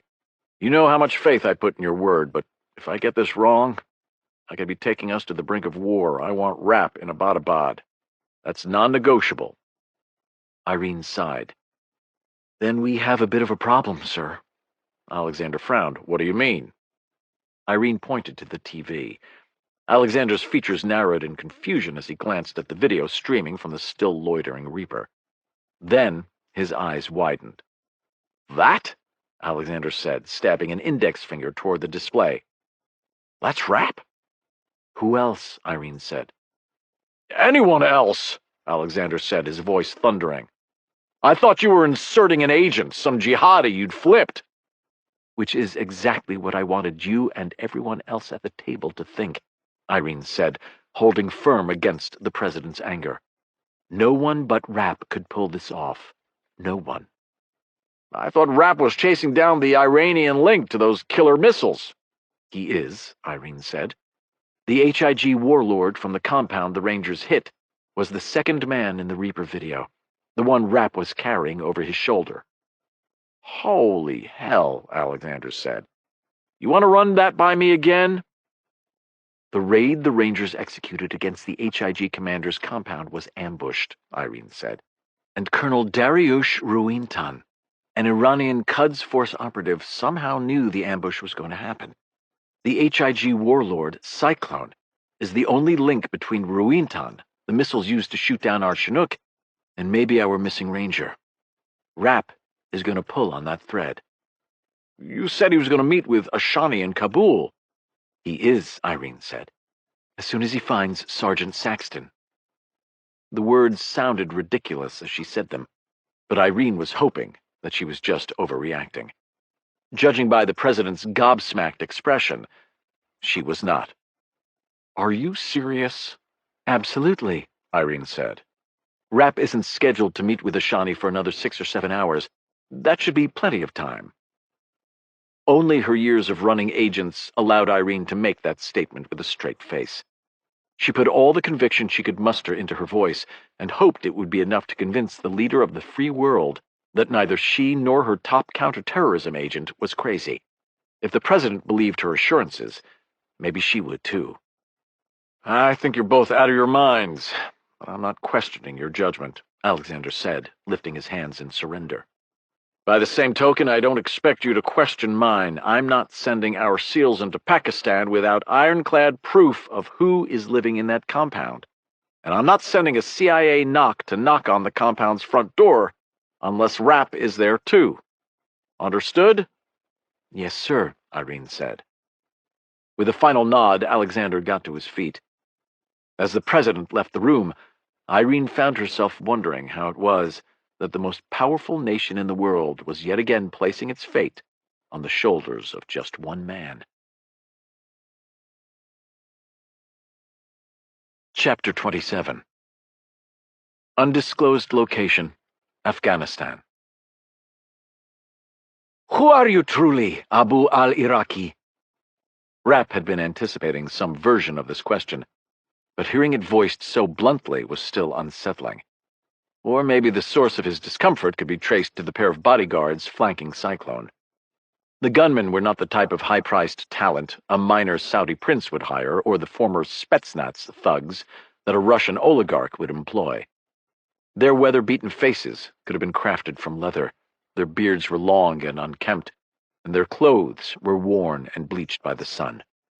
These were not the sort of men who watched over tech billionaires or babysat heirs to family fortunes. The gunmen were killers, plain and simple. And Rapp did not care for the way they were staring at him. The bodyguards looked less like a protective detail evaluating a potential threat, and more like feral dogs assessing their chances against a cornered sheep.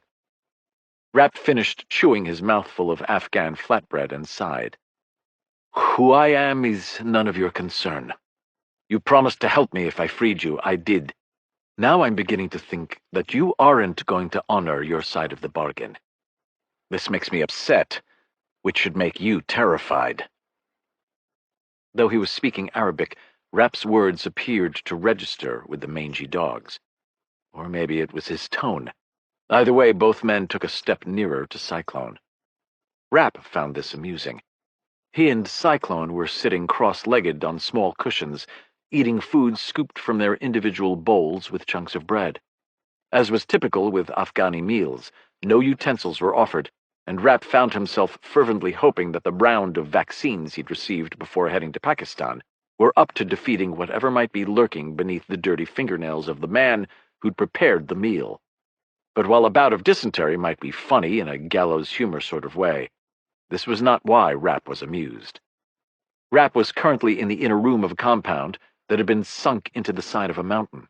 He was surrounded by armed men, himself weaponless and seated on the floor. His only salvation lay with an unseen drone that was hopefully orbiting somewhere overhead. Cyclone should have more to worry about from his undercooked food than Rapp, but somehow his guards knew differently. The good ones always did. As if sensing his thoughts, the fighter closest to Rapp fingered the scarred wooden stock of his AK-47. The man's pinched features reminded Rapp of a weasel, but his dark eyes radiated intelligence.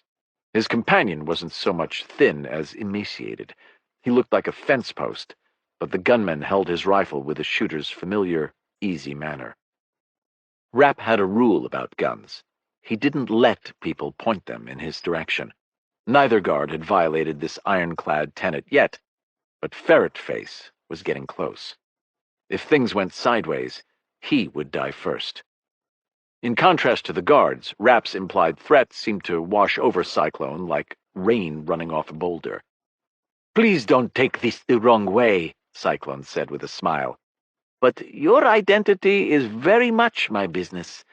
These are my mountains, and I've lived among them for decades without once fearing the Americans. Now, in the space of 24 hours, I've been captured by commandos, interrogated, and then freed by a mysterious fighting force, a force I knew nothing about. These mountains and everything in them belong to me. Nothing exists in my territory without my knowledge. Nothing. Except you." Rapp tore off another piece of flatbread, stuck it in his mouth, and chewed. The dry texture sucked away his saliva like a sponge. Rapp gazed longingly at the cup of tea situated within easy reach of his left hand, but he refrained. For the time being, he needed to manage his fluid intake carefully. Very carefully. "Have you no answer?" Cyclone said. There were two ways to play this. One, Rapp could attempt to stroke the HIG warlord's ego. Two, he could go for the jugular. Rapp wasn't much for stroking egos. "Listen to me, you backwoods fuck," Rapp said, dusting breadcrumbs from his hands. "I am in this godforsaken land for one reason: to meet with an Iranian intelligence officer. You are not him. Since your memory apparently needs refreshing, the men who died attacking that convoy were from my organization, not yours. They were rescuing me, not you. Outside of this miserable valley and the inbred goat herders who call it home, nobody gives a rat's ass about you. Nobody. You begged for my help, not the other way around. You promised to settle your debt to me with interest if I saved you from the Americans. Payment is now due." Rapp had tailored his speech to provoke a reaction. He got one. Cyclone's smile grew even wider. The warlord's guards didn't seem to share their employer's amusement. Fence Post leaned over to whisper into Cyclone's ear, while Ferret Face's index finger slid ever closer to his rifle's trigger guard. Rapp had never attended a Taliban weapons safety course, but he did know that the jihadis were notorious for suffering accidental weapons discharges. The odds were better than even that Ferret Face's rifle had a round in the chamber and that the weapons selector switch was set to fire. Rapp was willing to give the scruffy fighter 1 inch. If the man's index finger moved even a centimeter farther, Rapp would consider the man a threat. Ferret Face would not enjoy what happened next. "Peace," Cyclone said, holding up his hands. "My countrymen have been at war our entire lives, first with the Russians, then with each other, and now with the Americans. I've seen many people I thought friends become enemies, and I fought alongside men I'd once sworn to kill.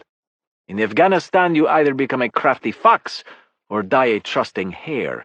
There is no middle ground." Rapp believed the HIG warlord, but he didn't give two shits about his martial philosophy. Perhaps when this dumpster fire of a war was finally over, there'd be a market for a mujahideen version of Sun Tzu's Art of War. Until then, Cyclone could save his philosophical musings for his henchmen. But Rapp didn't say that. Contrary to what Irene might believe, he actually was capable of practicing restraint when the situation merited. And while Cyclone hadn't explicitly said the words, "I'm sorry," Rapp could recognize an apology when he heard one. But apology or not, Rapp was of half a mind to just slay this douchebag and move on. The clock was ticking. After carrying the HIG warlord into the forest, Rapp had followed the gravel path Cyclone had indicated for about 3 kilometers. Just when he was beginning to wonder if the jihadi had chosen the wrong goat trail, the foliage opened to reveal a village nestled in a small valley. True to his word, Cyclone did have people loyal to him in the village. People in the form of armed men who were only too willing to pile Rapp and the HIG commander into the bed of a Hilux truck and cover them with sacks of corn, barley, and rice. Rapp glimpsed the sun long enough to confirm that the truck was heading generally south before the coarse fabric blotted out the sky. With nothing else to do, Rapp settled in for the ride and tried to mark the time. About an hour or so later, the truck came to a stop. Unseen hands removed the burlap sacks, and Rapp found himself eyeball to eyeball with Ferret Face and Fence Post.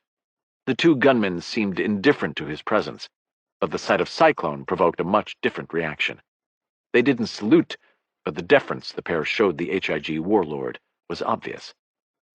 While the men were conversing in Pashto, Rapp hopped out of the truck and stretched his kinked muscles.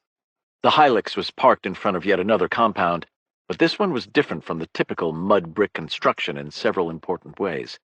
1. The walls were made of much stronger concrete, and the gate was constructed of interlocking steel slats. 2. The structure was embedded in the surrounding rocky cliff face, and its concrete exterior perfectly matched the dirty white shale sprouting from the ground. Rather than a traditional gravel driveway, access to the compound required an off-road vehicle capable of navigating the scree-covered slope leading to the structure. Bits of stone were haphazardly stacked in front of the outer walls, obscuring their straight lines, while strategically placed vegetation did the rest. Taken in sum, the natural camouflage rendered the structure difficult to detect from the ground and probably impossible to see from the air. Rapp's gaze traveled from the compound to the jagged cliff faces on either side of the structure. Unless he missed his guess, he was looking at the foothills leading to the Spin Khar Mountains. Success. At least, this is what Rapp had thought about an hour ago when he'd first arrived. Now, he wasn't so sure. He'd hoped that the compound might hold the missing ranger, but this did not seem to be the case. To make matters worse, Cyclone was entirely too smart for his own good, and Rapp still did not like the vibe he was getting from the warlord's bodyguards. Rapp could have just interrogated Cyclone in J-Bad, but since the warlord had been captured at the same time the ranger went missing, Rapp had been worried that the HIG commander would not know Saxton's location. Instead, Rapp had gambled that once Cyclone was reunited with his men, they would either take their commander to where the ranger was being held, or tell him Saxton's location. So far, this gamble had not paid off. if something didn't break loose in the next couple of minutes, Rapp intended to separate the warlord from his bodyguards and question him about the missing ranger. Forcefully. Then Rapp would commandeer one of the Hilux trucks he'd seen parked beneath camouflage netting outside the compound and conduct his own search for Saxton, using Cyclone's best guess as his starting point. As long as the drone continued to float through the sky above him, Rapp had a way to signal Coleman and his hitters. A way that could only be used once during a window that was rapidly closing, thanks to the drone's prodigious fuel consumption. And if this wasn't enough pressure, by now a Shawnee would have landed in Kabul. Rapp had to get this show on the road. In a world populated by dirtbags who needed killing, Rapp often felt busier than a one-legged man in an ass-kicking contest. "If you have something to discuss, let's hear it," Rapp said. "Otherwise, I'm leaving." "Arabs," Cyclone said with another smile, "always so anxious. In some ways, you remind me of the Americans. They might have the watches, but we have all the time." The word Americans sent a tendril of worry snaking through Rapp's gut. Was Cyclone trying to elicit some sort of reaction? Rapp didn't know, nor did he intend to play mind games with the warlord. Rather than take the bait, he got to his feet. "Thank you for your hospitality. I need a phone. Now." Hospitality wasn't just a quaint notion in this part of the world. According to tribal tradition, Cyclone had extended hospitality to Rapp by providing him with shelter and food. This meant that the HIG warlord was honor-bound to protect and aid Rapp. Still, the notion that there was no honor among thieves was doubly true for Afghan warlords who'd fought for the Northern Alliance, the Taliban, the HIG, and now perhaps the Iranians. "Of course," Cyclone said, standing as well. "Of course." The warlord directed a stream of Pashtu at Ferret Face. The man's disposition didn't grow any sunnier, but the fighter nodded and moved his finger away from the AK's trigger guard. Progress. Digging into his pocket, Fence Post produced a simple flip phone, which he handed to Cyclone, who then passed it to Rapp. Rapp was preparing to activate the device when the warlord spoke. "Just one more thing." Rapp paused with his thumb hovering above the dial button. "What?" "Before you leave, I thought we might discuss a business proposition." Rapp sighed. The HIG, like the Taliban, wasn't exactly an industrial powerhouse. Rapp assumed this conversation would center around the organization's one reliable export, opium. While it would be interesting to hear what the little toad was willing to offer, neither Rapp's timeline nor his legend permitted such a discussion.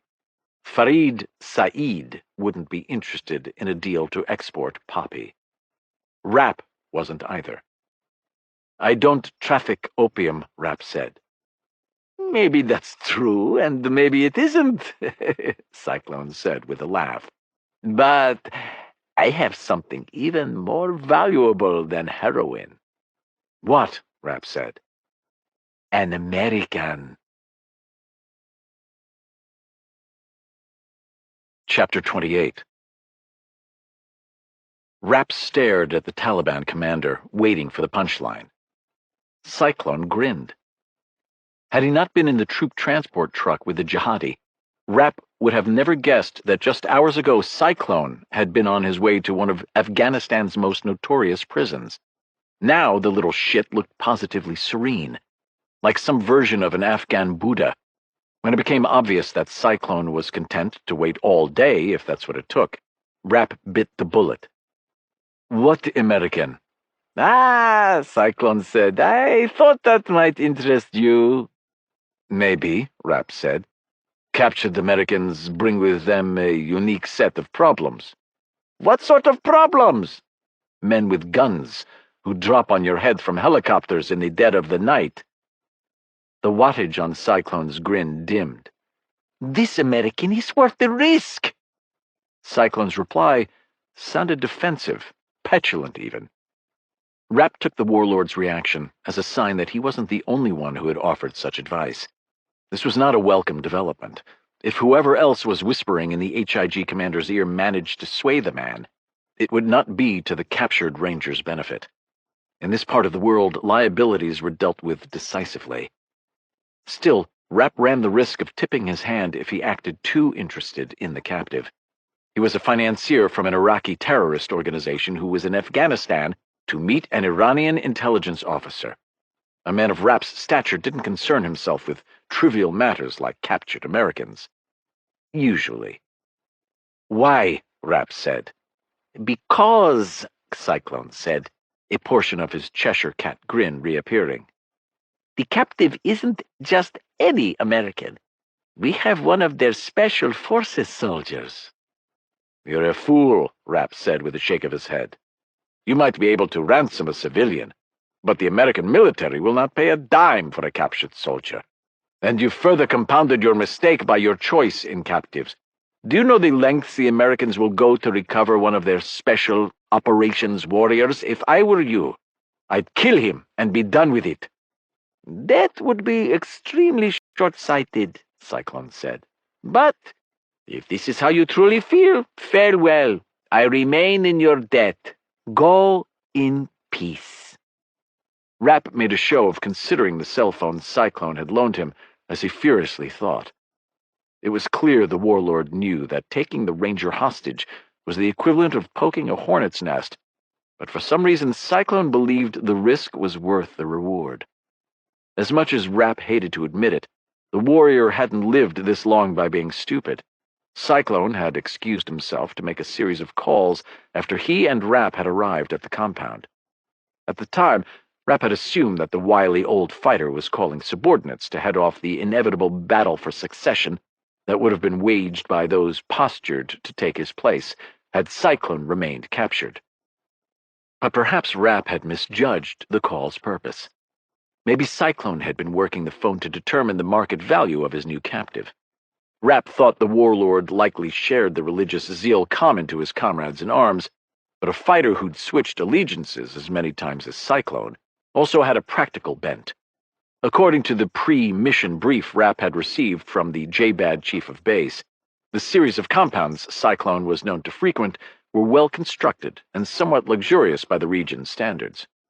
Rapp was willing to bet the generators, the fleet of Hilux trucks, and the contingent of guards to protect them hadn't been purchased on a HIG commander's salary. Perhaps Rapp had a chance to resolve this entire situation with something the Central Intelligence Agency had an almost unlimited supply: cold, hard American cash. Rapp activated the phone and was preparing to dial. When Cyclone spoke, "You're free to call whoever you will, but if you dial, my offer to show you the American expires."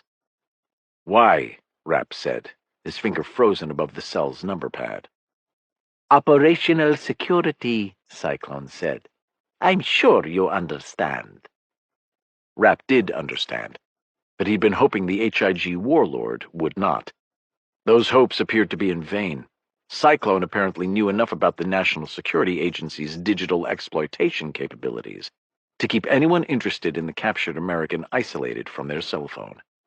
As Stan Hurley loved to say, in a war that had stretched for almost a decade, the dumb jihadis had died a long time ago.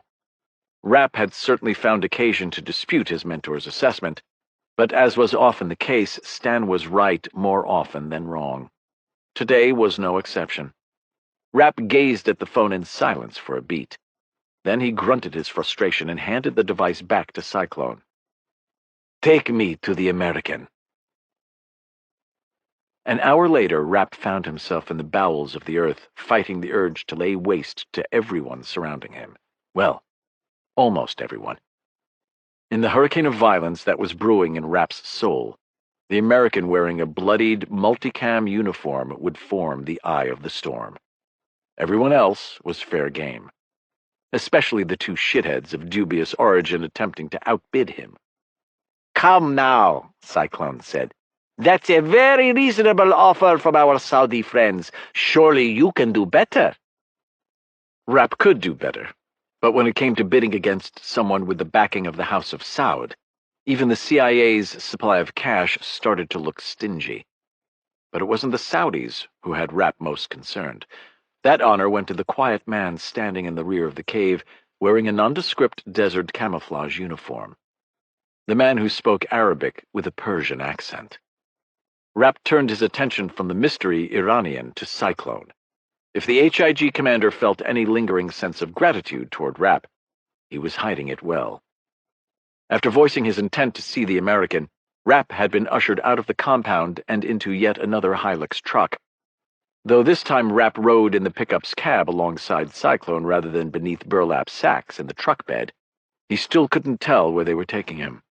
This was because the HIG warlord had handed Rapp a blindfold as soon as he'd settled into his seat. Rather than protest, Rapp had dutifully tied the fabric across his eyes and focused on his other senses. Judging by the sound of the pickup's straining engine and the road's steep upward gradient, Rapp guessed that they were leaving the foothills for the Spin Khar Mountains proper. After jostling 45 minutes, the truck came to a stop and Rapp's blindfold was removed, but it was sound rather than sight that first captured his attention. The sound of rushing water. A lot of it. Blinking against the sudden brightness, Rapp saw a waterfall several stories tall thundering down a rock face into a rushing river. To the right of the waterfall loomed the mouth of a cave complex reminiscent of the ones in which al-Qaeda elements had made their last stand during the initial invasion of Afghanistan. That complex had been dubbed Tora Bora, Pashtu, for Black Cave. For all he knew, Rapp might have been looking at those exact same tunnels. Resisting the urge to glance up at the hopefully still loitering UAV, Rapp had followed Fence Post, Ferret Face, and Cyclone into the subterranean lair. To his surprise, the accommodations were on par with the compound he'd just left. Light bulbs ran the length of the ceiling in bundled strands to ward off the perpetual gloom, and thick rugs softened the rock floor. Strategically placed fans did an adequate job of circulating the air, and the smell of roasting meat and baking bread teased Rapp's nose. The tunnel complex had the vibe of a 1950s survivalist's bunker, which in Afghanistan was the equivalent of the Ritz-Carlton. This luxury did not extend to the battered Rangers' accommodations. The American was chained to the floor of a dank-looking depression about 6 feet below the ledge on which Rapp and the others were gathered. Rapp assumed that the cavern had been eroded by a now dried-up underground stream, but regardless of how the depression had been formed, its purpose before it had been converted to a cell was easy to deduce. An eye-watering stench wafted up from its dark confines. A rock chimney climbing up the depression's far wall was probably intended to vent some of the noxious fumes above ground, but the natural ventilation wasn't working nearly well enough for Rapp's taste. He knew that outfitting the cave with indoor plumbing was probably a bridge too far, but Rapp would have hoped the Afghans had the sense not to shit where they lived. "I hate this country," Rapp said. "Afghanistan isn't for everyone," Cyclone said with a shrug. "You misunderstand me," Rapp said. "It's not your country I hate. It's you." "What?" Cyclone said. "You said you weren't interested in the American." "I said you were a fool for capturing him," Rapp said. "You're not equipped to hide him. I am. My organization has trafficked several captured Westerners. Aid workers, journalists, and the occasional foolhardy tourist, yes, but not a special forces soldier." "Correct," Rapp said, "which is why I was interested in this one.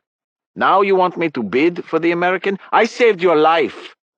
"For which I am grateful," Cyclone said, "but this is business."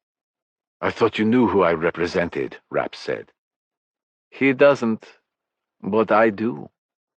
The comment came from the quiet man in the desert camouflage uniform, the one who spoke Arabic with a Persian accent. The man smiled as he spoke, but the gesture didn't reach his cold eyes. The camouflage pattern, Persian accent, and confidence bordering on arrogance all pointed toward one conclusion. The man was Iranian, probably Quds force. To make things even more interesting, the Iranian looked familiar. "I wasn't talking to you," Rapp said before turning back to Cyclone. "But I am talking to you." While not particularly witty, the Iranian's comeback demanded Rapp's attention, mainly because it was punctuated by the metal-on-leather whisper of a pistol sliding clear of its holster. With a sigh, Rapp turned to find himself staring down the barrel of a Zoaf PC-9 pistol, the Quds Force sidearm of choice. Though Irene never seemed to believe him, this situation proved Rapp's point. Sometimes violence really did choose him. Chapter 29. Rapp turned from the pistol-wielding Iranian to Cyclone. "What is this?" To his credit, the HIG warlord looked surprised at the turn of events. "Not sure," Cyclone said. "But my Iranian friend has exactly 3 seconds to explain himself." The HIG commander hadn't added the expected "or else," but Ferret Face and Fence Post still got the message. Both men orientated their AK-47s toward the Iranian in the calm, easy manner displayed by men who were intimately familiar with violence. The Iranian didn't waver, but the tip of his pistol trembled, slightly. "I know this man," the Iranian said.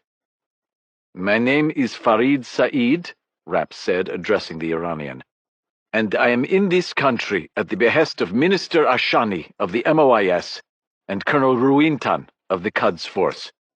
I am quite certain that both of these men outrank you. Whatever bad blood you believe exists between us is trumped by their invitation.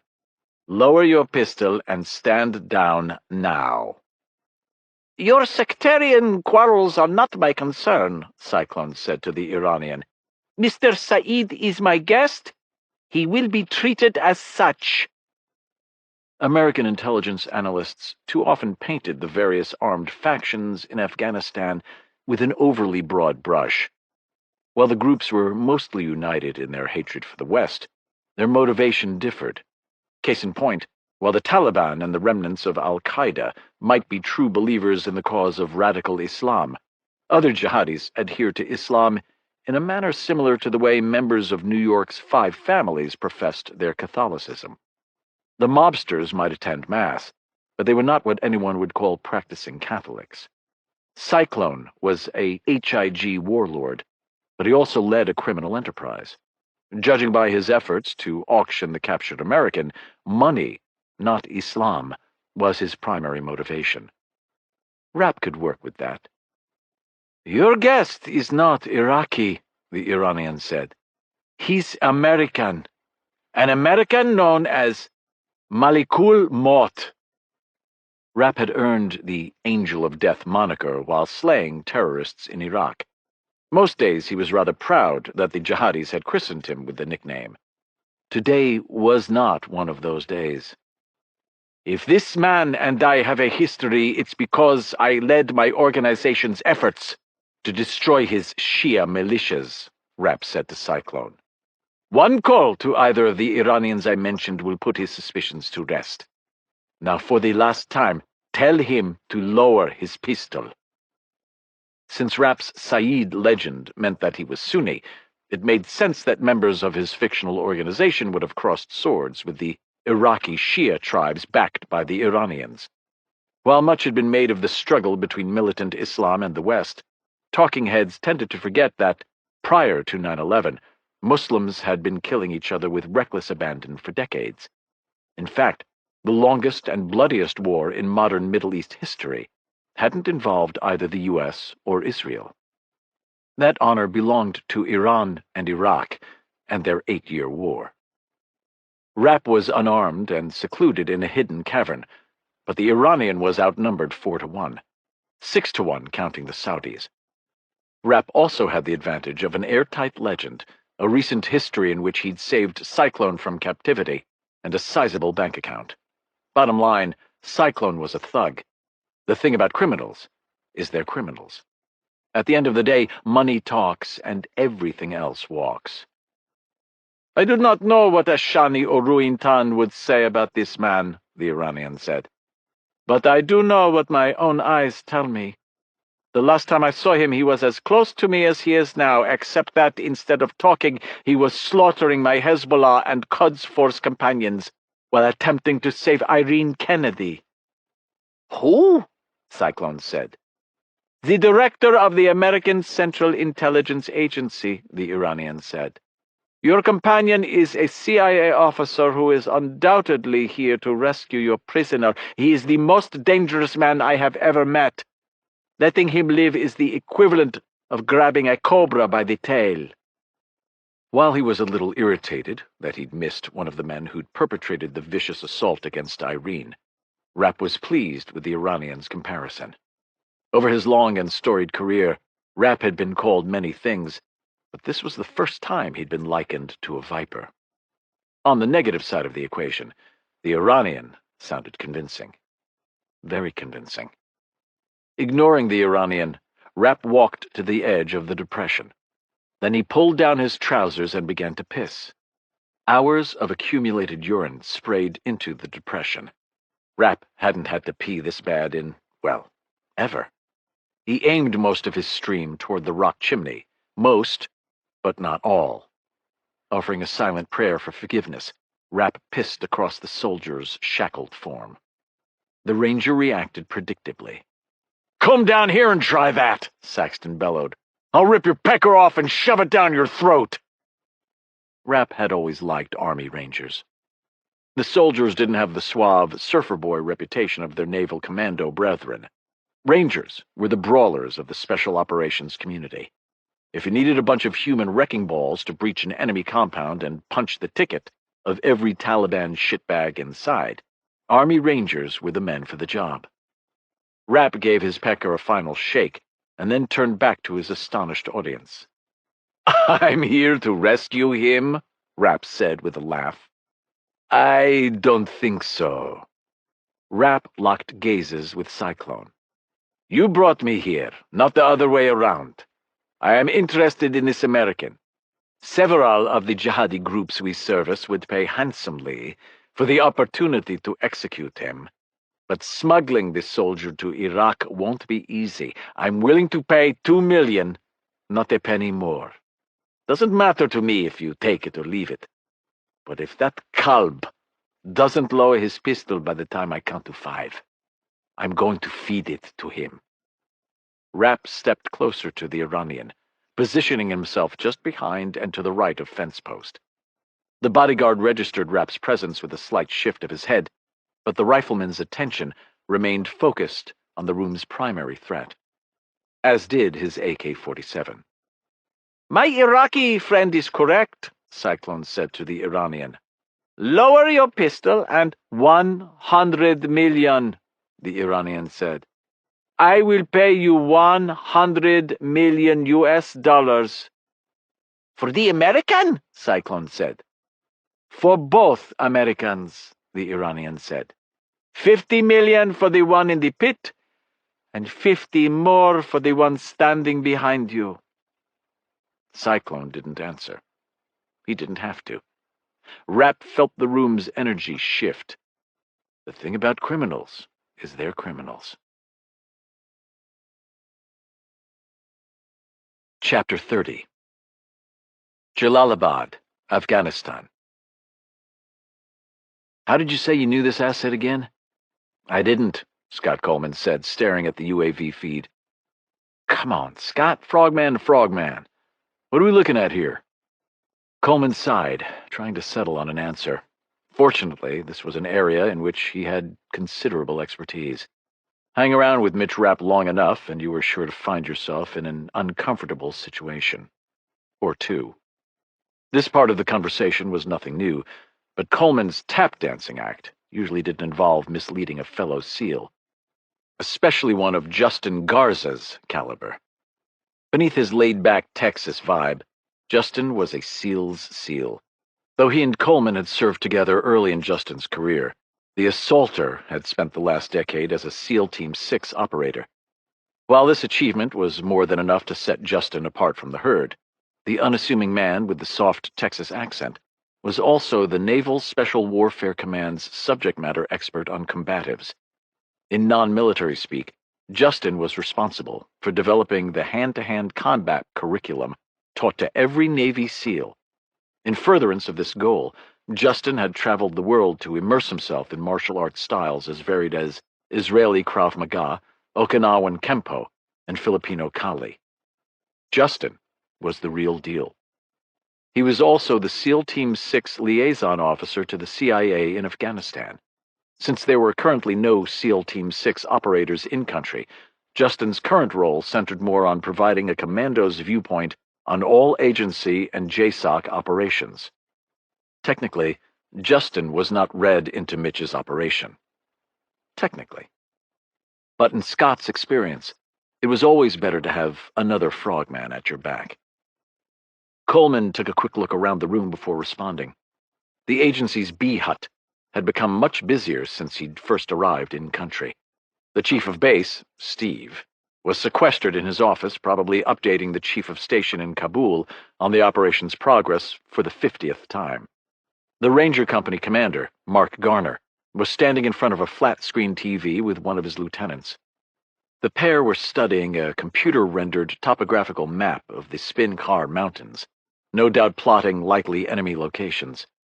The sound of radios breaking squelch competed with murmured conversations from the bullpen, as the agency analysts and case officers coordinated in real time with the pilot, sensor operator, and mission intelligence coordinator who were directing the orbiting UAV from half a world away. The B hut was a controlled access building on a controlled access compound. Coleman couldn't think of too many areas more secure than this one. Even so, he was reluctant to reveal too much about the operation. When he'd been in Justin's shoes, he'd hated the need-to-know bullshit. Now that he was on the other side of the table, the security didn't seem quite so unreasonable. Especially considering what Rapp was attempting. Mitch was known for pushing the envelope, but this was some crazy shit even by his standards. "Here's the deal," Coleman said, catching his voice low enough that the other SEAL had to lean closer. "That's not an Afghan asset. He's American." Justin's bushy eyebrows shot up. "A case officer?" Coleman shook his head. "Something like that. When did you come over to DevGru?" Justin frowned. "Just prior to 9/11, why? Remember that Task Force 11 raid into Pakistan back in 2004? The one with both SEALs and Delta boys?" "That's it," Coleman said. "Hell yeah," Justin said. "That was legendary." He's the one who developed the original intelligence to get the raid authorized, and then conducted the sensitive site exploitation in Pakistan during the firefight. Justin responded with a low whistle. "Holy shit. I heard that guy also had something to do with stopping a nuke from turning D.C. into a parking lot." "Whatever you heard isn't half of what actually happened," Coleman said. "This dude has been in more slippery shit than most of the team guys combined. I've worked with him for the last 10 years. He might not have a trident, but if I was in a bad way, he'd be my first call. That's no bullshit." Justin digested this statement in silence. Coleman understood. There was a reason why SEALs signed every missive with LLTB. The letter stood for Long Live the Brotherhood. To a fellow frogman, what Coleman had just said was the equivalent of blasphemy. But that didn't make his observation any less true. "How much longer are we giving your guy?" The question came from Mark Garner, who'd wandered over to join the conversation. Coleman didn't know when the Ranger Company commander had started his vigil in the B hut, but he'd been there when Scott showed up hours ago and hadn't left yet. Coleman's days of providing advice to young lieutenants and ensigns were long past, but he was tempted to make an exception with Mark. The junior officer looked like shit, and while Coleman understood all too well the anguish that came with knowing that one of your brothers in arms was at the mercy of jihadi barbarians, Garner had to be approaching a state of combat ineffectiveness. "As long as he needs," Coleman said. "He is your Ranger's best chance for rescue. I know you want to go in there and start knocking heads, but putting a bunch of grunts on the ground is the quickest way to ensure your missing man gets a bullet in his skull." "Saxton," Garner said. "His name is Sergeant Fred Saxton." Coleman shared a look with Justin, and the frogman nodded. "Look, sir," Justin said, putting a hand on Garner's shoulder. "I know you're worried about your guy, but keeping a solo watch on this TV screen isn't doing him any good. When's the last time you slept? The dark rings around Garner's eyes seemed to answer enough, but the ranger still looked like he wanted to dodge the question. A while, Garner said finally. Justin nodded. Go grab some rack time. I promise nobody will leave without you. Okay, Garner said. But before I leave, at least tell me what we're looking for. All this secret squirrel shit just makes things worse. Justin turned to Coleman and arched an eyebrow. Our ranger friend makes an excellent point. Coleman sighed. Mitch figured he'd be searched, so he's not carrying a beacon or radio. So what? Justin said. He's going to send up smoke signals? Coleman felt vaguely irritated at the question, but realized that he was probably more aggravated with himself. OPSEC was all well and good, but not at the expense of keeping the very people he was depending on to rescue Rapp in the dark.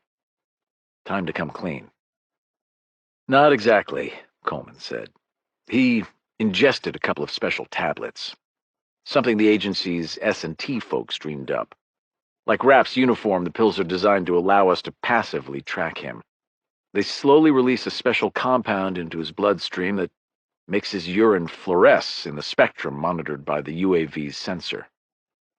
You got to be kidding me, Justin said. I've heard of pissing hot, but this takes the cake. Yeah, Coleman said. Pretty ingenious. He just needs to take a piss where our ISR asset can see him. Supposedly, even the fumes from his urine will register. What will it look like? Garner said. Just another hot spot? No, Coleman said. The picture the agency guys sent me looked like a bed of sparkling diamonds. Kind of like that, Garner said. Coleman looked from the ranger to the TV and swore. Exactly like that. Chapter 31. Undisclosed location, Afghanistan. Rapp could see the wheels turning in Cyclone's head. $100 million was a lot of money. With that kind of cash, the warlord could buy himself legitimacy. Maybe trade in the mountain compounds for a plush house in Islamabad. Or, if living rough was more his style, Cyclone could at least outfit his subterranean lair with indoor plumbing. Either way, $100 million was not something a criminal like Cyclone could be willing to let slip by, Pashtu hospitality honor code or not. Criminals were criminals. Turning, Rapp stomped the inside of fence post's knee. He pictured his foot shattering bone and rupturing ligaments like a sledgehammer busting through drywall. The guard's knee collapsed with a satisfying pop. The man shrieked and stumbled, grabbing at Ferretface's arm for support, which meant that his fingers were no longer on his rifle. Snatching the man's AK, Rapp levered the stock around the guard's midsection. He sank to one knee as he moved, presenting a smaller target. Rapp fired a burst into Ferretface, and then tracked the muzzle toward the Iranian. Rapp was taking the slack out of the trigger when the now one-legged fence post entered the fight. The jihadi raked his fingernails across Rapp's face just as the shot broke. Both men missed their targets. Rapp turned his head at the last moment, sacrificing his cheek to save his eyes, even as the rounds he'd intended for the Iranian tore stone chunks from the cave's roof. Cursing, Rapp hammered an elbow into fence post's wrecked knee. The man screamed. Exploding to his feet, Rapp sank a shoulder into the bodyguard and sent him tumbling into the outhouse-turned-jail cell. Turning, Rapp tracked the AK's iron sights toward the Iranian, only to see the man vanish down one of the two corridors leading from the room. Rapp caught motion to his right. Cyclone was sprinting for the second exit. The AK's front sight post settled on the fleeing man's back, seemingly of its own accord. Rapp slightly adjusted the aim point and pressed the trigger. The rifle barked, and puffs of red mist erupted from the warlord's leg. Cyclone crumpled. The HIG commander grabbed his thigh and rolled onto his back, screaming. Crimson spilled from the wound, but there was no spurt of arterial blood. Gritting his teeth, Cyclone pushed off with his good leg, crawling across the floor. Rapp was impressed. Cyclone was as hard as woodpecker lips. Crossing the room in 2 quick strides, Rapp stomped on Cyclone's leg. He went rigid, as if electricity rather than pain arced through his body. Gasping, The warlord opened his mouth to scream. He didn't get the chance. Snapping the wood stock down in a vicious arc, Rapp drove the rifle into the bridge of the man's nose. The thin bone ruptured and blood sprayed from his face. Cyclone went limp. "Hey, Ranger," Rapp said, turning toward the depression. "You still down there?" For a long moment, no one answered. Then a deep baritone replied. "Who's asking?" "Your ticket out of here," Rapp said. "Did you get the present I dropped you?" "If by present you mean one of the nasty-ass jihadi guards, yes. Yes, I did." "Good," Rapp said. "Did he have the keys to your restraints?" Another long pause. Then, "Maybe." A pair of jihadis edged around the stone doorway of exit number 1, the corridor through which the Iranian had run. Rapp dropped one of the shooters with a well-placed headshot, but the second slipped away. Knowing what was coming next, Rapp flattened himself behind Cyclone's limp body. The second shooter's AK-47 peeked around the corner, and a tongue of fire erupted from the muzzle. Rapp cursed as stinging shards of rock peppered his neck and face.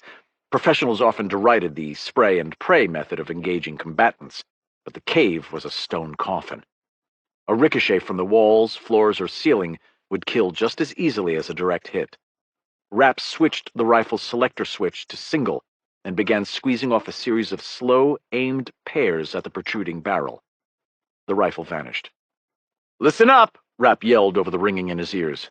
"The cavalry's coming, but they're not here yet. I've got 2 hallways to cover and 1 gun. How about lending a hand?" "You pissed on me." "I saved your life," Rapp said. "Suck it up, Buttercup." The rifle peeked back around the corner. Rapp fired twice, but the first round did the trick. The AK clattered to the ground, and a scream echoed down the corridor. Rapp considered shooting again, but didn't. As much as he wanted to flood the corridor with lead, he couldn't afford to waste ammunition. "I thought Rangers like to fight," Rapp said. "We do." The response came from just off Rapp's right shoulder. He turned to find the former captive crouched on the stone floor next to him. As if seeing the man triggered the rest of Rapp's senses, he could suddenly smell the gag-inducing stench from the Ranger's uniform. "You need a shower," Rapp said. "No shit." Scooping up the AK-47 lying next to Rapp, the man ensured a round was chambered, checked that the magazine was seated, and then adjusted the selector switch. Setting the rifle to the side, the Ranger performed a quick but thorough search of the dead guard. His efforts yielded an additional pair of magazines. He tossed one to Rapp and shoved the second into his pocket. "We taking this douchebag with us?" the Ranger said, pointing at Cyclone. "Yep," Rapp said. The Ranger grunted but didn't argue. Instead, he placed his rifle on the stone floor, undid his belt, and worked the thick webbing around the unconscious warlord's thigh. The Ranger was none too gentle as he cinched the ad hoc tourniquet, but the steady blood flow leaking from the fighter's leg dwindled to a trickle. "What now?" the Ranger said as he scooped up his rifle. "Your name's Fred, right?" Rapp said. "To my friends." "Well, Fred," Rapp said, "it's like this. My job was to find you and mark our position." "Who's extracting us?" Saxton said. "Your Rangers are providing the outer cordon," Rapp said, "but a SEAL friend of mine is doing the up-close work." "You got to be shitting me," Saxton said. "Bad enough I get pissed on, but a SEAL? Rangers don't get rescued by frogmen." "They do today," Rapp said. Saxton began to answer with what Rapp assumed would be another smart-assed comment, when an ominous rumble drowned out the Ranger's words. The rock beneath Rapp's feet started to tremble, and he stumbled forward, reaching for the wall. The lights went out. Chapter 32. "What the hell?" Saxton said as the corridor plunged into darkness. "That's the cavalry," Rapp said. "Hopefully." "Hopefully?" "This operation was heavy on execution," Rapp said, feeling for the cave's wall with his right hand while holding the AK with his left. "And light on planning," Saxton said. "I've worked with SEALs before." "You might want to cut my frogman a little slack," Rapp said. "He volunteered to come after your ass." "Well, so he could star in the movie somebody's gonna make?" "Quit bellyaching and grab that douchebag's cell," Rapp said. "Why?" Saxton said. "So I can call my friends," Rapp said. "Won't do any good," Saxton said. "Never met a SEAL who could read a map." "Give it a rest already." You been pissed on today? Thought not. Here's the phone. I used Numbnut's finger to unlock it. Rapp accepted the device. As expected, there was no cell coverage inside the cave, but the Wi-Fi icons signified a connection. The routers must be slaved to an emergency power source. In an odd turn of events, Rapp felt grateful for the thoroughness of whatever group of jihadi engineers had set up the cave's IT network. Shrugging off the strange thought, Rapp punched in a number, glad to have an excuse to end his argument with the cranky ranger. While Saxton was wrong about SEALs, the man did have a point. Rapp had not been pissed on today. The call went through. Yes. This is Iron Man, Rapp said. I authenticate Charlie 1-7 Alpha. Authentication accepted, Iron Man. This is Home Plate Actual. Response is Whiskey 2-5 Zulu. The call sign Home Plate Actual meant that Rapp was speaking directly to the J-Bad Chief of Base, Steve. Hopefully that meant that Coleman and the Rangers were already on the way. Accepted, Rapp said, peering down the darkened corridor. Sit rep to follow. He felt more than heard Saxton slide into place next to him. Even carrying Cyclone's dead weight, the Ranger moved like a panther. Send it, Iron Man. Iron Man has the precious cargo +1. I am mobile, but need immediate evac. Can you localize my position? SIGINT, or Signals Intelligence, had matured by leaps and bounds over the course of the near decade America had been fighting the global war on terror. Many of the commonplace digital intelligence gathering methods employed by the NSA and other less well-known three-letter agencies would have been regarded as science fiction and not science fact only a handful of years ago. Cell phone exploitation techniques were a perfect example.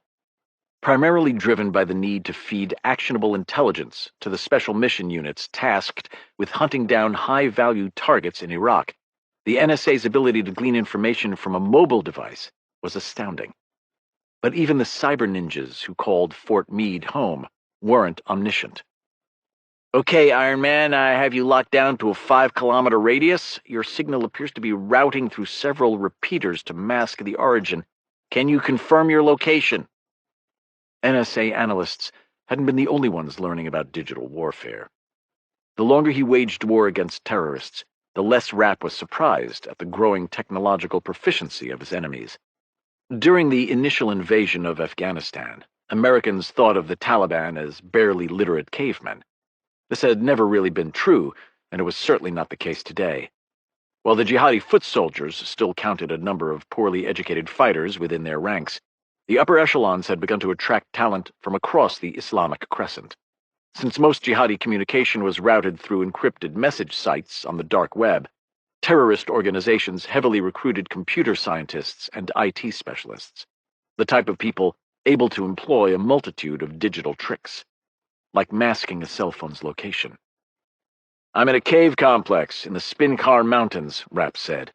I entered through a southward opening elevation. I'm working my way back there now.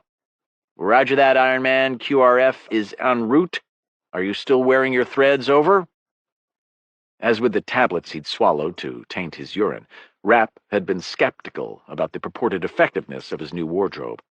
While the eggheads who staffed the agency's Science and Technology, or S&T department, meant well, the contraptions they tested in a laboratory's sterile confines often proved less than ideal in the real world. Affirmative, Rapp said. Good. The shirt showed up great on thermal. We were able to track you most of the way to the cave complex. The assault team will be on station in approximately 5 mics, but we still have persistent ISR assets overhead. If you can self-rescue, do so. We'll vector you to safety once you're out of the cave. That was good news, because even if he still had radioactive isotopes bouncing around in his bloodstream, Rapp's bladder was empty and not likely to be refilled anytime soon. While he wasn't normally part of full-up military operations, Rapp understood the fog of war, especially as it pertained to a rescue operation with multiple moving pieces. His shirt would go a long way toward ensuring that he and Saxton weren't victims of friendly fire. Which brought to mind a question he should have asked earlier. Is there a time limit on the effectiveness of my shirt? Rapp said. Negative, Iron Man. The treatment is woven into the fabric. As long as the cloth stays dry, it will work. Even more good news. As part of his pre-mission planning, Rapp had received a brief from one of the Air Force weather specialists on loan to the agency. As per the norm in Jalalabad, the chance of rain over the next 24 hours was less than 5%. He and Saxton had it made in the shade. "Got it," Rapp said. "We are moving time now." Saxton yelled something, but Rapp couldn't make out the ranger's words over the sudden ringing in his ears. Flashbangs were kind of loud. Chapter 33. When it came to displays of firepower, Scott Coleman was not easily impressed. First as a SEAL, and then as the owner of a salvage demolition company, he was well versed in the effects of high explosives. More than once, he'd had occasion to marvel at the way in which a well-placed breaching charge could turn even the most sturdy barrier into a gaping hole. In the same manner, Coleman had watched a 20,000-ton steel monstrosity slide into the ocean's depths after he detonated the charges he and his team had carefully emplaced on the oil platform's undersea girders. When it came to pyrotechnics, Coleman had seen it all. Or so he thought. But after watching the ridgeline a kilometer distant erupt under the combined effects of 155mm high-explosive artillery shells, he wasn't so sure. While he'd participated in more than his fair share of joking at his Army brethren's expense, one thing was for certain: when it came to putting indirect fire on target, Army Rangers had no equal. Or at least their fire support officers didn't. 30 seconds! The shout came from the crew chief standing to Coleman's right. The update came verbally rather than through the Chinook's intercom, because Scott had abandoned his headset and the snaking cable that went with it at the 1-minute mark. The MH-47's internal communication system belonged with the helicopter. Coleman did not. After acknowledging the crew chief with an upraised thumb, Coleman keyed the transmit button on his radio and repeated the update for the benefit of his team. Will, seated in the driver's seat to Coleman's left, nodded his head to signify that he was tracking, rather than respond via the radio like Charlie and Maz, who were in the passenger seats behind him. With less than 30 seconds until things went loud, there was no way Will was taking his hands off the steering wheel. Coleman appreciated his teammates' singularity of focus. Working as a paramilitary officer required an attention to detail that rivaled a brain surgeon's, but the plan Scott had cooked up with Rapp was truly pushing things to the limit. Rather than dwell on the difficulty of the looming operation or the team's slim to non-existent margin for error, Coleman dedicated his brainpower to something he could control: himself. Coleman double-checked his restraint harness and cinched the belt as tight as it would go across his chest. Then, he completed a final visual inspection of the M249 squad automatic weapon machine gun mounted to his right. As the TC, or truck commander, Coleman was responsible for navigation, as well as maintaining radio communication with the rest of the assault element. But when the shooting inevitably started, everyone had an offensive role to play. Maz had the M240 machine gun that fired the heavier 7.62mm round, while Charlie was manning the top-mounted 50 caliber machine gun.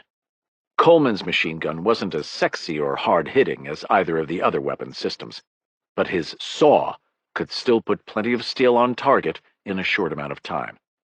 Sometimes that could be the difference between life and death. 5 seconds! Coleman appreciated the warning, but he didn't need it. He could feel the Chinook flaring as it came to a hover, but more than that, he could see the mountaintop landing zone he'd selected materialize just beyond the helicopter's open ramp. With a dexterity Coleman would be hard-pressed to believe were he not witnessing it, the Chinook's pilots balanced the aircraft's extended ramp on the mountaintop, even though the helicopter itself was still hovering in open air. Go! Go! Go! Coleman gave a thumbs-up to the crew chief with one hand, and he reached for Will's arm with the other. Wrapping his fingers around the Marine's meaty biceps, Coleman squeezed. The all-terrain vehicle's turbo-diesel engine roared, launching it out of the Chinook's cabin and down the ramp. For a stomach-churning second, Coleman found himself wondering if the Night Stalker pilots had mistakenly allowed the dump truck of a helicopter to drift off the mountain. Then the ATV's knobby front tires found purchase on the rocky soil. The Chinook accelerated away from the ridgeline with a roar. The downdraft from the massive rotors rocked the ATV with hurricane-force winds, but Coleman scarcely noticed. His attention was focused on the moving map depicted on the tablet strapped to his thigh. The tablet, as with the ATV, came courtesy of Justin Garza. Though SEAL Team 6 was not currently in theater, several metal storage connexes full of DevGru's equipment were already forward deployed to J-Bad. Justin had allowed Coleman and his team to pick through the offerings, which included a prototype off-road tactical vehicle known as the M-Razor, manufactured by Polaris. Small enough to fit in a Chinook, but large enough to carry 4 armed assaulters, with room for 2 or 3 more on a bench seat located at the vehicle's rear. The M-Razor was fast, agile, and rugged. Most importantly, its powerful engine and reinforced suspension made the ATV ideal for navigating Afghanistan's treacherous mountainous terrain. Coleman was in love. "Turbine 33, this is Ghost 7, Coleman said after adjusting his boom mic. "We are clear of the LZ and proceeding to Objective Willis. Over." "Roger that, Ghost. Turbine 33 is breaking station. Good hunting. Over."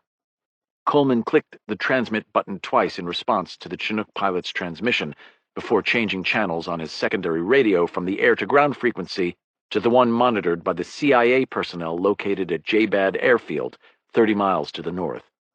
The distance was much too great for the persistent systems wave relay radio strapped to his tactical vest, but Coleman's transmission didn't have to reach anywhere near that far. In addition to providing ISR coverage with its onboard suite of sensors, the Reaper UAV overhead served as a communications relay between Coleman and the operation's participants. As one of only 4 Americans on the ground, Coleman was glad to know that he and his men weren't alone, even though the departing MH-47's fleeing shadow suggested otherwise. "Chaos Main, this is Ghost 7, Coleman said, after toggling the transmit button. "We are 10 mics from Objective Willis. Request sitrep, over." Coleman reflexively grabbed the M-Razor's roll bar as Will spun the wheel to the left, nosing the vehicle down a boulder-strewn draw. The Marine was an excellent wheelman, but Coleman was still anxious about the route they'd chosen. Will had pronounced the path passable after hurriedly studying the satellite imagery of the terrain surrounding the landing zone, but Coleman wasn't quite as confident.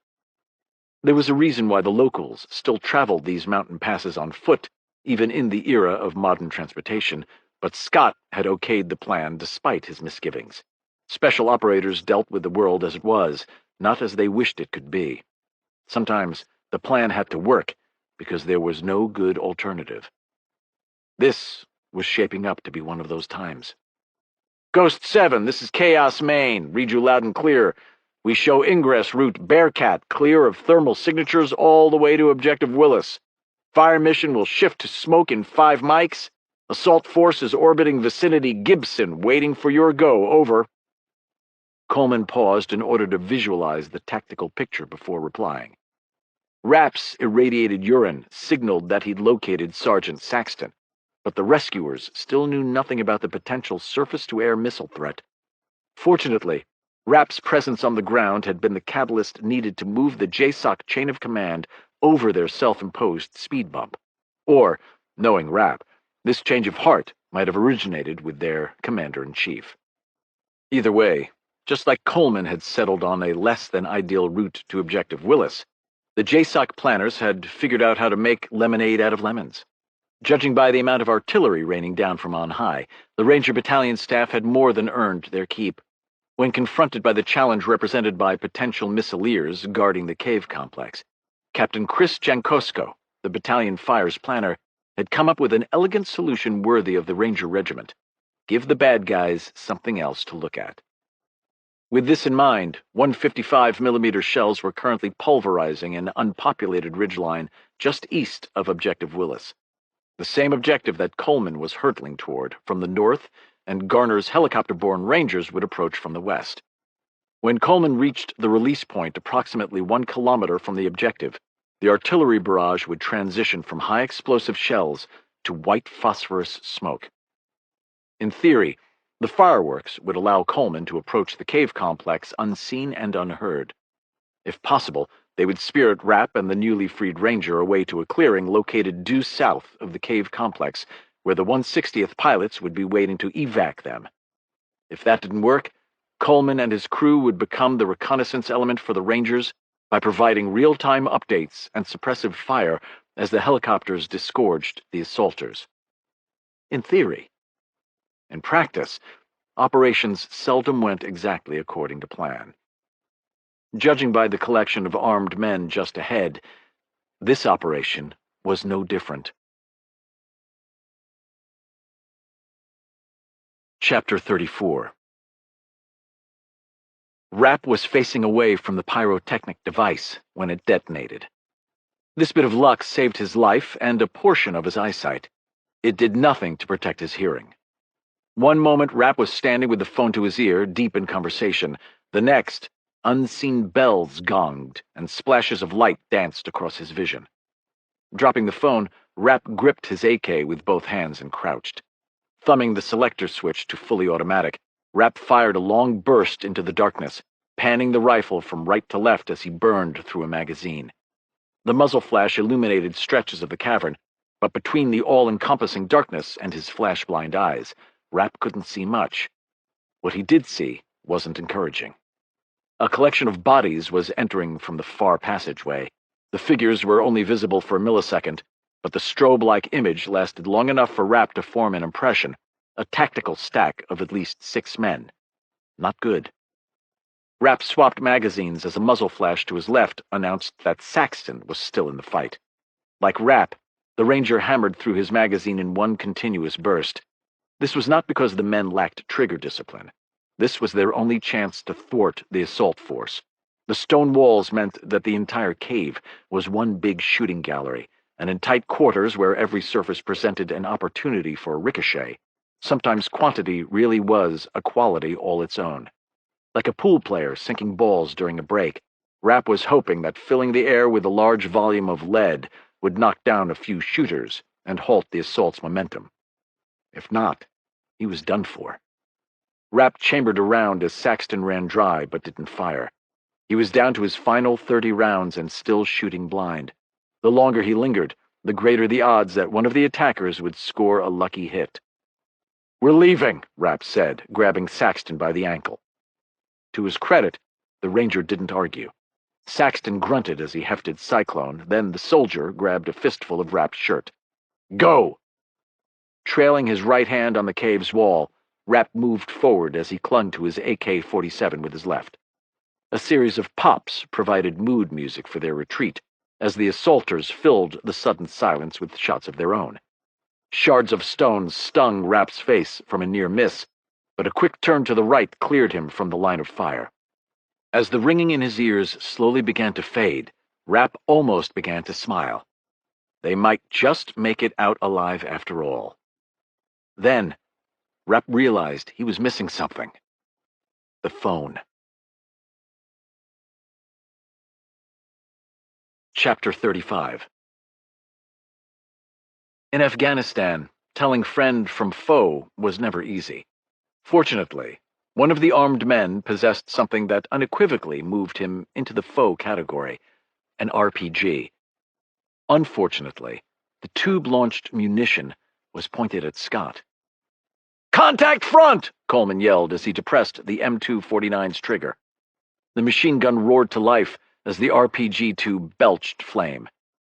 Scott was no stranger to enemy fire. Though this unpleasantness normally came in the form of bullets, he had been on the wrong side of an RPG a time or two. Still, nothing in his previous experience had prepared him for this. Though the munition typically traveled faster than the human eye could track, today Coleman was head-to-head with the gunner. For an instant, the projectile seemed to hover just in front of Coleman, reminding him of the time he'd taken a fastball to the nose. That collision had ended his baseball season. This one had the potential to end quite a bit more. The grenade screamed by, close enough that Coleman could feel the breeze generated by the projectile's stubby stabilizing fins. Panning the M249 left, Coleman walked the stream of crimson tracers through the jihadis while trying to remember how to breathe. The scarlet fireflies sent at least 2 fighters tumbling to the ground while Will steered the M-Razor into a third, crumpling the man with the ATV's left front bumper. Then they were past the patrol, or what was left of it anyway. Coleman was about to order Charlie to engage when the .50 caliber clambered to life. The Ma Deuce had first made its debut in the 1930s, but the weapon was still a fearsome sight to behold. Though he couldn't see the fireball emanating from the machine gun's gaping maw, the concussive muzzle blast hammered Coleman's shoulders and neck. The .50 cal sounded like a runaway jackhammer, an angry runaway jackhammer. Will wheeled the M-Razor right, choosing to ramp over a shallow ravine rather than follow the gravel switchbacks. The ATV went airborne before landing on the far side with a lurch that slammed Coleman against his restraint harness. The .50 cal fell silent. "Don't know if I got the last one," Charlie said. "Our driver handles this beast like he's steering a shopping cart." "If you want to switch places, let me know," Will said. "I actually hit where I aim." "Quit your bitching," Maz said. "We're still alive. Well, I might have to clean out my britches." A series of dry chuckles echoed over the intercom as the men tried to dissipate the tension. But even the best one-liner wouldn't have allowed Coleman to laugh away what had just happened. Gathering his thoughts, he keyed the transmit button. "Chaos Main, this is Ghost 7, Coleman said. "We ran into a patrol just short of the release point. We suppressed and bypassed. Still en route to Willis, over." "Ghost 7, Chaos Main, copies all. Are you compromised, over?" That was the million-dollar question. Coleman sighed as he tried to decide how to answer. Technically, they were compromised. He and Charlie had both opened up, and neither of their machine guns was what anyone would term quiet.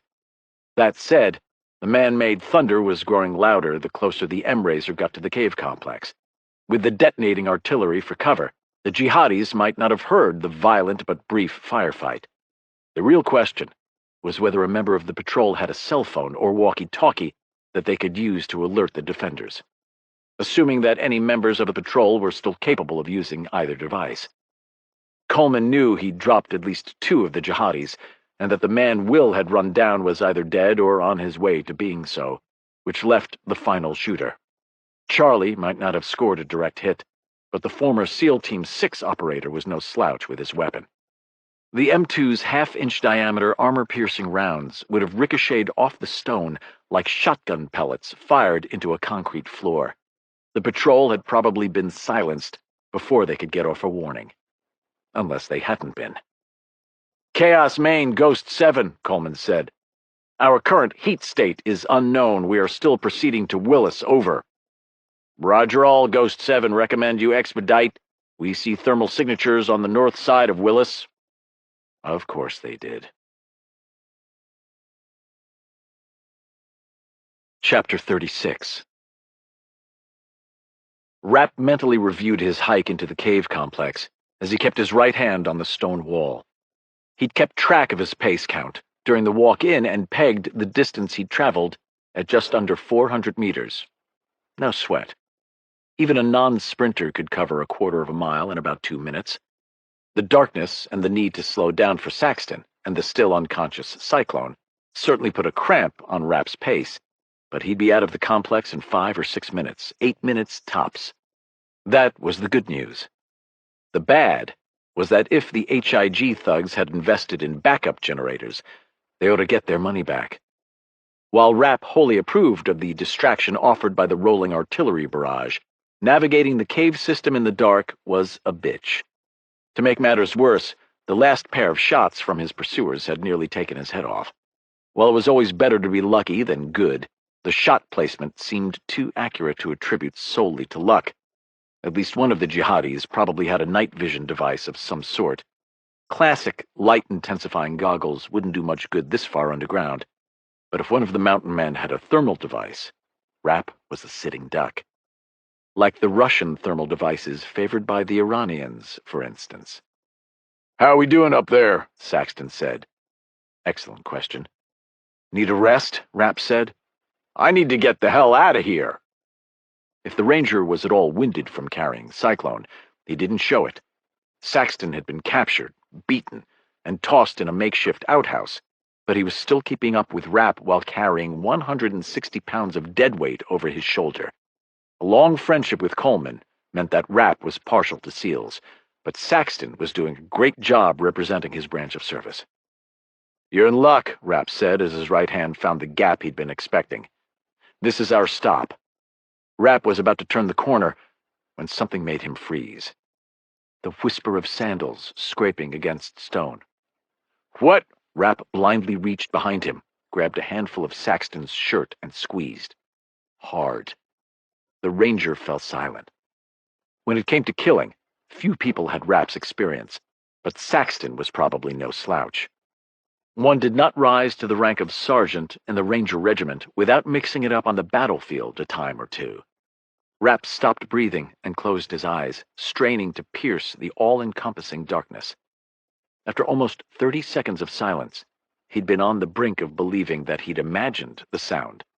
When he heard the dry rasp of leather on stone again, Rapp considered easing his AK-47 around the corner and spraying, but didn't. He had one magazine remaining and was probably facing multiple opponents. Opponents who might also be equipped with thermal night vision devices. The correct play was to remain silent and let the approaching men grow closer. Hopefully, he'd gain a better sense of how many militants he was facing. Engaging in a gunfight under these conditions was suicide. Rapp had just settled in to wait when Saxton grabbed his shoulder and squeezed. Hard. "Footsteps," Saxton whispered. "Behind us." He didn't bother asking if the ranger was sure. Instead, Rapp pictured the cave complex and the death that was approaching from two directions. He remembered being surprised as he'd followed Cyclone into the cave proper, surprised at the scale of the passageways, as well their number. In fact, if Rapp was where he thought he was, there was a second passage on the opposite side of the hallway. He knew this because he'd expected, for some reason, to take the branch to the right, and had been surprised when the group had turned left. "Stay with me," Rapp said, his voice barely audible. Saxton squeezed his shoulder, and then grabbed the back of Rapp's shirt. Rapp ghosted across the passageway and away from the safety offered by the wall. He kept his right arm out in front of him, fingers questing through the darkness like a blind man. The exercise brought to mind a spacewalker who had come untethered from his safety line. The wall he'd just left was his touchstone. Without it, Rapp was adrift in a sea of black. After several steps in which his outstretched fingertips touched nothing but air, Rapp began to worry, like a pilot who inadvertently punches into a cloud bank and becomes disoriented. Rapp was concerned that he might be traveling parallel to the far wall instead of perpendicular. Resisting the urge to plunge blindly into the abyss, Rapp put one foot in front of the other while attempting to strike a balance between quick movement and running headlong into the unknown. As if things weren't interesting enough, the now unmistakable sound of footfalls echoed from just up ahead. If Rapp didn't find the passageway soon, he and Saxton would likely have what military tacticians charitably termed a meeting engagement with the approaching fighters. With no desire to repeat the battles of Gettysburg or Little Bighorn, Rapp lengthened his stride and stretched his right arm to its full extension. His fingertips brushed stone. A murmur of hushed voices now accompanied the footfalls to his right. The approaching guards were almost on top of him. Saxton poked him in the kidney. The men approaching from the opposite corridor had to be drawing nearer too. For a heartbeat, Rapp stood still, trying again to picture the intersection he'd briefly seen. His recollection was that the adjacent passageway was to his right, but with no way to chart his progress, he wasn't sure. If Rapp was wrong, he and Saxton would be pinned between the wall and one or both approaching groups of gunmen. Rapp had the urge to move left, but he was also left-handed. During moments of stress, people instinctively defaulted to their dominant side, which was why lost hikers often wandered in circles. Now was the time to trust his memory, not his instincts. Shifting the rifle from one hand to the other, Rapp touched the wall with his left hand and began to walk right. 5 strides later, he felt a breeze emanating from the second passageway, an instant before his fingers located a gap in the stone. Rapp took a giant stride into the new corridor and pulled the ranger behind him. "Stay here," Rapp hissed. "Where the hell else you think I'm gonna go?" Saxton said. Ignoring the panting ranger, Rapp squatted. Leaning his rifle against the wall, Rapp felt across the floor with both hands until he found what he was seeking. A rock. Hiding in the corridor wasn't going to be enough. With two groups of armed men prowling the darkness, and at least one of them probably equipped with night observation devices, Rapp needed to even the odds. Edging closer to the corner, Rapp pressed himself flat against the rough stone wall. The footfalls grew louder, but Rapp waited. He had to time this perfectly. Too soon, and he'd miss his mark. Too late, and he'd be discovered. Rapp counted to 10, and then threw the rock down the hall to his right. He'd slung the stone's sidearm like he was skipping a rock across a pond, in the hopes of getting as many collisions from the throw as possible. It worked. The murmurs Rapp had heard earlier crescendoed into whispers, then gunshots. Rapp scampered back down the passageway, chased into the darkness by the reports of multiple AK-47s firing on fully automatic. Either his adrenaline-fueled movement had caused Rapp to misjudge the distance he covered, or Saxton had disobeyed his earlier admonishment to remain still. Rapp crashed headlong into the ranger. To the stout soldier's credit, Saxton didn't fall, but he did stagger. "What the hell?" Saxton said. "My diversion worked," Rapp said as the firing continued. "Maybe a little too well." "What do you mean?" "I was hoping to send the group nearest us down the tunnel so that we could slide by them and make for the cave's entrance," Rapp said. "Instead, you tricked them into shooting up their friends," Saxton said. "Sounds that way," Rapp said. "Which means if we try to sneak by, we're liable to catch a bullet," Saxton said. "What's the play?" Rapp shrugged, and then realized Saxton couldn't see the gesture. "Hide here until the shooting stops. Sooner or later, they'll realize they have a blue-on-blue incident." "Or run out of ammo." "That works too," Rapp said. "Once the jihadis quit filling the air with lead, we can reassess. If they've done enough damage, maybe we can finish the job with the ammo we have on hand. If not, we sneak past and make for the entrance. The darkness is still our friend." Then, the overhead lights flickered. Chapter 37. The presence of thermals at the northern end of the cave complex wasn't surprising. According to the digital timer at the top right corner of Coleman's tablet, the artillery bombardment had been going on for 2 minutes. By now the shock had worn off, and the battle-hardened instincts of the cave's occupants would have taken over. While he vehemently disagreed with everything his Taliban adversary stood for, Coleman had been in enough scuffles with the jihadis to respect the courage and tenacity of these mountain fighters. Staying huddled in their cave fortress might keep them safe from the artillery barrage, but it also meant they'd be sitting ducks for an advancing force. The mountain men were not stupid. It made sense that a few of the fighters would venture onto the ridgeline to scout out what the Americans were planning. The question was, what to do about the jihadis. "Ghost 7, Chaos Main, stand by for sit rep, over." The radio transmission gave Coleman an excuse to pause his deliberations. "Go for Ghost 7, Coleman said. "Roger that, 7. Be advised that Iron Man has made contact. He has the precious cargo in hand and is egressing Willis time now, over." Will bottomed the ATV into a dry ravine before turning the vehicle north. While the recon Marine could sneak and peek with the best of them, Coleman thought Will might have missed his calling. He was the Mario Andretti of off-road driving, which was actually a bit of a problem. Will was a minute ahead of schedule, which meant that Coleman needed to start the smoke barrage ahead of schedule, too. Unless Rapp's update meant that the diversion was no longer needed. "Understood, Chaos Main," Coleman said. "Are you in contact with Iron Man, over?" "Stand by, Ghost 7. The answer struck Coleman as odd. Though the person manning the radio probably wasn't an operator, Coleman would have expected the man to anticipate his question. If Rapp was still on the line, of course Coleman would want to know. The rescue mission had gone well so far, but the hard part was still ahead. The greatest opportunity for fratricide always occurred when friendly elements had to link up on the battlefield. Throw an artillery barrage and some pissed-off cavemen into the mix, and Coleman knew there was a very real chance the wrong person might catch a bullet, even with the help of Rapp's special shirt.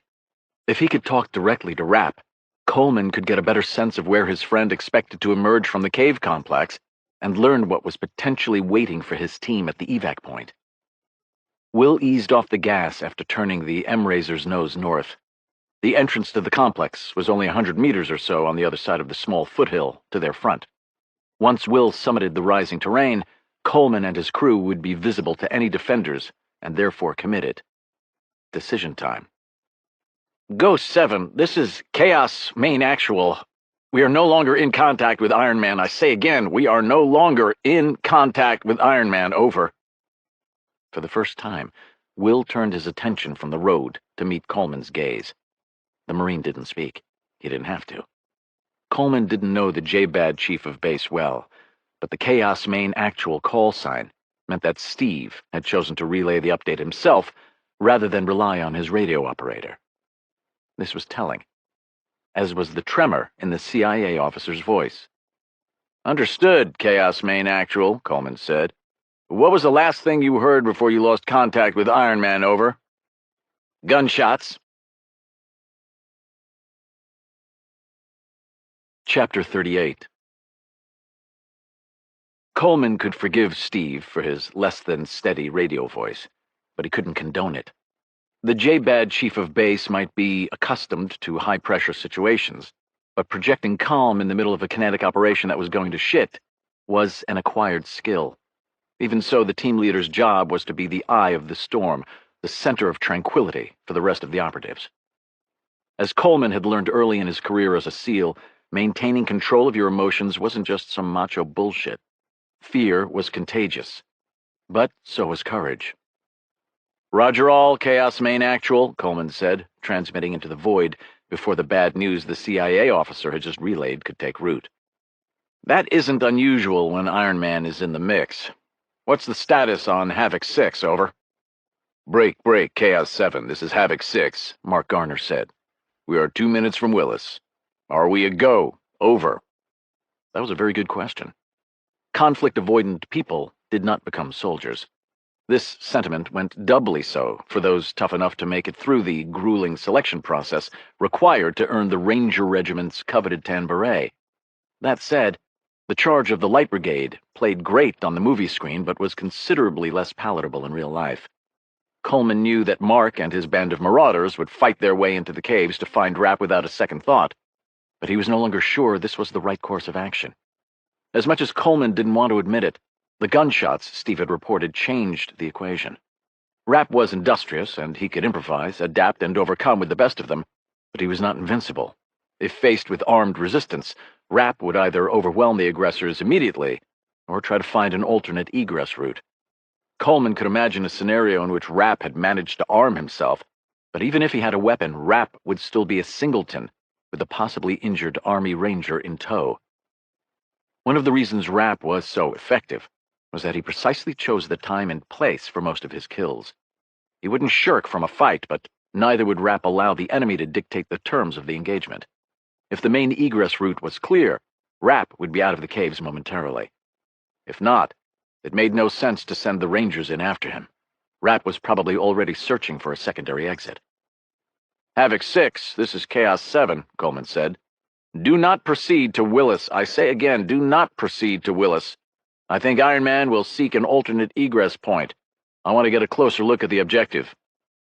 Chaos 7, this is Havoc 6. Understand all. What element will be conducting the recon? Over. This one. Chapter 39. The strand of lights flickered to life like a scene from a B-grade horror movie. Though the filaments barely illuminated, the change from cavernous darkness to hazy light was still shocking. One moment Rapp couldn't see his hand in front of his face, the next, a string of hanging bulbs revealed the passage in a wavering kaleidoscope of shadows. The overhead lighting buzzed as the load posed by the countless bulbs warred against unseen generators laboring to provide power. A sickly orange flooded the passage. Then, the filaments burst into full brilliance. "Shit," Saxton said. The Ranger's whisper conveyed a scream's worth of emotion. The gunshots in the hallway gave way to shouts in at least 2 different languages. The gig was up. "Down the corridor," Rapp said. "Go!" Shouldering the still limp Cyclone, The ranger moved at a respectable trot. While no longer a competitive endurance athlete, Rapp could still match the pace of men half his age. But loaded down with the dead weight of someone cyclone size, Rapp doubted he'd have been able to keep up with Saxton. They must have built them strong in the Ranger Regiment. Rapp gave the Ranger a bit of a head start and then followed. He ran for half a dozen steps before pausing to clear the passageway behind them. The presence of 2 patrols meant that he and Saxton were being hunted. It wouldn't take the jihadis long to sort out their confusion.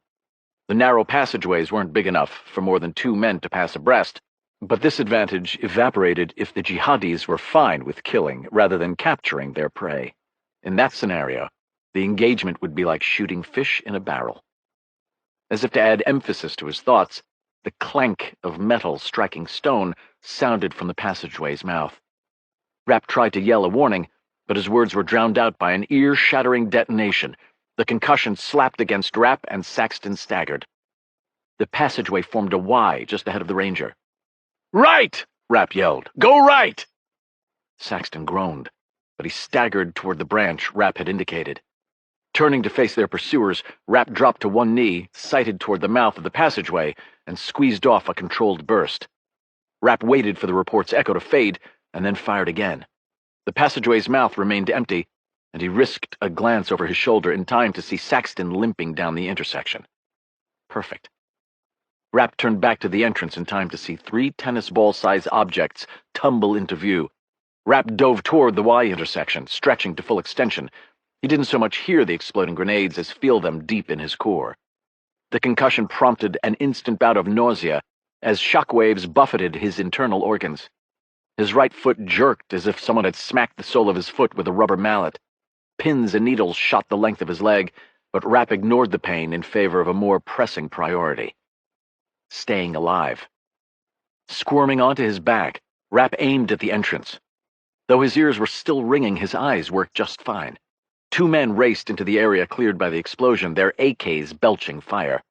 Rapp centered his rifle's front sight post on the lead assaulter's center mass, aligned the rear sights, and pressed the trigger. The man dropped. Rapp transferred his aim to the second man and fired again. He was expecting a 3 or 4 round burst. The AK sounded just once. His magazine was empty. The assaulter stumbled, but didn't crumple like his partner. Dropping the rifle, Rapp pushed himself backward. If his ears were ringing, the shooters pursuing him had to be half-deaf. Hopefully, it would take them a moment to realize that Rapp was no longer shooting back. A scrum of bodies poured into the hallway. Rapp swore. If he got to his feet, he'd be cut down in a volley of rifle fire. If he stayed on his back, he'd never make the intersection before the jihadis gathered their wits and aimed at the figure squirming across the ground. He was in trouble. A hand grabbed him by the shoulder and jerked him up. Saxton churned forward in a low crouch, dragging Rapp across the intersection like he was an offensive lineman exploding out of a 3-point stance. Rapp's foot caught on an uneven stone and he stumbled, fouling Saxton's legs in the process. He slapped his forearms onto the ground to keep from face-planting onto the rock. Saxton wasn't so fortunate. The ranger's face bounced off the stone and his lips split in a burst of red. "This is the worst rescue I've ever seen," Saxton hissed. "We're gonna die." "Nope," Rapp said. "We're out of here." "How?" Saxton said. "That's how," Rapp said. Rapp pointed to a bubbling stream that disappeared under a rock face to their right. The instant he saw the underground tributary, Rapp understood what had subconsciously prompted him to take the intersection to the right: the smell of water. Rapp remembered the waterfall at the front of the cave complex's entrance. The rock tunnels must serve as a natural aqueduct for the spring water the farmers in the surrounding village used to irrigate their crops. The underground river moved at a quick but navigable pace. Rapp took this to mean that the tunnels were wide enough not to constrict the river's flow. In other words, the rock channels were probably large enough to contain air pockets. Probably. "Not gonna happen," Saxton said. "Look," Rapp said, not trying to hide his exasperation. "I get that it isn't an ideal solution, but I saw the pool this stream empties into. The current is manageable, and the tunnel is taller than the water by at least a foot or so. We'll be able to breathe. Besides, the alternative isn't exactly promising." As if to underscore Rapp's point, another volley of shots echoed from the passageway they'd just vacated. With the air saturated with dust, their pursuers might not have seen which corridor Rapp and Saxton had chosen in the confusion surrounding their escape, but with only 2 branches to choose from, the jihadis had a 50-50 chance. Based on the way Rapp's luck had been breaking lately, he didn't love those odds. "I can't swim," Saxton said. Rapp stared at the ranger, his mind refusing to make sense of the man's words. "What? I can't swim." "How the hell does a ranger not know how to swim?" Rapp said. "I joined the Army, not the Navy," Saxton said. "Swimming wasn't in the job description." This time splintering rocks and the buzzing of bullets snapping through the sound barrier accompanied the bark of AK-47's firing. The assaulters had either chosen correctly or split their numbers to cover both branches. Rapp was out of time. "No problem," Rapp said, taking a step closer to Saxton. "I know exactly what you need to do." "What?" Saxton said, looking over his shoulder at the corridor. "Learn." Rapp smashed both hands into the ranger's back, torquing his hips into the thrust. With a cry, Saxton tumbled into the river, still clutching Cyclone. Rapp gave the men a body-length lead, and then dove after them. A moment later, the gaping tunnel swallowed them. Chapter 40. The foaming water closed around Rapp with an icy embrace. He knew the river was sourced from both ice melt and natural spring, and he'd expected the water to be cold. But it wasn't cold. It was frigid. After finding his footing on the rocky floor, Rapp pushed up with both feet, gasping for air the moment his head broke the surface. The cold was significant, and if he spent too long bobbing in the Taliban's version of the lazy river, he would have to start watching for the telltale mental sluggishness and deadened limbs that announced the onset of hypothermia. But that was a problem for later. First, he needed to locate his non-swimming companion. Fortunately, the sputtering and cursing gave Rapp a pretty good idea where to look. The tunnel wasn't lit, and the illumination provided by the light bulb strands behind them was fading fast. Rapp stroked toward the commotion with distance-eating kicks, desperate to link up with Saxton before the encroaching darkness made the task exponentially more difficult. On the 5th stroke, his questing fingers touched fabric. "I got you," Rapp said, looping an arm around Saxton's neck. "Just relax." The ranger instinctively fought, but Rapp was ready for the man's drowning response. Sliding beneath the soldier's flailing arms, Rapp transferred his hold to something like a rear-naked choke and flipped Saxton onto his back. "Relax," Rapp hissed. "If you keep fighting, you'll drown us both. Just breathe, and let me do the rest." Rapp's words must have penetrated Saxton's fear-saturated brain, because the ranger stopped struggling and began hacking. "Lesson number 1, Rapp said. Hold your breath underwater." "Fuck you," Saxton said between coughs. "I told you I couldn't swim." "And I told you I didn't care," Rapp said, beginning a side stroke. "It was the river or die. Easy choice." "Funny," Saxton said, "because that sounds like the same choice to me." "They don't teach water survival training in ranger school?" Rapp said. "They do, but I can't swim. What happened to the shithead I was carrying?" "He swims like you," Rapp said. Fingers of darkness were stretching across the turbulent water. Rapp scanned the foaming surface for a glimpse of Cyclone, but didn't see the warlord. While he was disappointed that he couldn't be able to question the jihadi later, Rapp was also thankful he didn't have to try to keep 2 men afloat. "What's that roaring?" Saxton said, still sputtering. "I've got good news and bad news," Rapp said, adjusting his hold on Saxton's neck. "What?" "The rushing sound means we're almost out of this cavern." "Fantastic!" "The bad news is that I sugarcoated our exit." "What do you mean?" Saxton said. "There's a waterfall," Rapp said. "A what?" "Don't get all weak-kneed on me. It's a short drop." "I hate you," Saxton said. "Get ready," Rapp said as the roar grew louder. "We're about to get flushed down the toilet." Saxton might have tried to say something, but Rapp couldn't hear the ranger over the thundering rapids. That was probably for the best. Chapter 41. As someone who hunted his nation's enemies on their turf, Rapp had been in some tight spots. In Paris, he'd once entered a hotel room through the window to find a team of killers with automatic weapons waiting in ambush. On another continent, in another operation gone sideways, Rapp had allowed himself to be captured by Hezbollah thugs in hopes of locating and saving Stan Hurley before the jihadis executed his curmudgeon of a mentor. Those encounters had nothing on rocketing down a pitch-black rock tunnel with a non-swimming ranger in his arms and the sound of a churning waterfall in his ears. On the positive side of the ledger, the growling rapids made conversation with Saxton almost impossible. Almost. When it came to communicating his feelings, the ranger was extremely persistent. "I swear to God I'm gonna kill you!" Saxton screamed. Rapp didn't bother pointing out the hilarity of the ranger's statement. By simply releasing the man's shirt and scissor-kicking with the current, Rapp could rid himself of any threat the soldier posed. But he didn't do so, mainly because he thought Saxton had a point.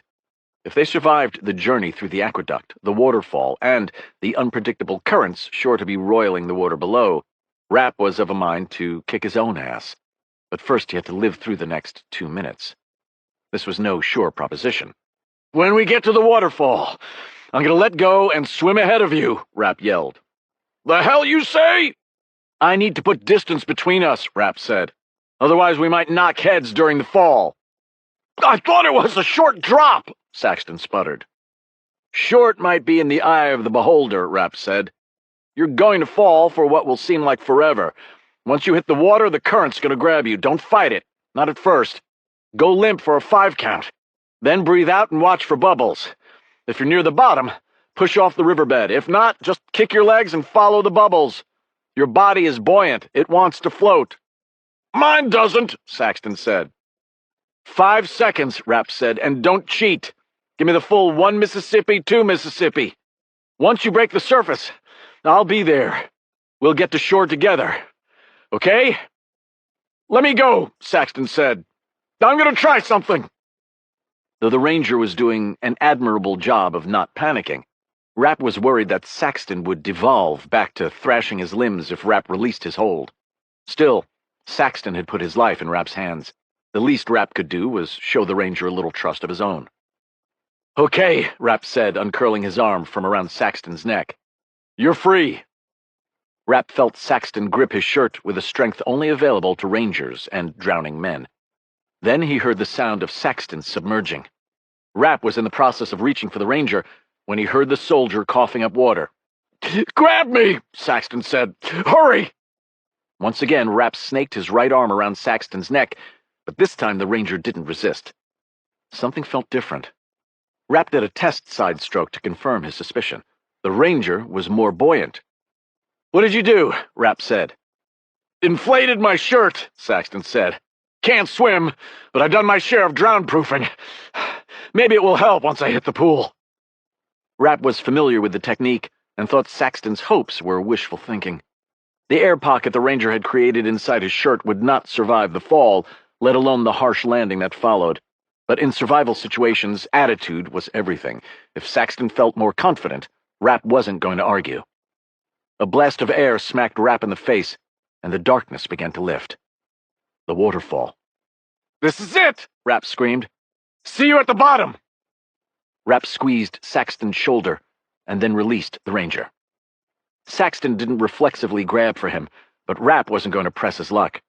Turning onto his stomach, Rapp stroked toward the tunnel's mouth, desperate to put space between himself and his companion. Rapp intended to exit the aqueduct feet first. A leg fractured by a boulder was survivable. The same couldn't be said for a broken neck or skull. Rapp churned through the water, counting each stroke. He'd allotted himself 10 kicks. Then he'd rotate in the water, pull his legs to his chest, and cannonball out the rock tunnel. Once airborne, he'd straighten his legs, cross his feet at the ankles, guard his face and nose with his hands, and hope for the best. 10 kicks sounded reasonable. He made it to 8. On the 9th stroke, Rapp lunged forward with his powerful left arm, expecting to feel water. He didn't. Chapter 42. Rapp had imagined many potential operational pitfalls while he'd been riding in a truck jammed shoulder to shoulder with a crew of smelly jihadis. Plunging headfirst down a waterfall hadn't made the list. The instant Rapp felt open space instead of water, he cupped his hands over his nose. This was the prescribed method for entering an unfamiliar body of water of unknown depth and assuming a feet-first fall. Rapp was not falling feet first. He tried to orient himself into a more suitable entry position in midair, but he was no more a competitive diver than ballerina. After several excruciating seconds of useless flailing, Rapp belly-flopped into the water with the grace of a sack of mulch falling off a tailgate. The impact drove the air from his lungs. He'd estimated the waterfall to be about 20 feet high, but that had been optimistic. The water felt like concrete. Then the current dragged him under.